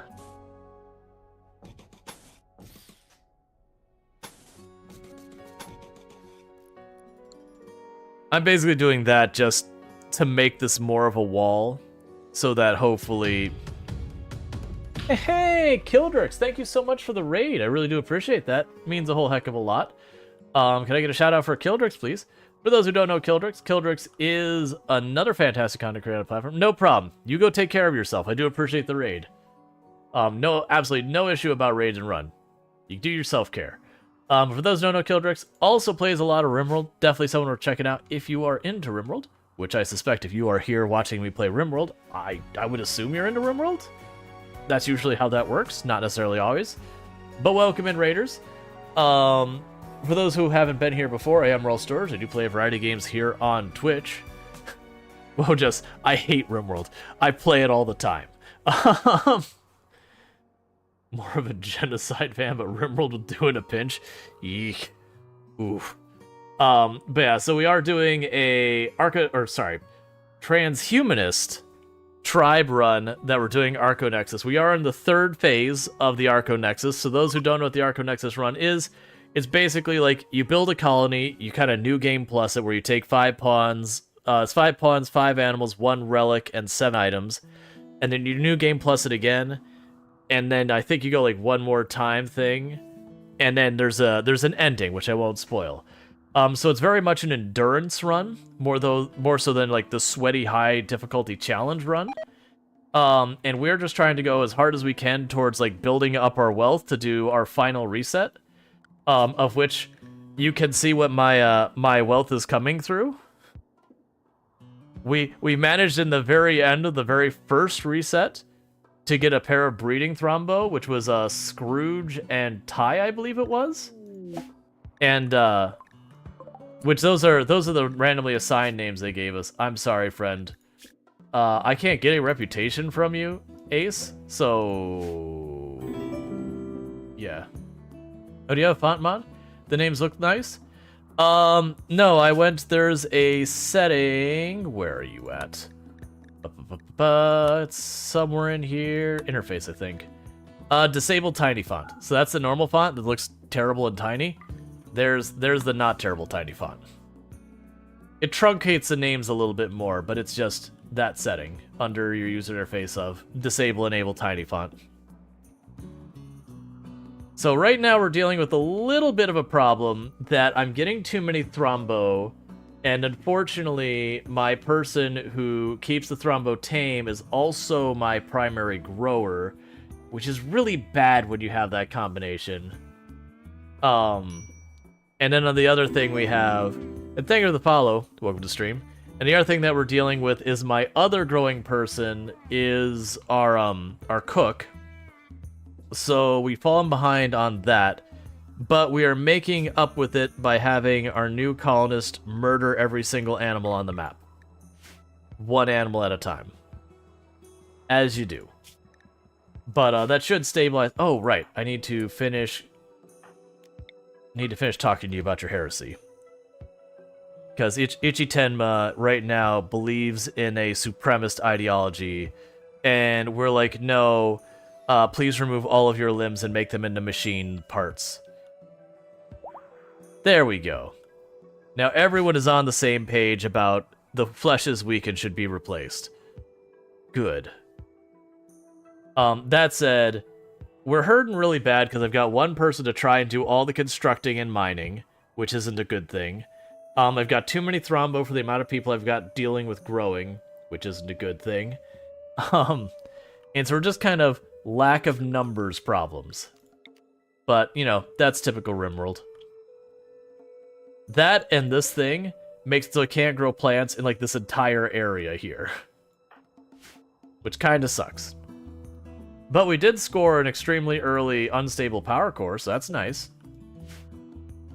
They sent a mech cluster that had is like 3 or 4 assemblers and nothing guarding it, and an unstable power core.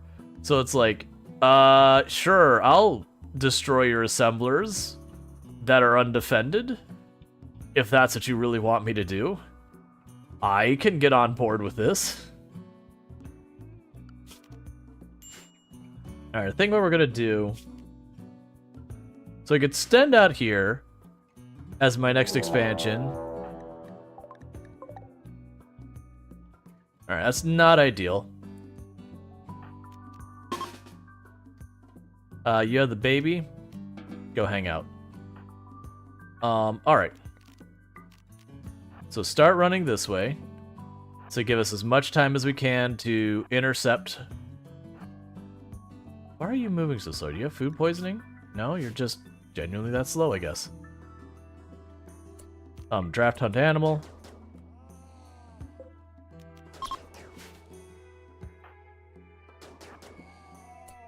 Alright, good enough. That's a pretty neat path. Is it vanilla? Yeah, if you do ! mods, you'll see the mods I have loaded. They're almost all like UI, like quality of life stuff. But if you want paths like this in your world, you just need to build on a road, and you'll have like a path, you know, cutting through your base, just the same as if you build on a river, you'll get a river. Drafted? Yep, thank you. As all the Thrumbo just saying they're like swarmed to where Zidian was, because Zidian is the keeper of the Thrumbo. So the thing we'll do is we'll build another expansion over here. Right, we're still researching geothermal because I just wanted to kill time for later incorporating that geothermal up. You never seen them make such a nice bend? They're usually straight through. It depends. But yeah, no, a lot of times you will. I found if you do stuff with the river is when you get some like really exotic kind of designs. Like even the mountains, you'll have like this carved path through the mountains. That can be kind of cool. I don't do river maps enough. They really are a lot of fun. I cannot wait to get more steel and all that here so that we can start getting more done. Because all this is right now is carry the baby to the freezer because it's too hot. The Thrombo takes the baby back to the other room, carry the baby to the freezer because they're hot. And I'm trying to solve the problem, but I need to get more materials. Or you can just grow up. That also works. Oh, did you actually get the next bench done?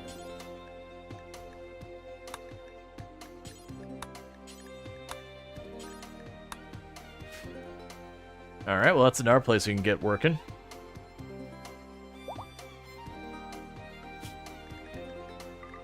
And another Thrombo.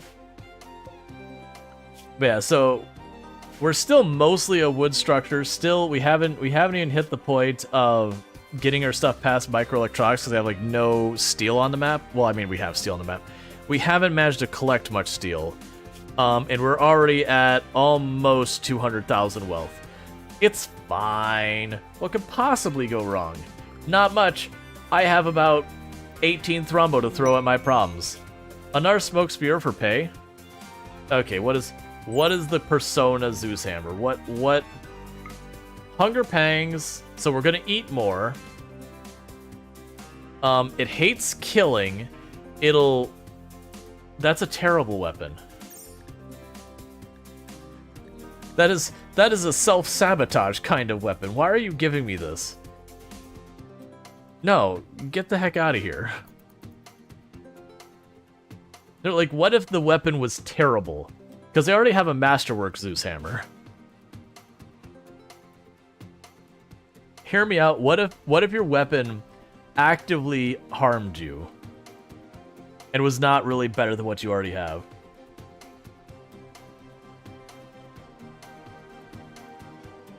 Pacifist weapon? Yeah, pacifist weapon that makes you extra hungry. Perfect. I'll take 2. You have turrets to place? Right. The issue I have is I don't have much power to spare, so I'm just sitting on the turrets right now. Yeah, no, it was the thing about having to attack when I only have 5 adults. When we're struggling on food right now, I could send people over there, but they would be taking pretty much the rest of our food to make the caravan trip. So yeah, getting the armor would be really nice, but we got problems at home. Like, we've got it planted now, finally. We just gotta wait till it gets pulled up. Yeah, no, there's sometimes I'll go for it, sometimes I don't. Usually I'll always prioritize my home situation, but if we're sitting here and I got like 5,000 food just stashed away, it's like, yeah, we're going. But I've killed plenty of colonies from caravanning at times I ought not caravan. I also really need to get this temple dealt with. Like, pretty soon I'm going to be having some serious problems with moods if I don't get that sorted. Like, right now things are stabilized, but I need to get my temple done. I need to get all these other things done. Alright, you can lock these doors open. We closed them during a heat wave so I could put a passive cooler in here just to bring the temperature down.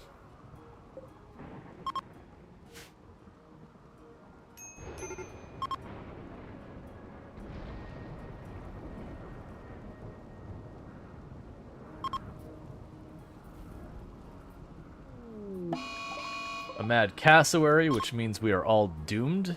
There's a cassowary. There's no way we can stand a chance. It's just too much. Oh my god. That is the one thing I dislike about the kids in the game, which is actually realistic, is every time you need your pawns, it's like someone has the kid.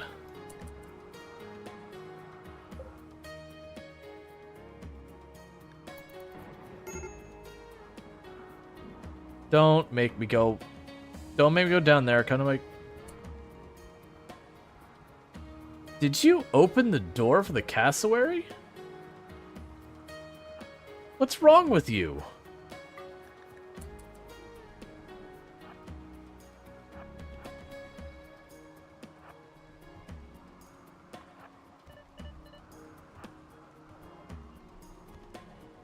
Just, you have a nice defense there. What if we just did laps through the door so it couldn't close?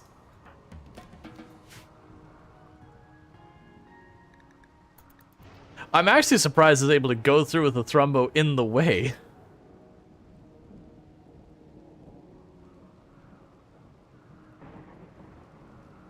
Like, for a moment I got scared that I just, like, left a hole in my wall or something.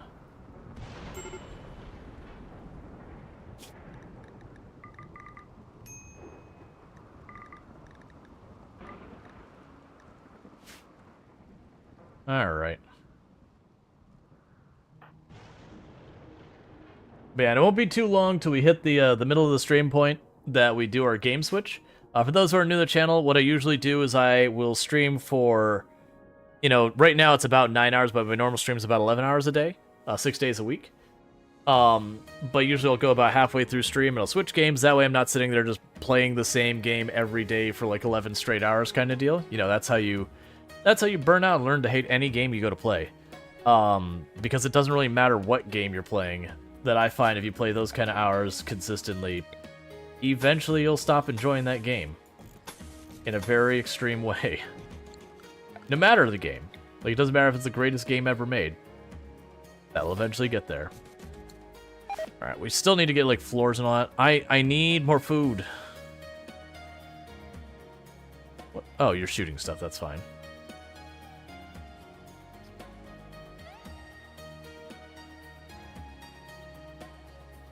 All right.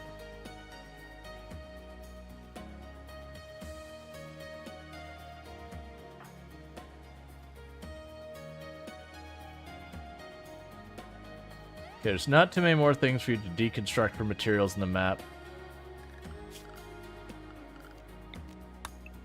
Don't worry about those. Don't worry about that. What was that down? Oh.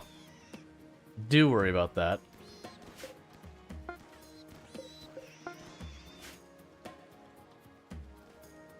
Trying to see the other things they queued up for them to disassemble. I need them doing other stuff. I thought they were basically done, but there's a couple more ruins they've completely missed.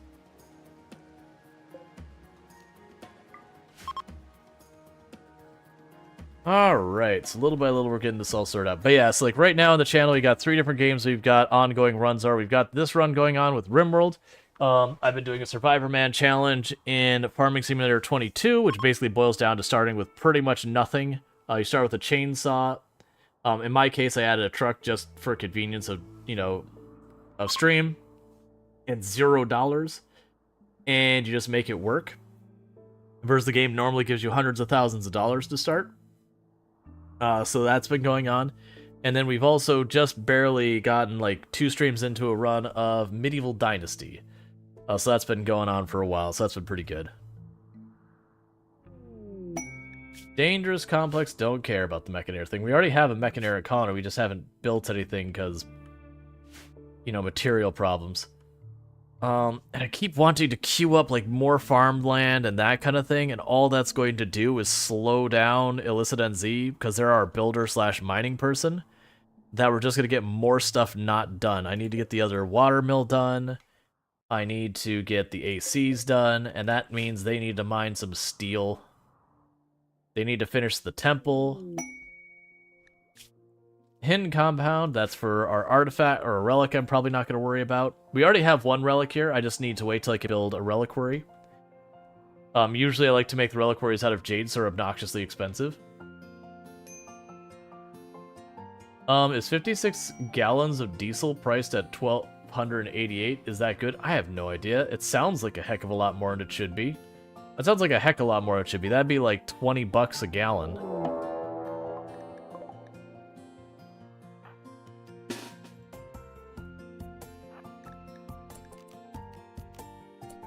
Oh, bring you 2.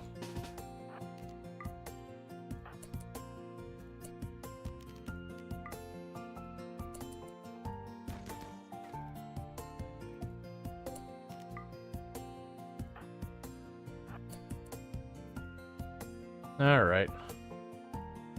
23 gallon? Yeah, that doesn't... Like, I have no idea. I don't buy diesel.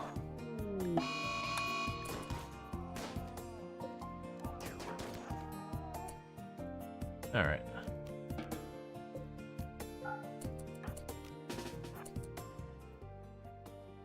That's out of a 90-gallon tank?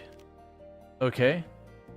Are you talking, like, in a video game? Or what are you talking? Like, I have no idea.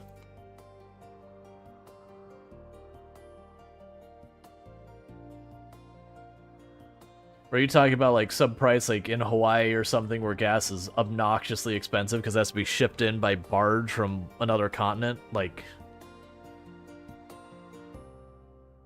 Or you happen to be near an airport because you always get price gouged? Oh, yeah, truck is stuck sim? Oh, yeah, no, it's just... Video game numbers are meaningless. That's just balance decisions and all that.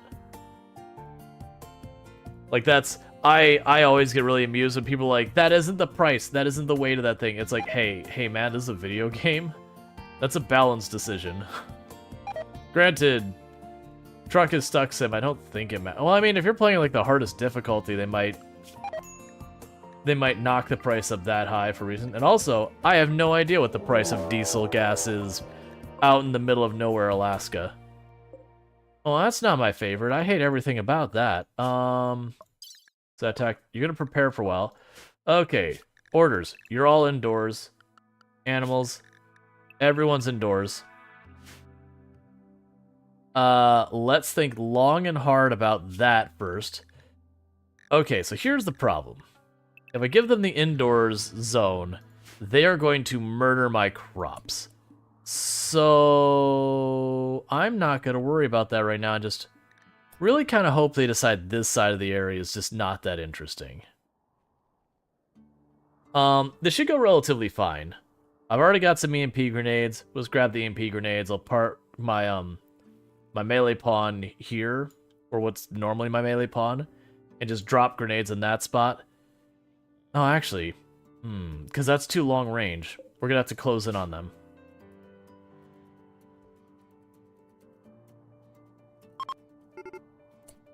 Alright, so. Hey, kid. It's time. Who has the baby? Okay, you deal with baby things. It's fine. We're gonna run over here.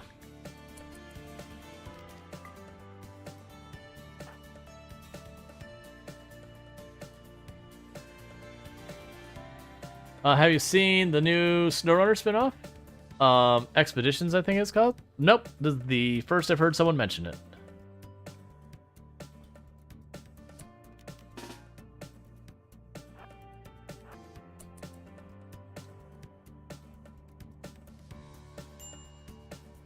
Where are you going? Why are you not indoors? Scrooge, you're our oldest Thrumbo in the entire colony. Of all the Thrumbos who would just do whatever the heck they want, you're the last one I'd expect.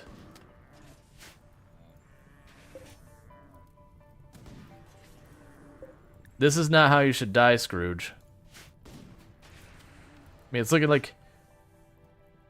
Okay, so all that planning... You just do whatever the hell you want. All that planning, right out the window because... Oh, man. So all the Thrumbos are charging over there because I have them... I have them enlisted to... Go get your rifle.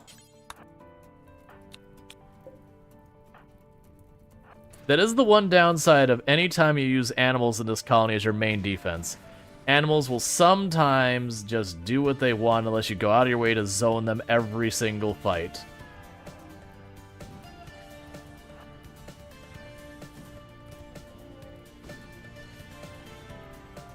Alright, we need to get through here. Our Thrumbos are just being piecemealed because... I thought I had a door down here, didn't I? I do not.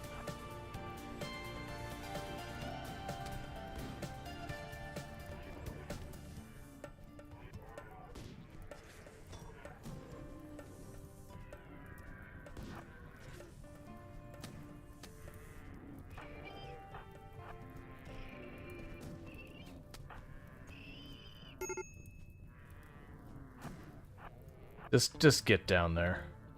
I mean, the Thrumbos are going to win the fight.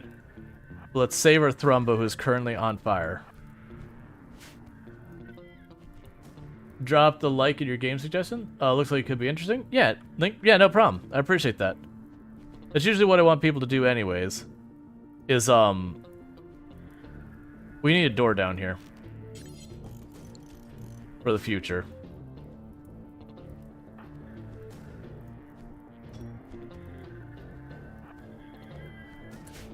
Alright, so...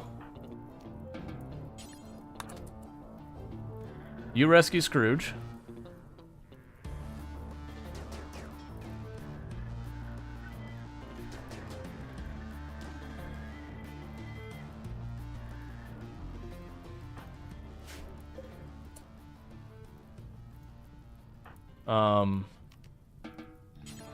You rescue that one. You're already on it.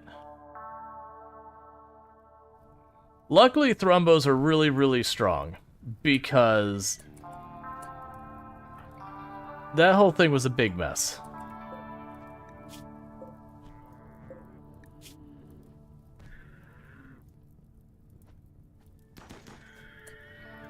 And should not have been that big of an issue.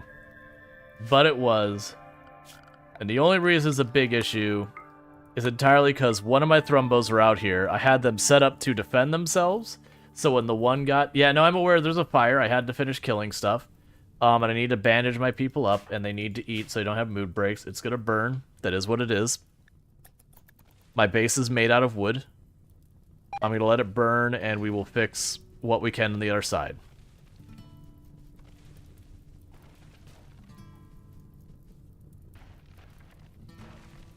Oh, we need to unrestrict everyone but you.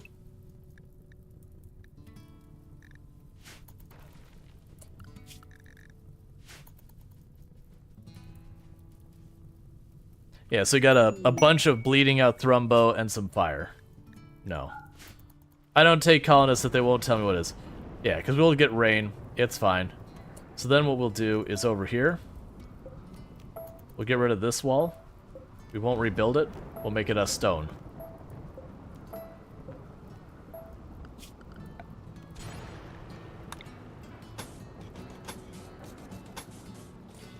This part will still have to be wood because it's on water. Yeah, and I was aware there's a fire. It's just like right now we've got people who are starving because they've been so busy trying to like care for themselves and all that. So there's gonna be a thing that's gonna take a little bit of work. The good news is this doesn't, them breaking into this doesn't give them access to anything to attack. It's still walled off in an enclosed space. So it's just a mild inconvenience more than anything. Whereas like this one, they could at least destroy that generator, because this one's not even built. If they hit it, it just drops its stuff on the ground. Oh, did I have shred mechs?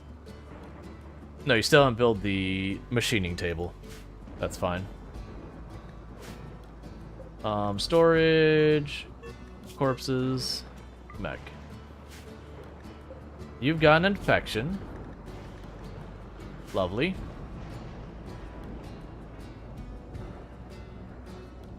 Yeah, no, I can. Death caused by blood loss. Lovely. So that's gonna be a mood penalty for everyone because these are venerated. Are you just not treating people? I've got 4 doctors. I've got 4 of you. None of you are, well, I mean, a couple of you are asleep right now. None of you are really asleep. I got 4 doctors.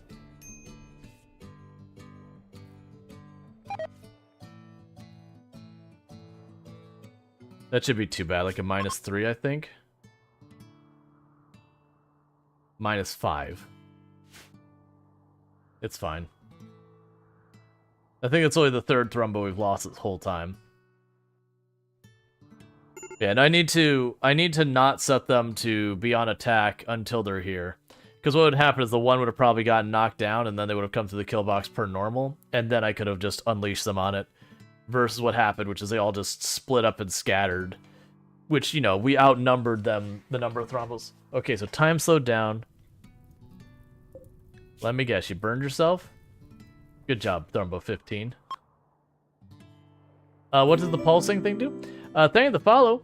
Welcome to the stream. This is the Arconexus ending run. There's these. You just research them, and it makes your people mad if they're standing inside the middle of it. But it's not that big a deal. But yeah, it's just a thing for one of the endings. You have to research all of these things and get your map pieces. So we're on the 3rd phase of that run. Royal Tribute Collector. I have nothing for you, so have a nice day.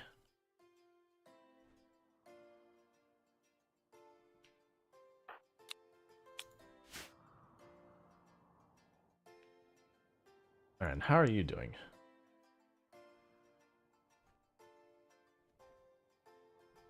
Once we fix this perimeter, I think we are going to expand up in this area, both to expand the farm and to have the geothermal vent inside our base for hooking up more power when I need it.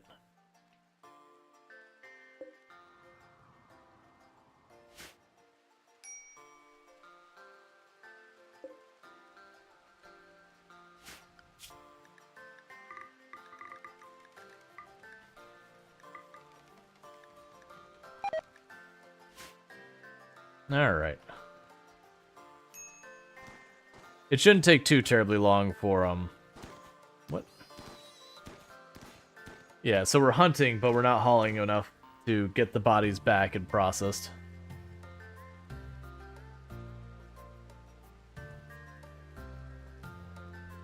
So why are these animals so OP? The animals are really, really strong. But they do eat a lot, and they do require a lot of training that only really, people who have high level and animal skill can train. The other downside they have is if you actually look at the animals, they're worth about 4,000 each. This one's a little bit under because they've got a lot of injuries that reduce their value. But, so just these animals here, we're sitting at what, like 4,000 each? We've got 12 of them. So we're talking like 48,000 just in Thrumbo for my colony wealth. So then we consider on here, it's about a fifth of my colony wealth is just the Thrumbo. Alright, so you're gonna all attack? I can live with this. I was waiting for it to be like, such and such has the baby. Alright. They're attacking immediately. I don't think it said breach, right? It is a breach raid. I love the wealth graph in Arconexus run. Yeah, where it's like up, up, up, and then the whole thing collapses. Yeah, so what we want to do is we want to just get our people to where we can hit them. Because it's looking like they're all melee.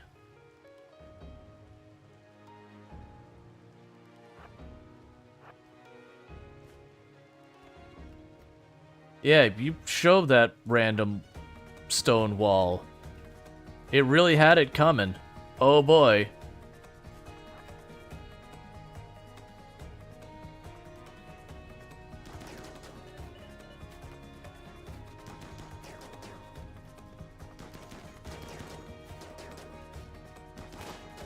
Where?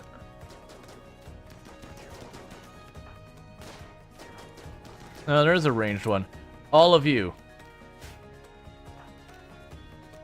And the ranged one.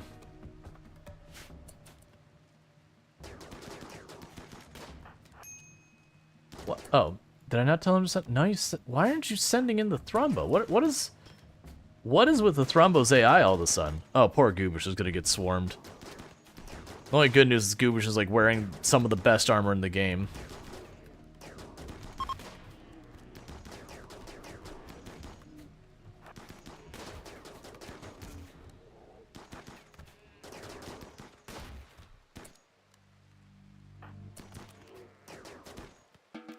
Okay. But yeah, that's the only real big downside of doing animal heavy runs, is sometimes the animals will do real weird stuff. They aren't trained to attack. Maybe they have trouble pathing through the water. Pathing through the water is a maybe. I haven't had too much problems with that, but most of them should be trained to attack. Like, we have a couple who aren't, but the vast majority of them are fully trained. Now, we are having problems keeping them trained because I'm having food problems, which is the whole reason why, like, when I get a good quest, like, here, we have these materials. It's like, okay, well, that's fine, but I really need to deal with my at-home problems. Alright, so this is a problem down here. So once you're done tending to people... So what injuries did you get? You just got some scratches, not... Hi! Need to deal with your home problems? In the game. Because I'm problems. It's true. But you're a good problem. He's like, I don't know how I feel about this. This feels like an underhanded compliment. I said you. Um, Hello, Luxray. Alright, you... Hi, the very last Lardine. So that needs to be fixed, otherwise that is a hole in my defenses. Hole in your defenses. I don't want a hole in my defenses. Oh, that's sweet. Hi, Darth Strider. Mm-hmm. Will is being mean to the Thrumbos. What?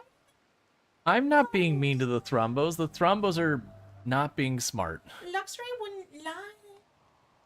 Hopefully not on the internet. Exactly. He keeps shooting. I mean, technically that's actually true. It's not intentional. Why They are you run shooting ahead. them? They run ahead when I don't necessarily want them to, and then I have to defend myself with the things that they're running ahead to maul. And unfortunately, there's a giant elephant-sized fluffy thing running between me and the thing that's trying to attack me. That's me. To be fair, they're very durable against bullets. And then do you keep shooting them till they die? Well, no. I mean, I shoot the bad guys till they die. It's just the Thrumbos catch a couple hits here and there. Gotcha. So you're leaving them scarred and deformed? Gunshot, gunshot, gunshot. Multiple permanent brain Fatal injuries. scar. The bad back's not my fault. Old gunshot. Scratch scar. See, that one is a Timberwolf. That was an enemy. That was someone else. That was someone else. That was probably me. Right lung gunshot. I'll say this one is probably Permanent me. gunshot injury. There's one with a scar on its heart from a bullet. Oh. It's so mean. I don't try to hurt them. Why would you do this to the Thrumbo? Because there's big scary things and they run at them and I want to stop the big scary things and they're just in between. Why aren't you? Oh, did we run out of wood again? That's sad. Why don't you have wood? I mean, why is there no wood? Because I keep using it all. Use it more judiciously. No, I'm gonna be pretty aggressive in our use of it. I'm in the jungle. What's a little deforestation of an entire jungle? Husband, Wifey, I love you the most out of all the love that's ever loved. I love you more. No. It's just the way it is. No. Just the way it is. No. Mm-hmm. You could say no, but it's just the way it is. There is a cobra in the animal pen. I mean, a cobra is an animal, so that seems like a good place for it to be. You always have the baby, Graven. It's like, I need to see people to help with the defense. Graven's like, nope, got the baby. Hi, Cyrus the Mage. Your chat, they know what's up. Cats. And now there isn't a cobra in the animal pen. Wait, I wasn't looking. What'd you do to the cobra? I shot it to bits. Because there was a cobra in the animal pen. The cobra's an animal. Where else did you want it to be? Not in my animal pen? What do you want in your animal pen? My animals. Like the cobra. It's just like I don't want a fox in a chicken coop. It's just not a good combination. Well, that's literally called a chicken coop, so it's for chickens. Well, I have Thrumbo in my animal pen, so I've got these giant, ancient, like, huge, like, dinosaur-esque dangerous things, and a tiny little cobra. So why'd you need to kill the cobra? Mostly, actually, because it could potentially hunt Brain Explodes who's a child. All you have brain explodes is tiny and cute. Yeah, Thrumbos are scared of cobras, didn't you know? It's like elephants and bees. But like a cottonmouth in a nursery. Good, the first we rescued decided to leave. I didn't want them to stay, so that's excellent. Trumbo's less than cobra. Yeah. Snakes are cool. I like snakes. Right, Lovey? Mm-hmm. Don't I like snakes? You do. We went to this like animal place a few weeks ago, and I was holding a snake, and it like started going down my back into my clothes because it was warm, like it's cold out, and like it was trying to get warm, so it started like going back like this, and I was just like, well, I've had a good life. This is my life. Me and the snake are one now. Yep. I am Snake Woman. Yep. And then the person who worked there was like, I don't know, I need that snake back. There's no way to prevent this next part. I tried nothing and it didn't work. Yeah, that was pretty much me. I tried nothing and here we are. But I wanted the snake to get warm, and I was like... Mm-hmm. Alright, well, you sleep well. You sleep well. Never. You sleep the sleep that sleeps the sleep. Okay. Yeah. It'll be so good. Alright, love you. Yeah. Okay. Don't shoot more thrombos. I make no promises of things that are absolutely going to happen. Because I'm super far in this, and I'm not losing for the sake of making a Thrumbo feel a little bit better. Alright, so I patched all the holes in the wall. We've got all that. What are you working on right now? You are removing the steel floor piece by piece, which then makes you run back here to put it down there. So what we're going to do is, even though I keep saying I shouldn't queue up more stuff, we're going to queue up more stuff. We're going to go up here, cut across there.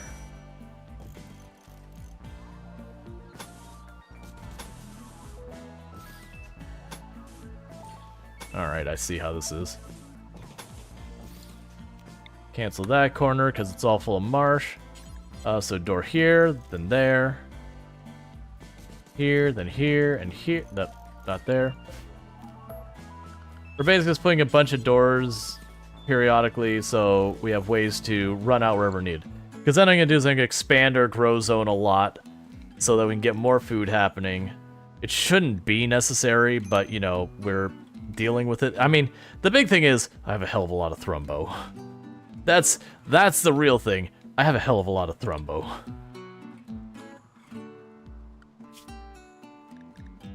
So I'm gonna need way more food to deal with that problem. Did I make that far enough? We're gonna go over here. 3 more tiles up here, then to left.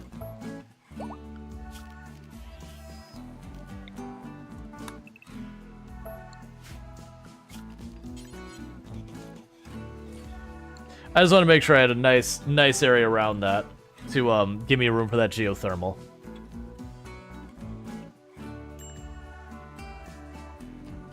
All right. We still haven't gotten our auto doors built because steel. Basically, I need someone else helping them. I'm really hoping when Brain Explodes ages up another step, that they will be really into mining and or construction. But it's not looking encouraging. That said, chat, it is getting to be about that time. Normally I actually switch a little bit earlier, but we had the raid and people were coming in from RimWorld, so I was like, let's play a little bit more RimWorld. For the record, I do play RimWorld very regularly on the channel, but like I said, I do go about halfway through my stream and then I switch games. I do that because I do fairly long streams and I stream like 6 times a day. So, what I'm going to do is I am going to put up a poll. And it's not going to be the poll that the people who are here are super used to. I've got 2 games in mind. And we're going to go ahead and have what are we playing now? And we put Medieval Dynasty, or Farming Simulator 22. I will allow extra votes for 1,000 points like I normally do. That way people who've been here for a while can rig it. Yeah, no, I switch the game once per stream. So like I do the first half one game, the second half another game. So let me go ahead and get rid of the join thing real fast. Unpin this message. So you should see a poll. If you do not see a poll, refresh your browser. It's just a thing that happens on Twitch. You just got to deal with it. And while that's happening, for all of you who are checking this out over on YouTube land, I am going to be ending the stream for you on YouTube and starting up a new stream when we do switch, because YouTube doesn't let me switch the categories without messing up the video. So go yell at YouTube for that. In the meantime, don't forget to like and subscribe over there. So thank you so much for tuning in there. It's okay, chat. We know where all the good stuff happens. But we got all that going on.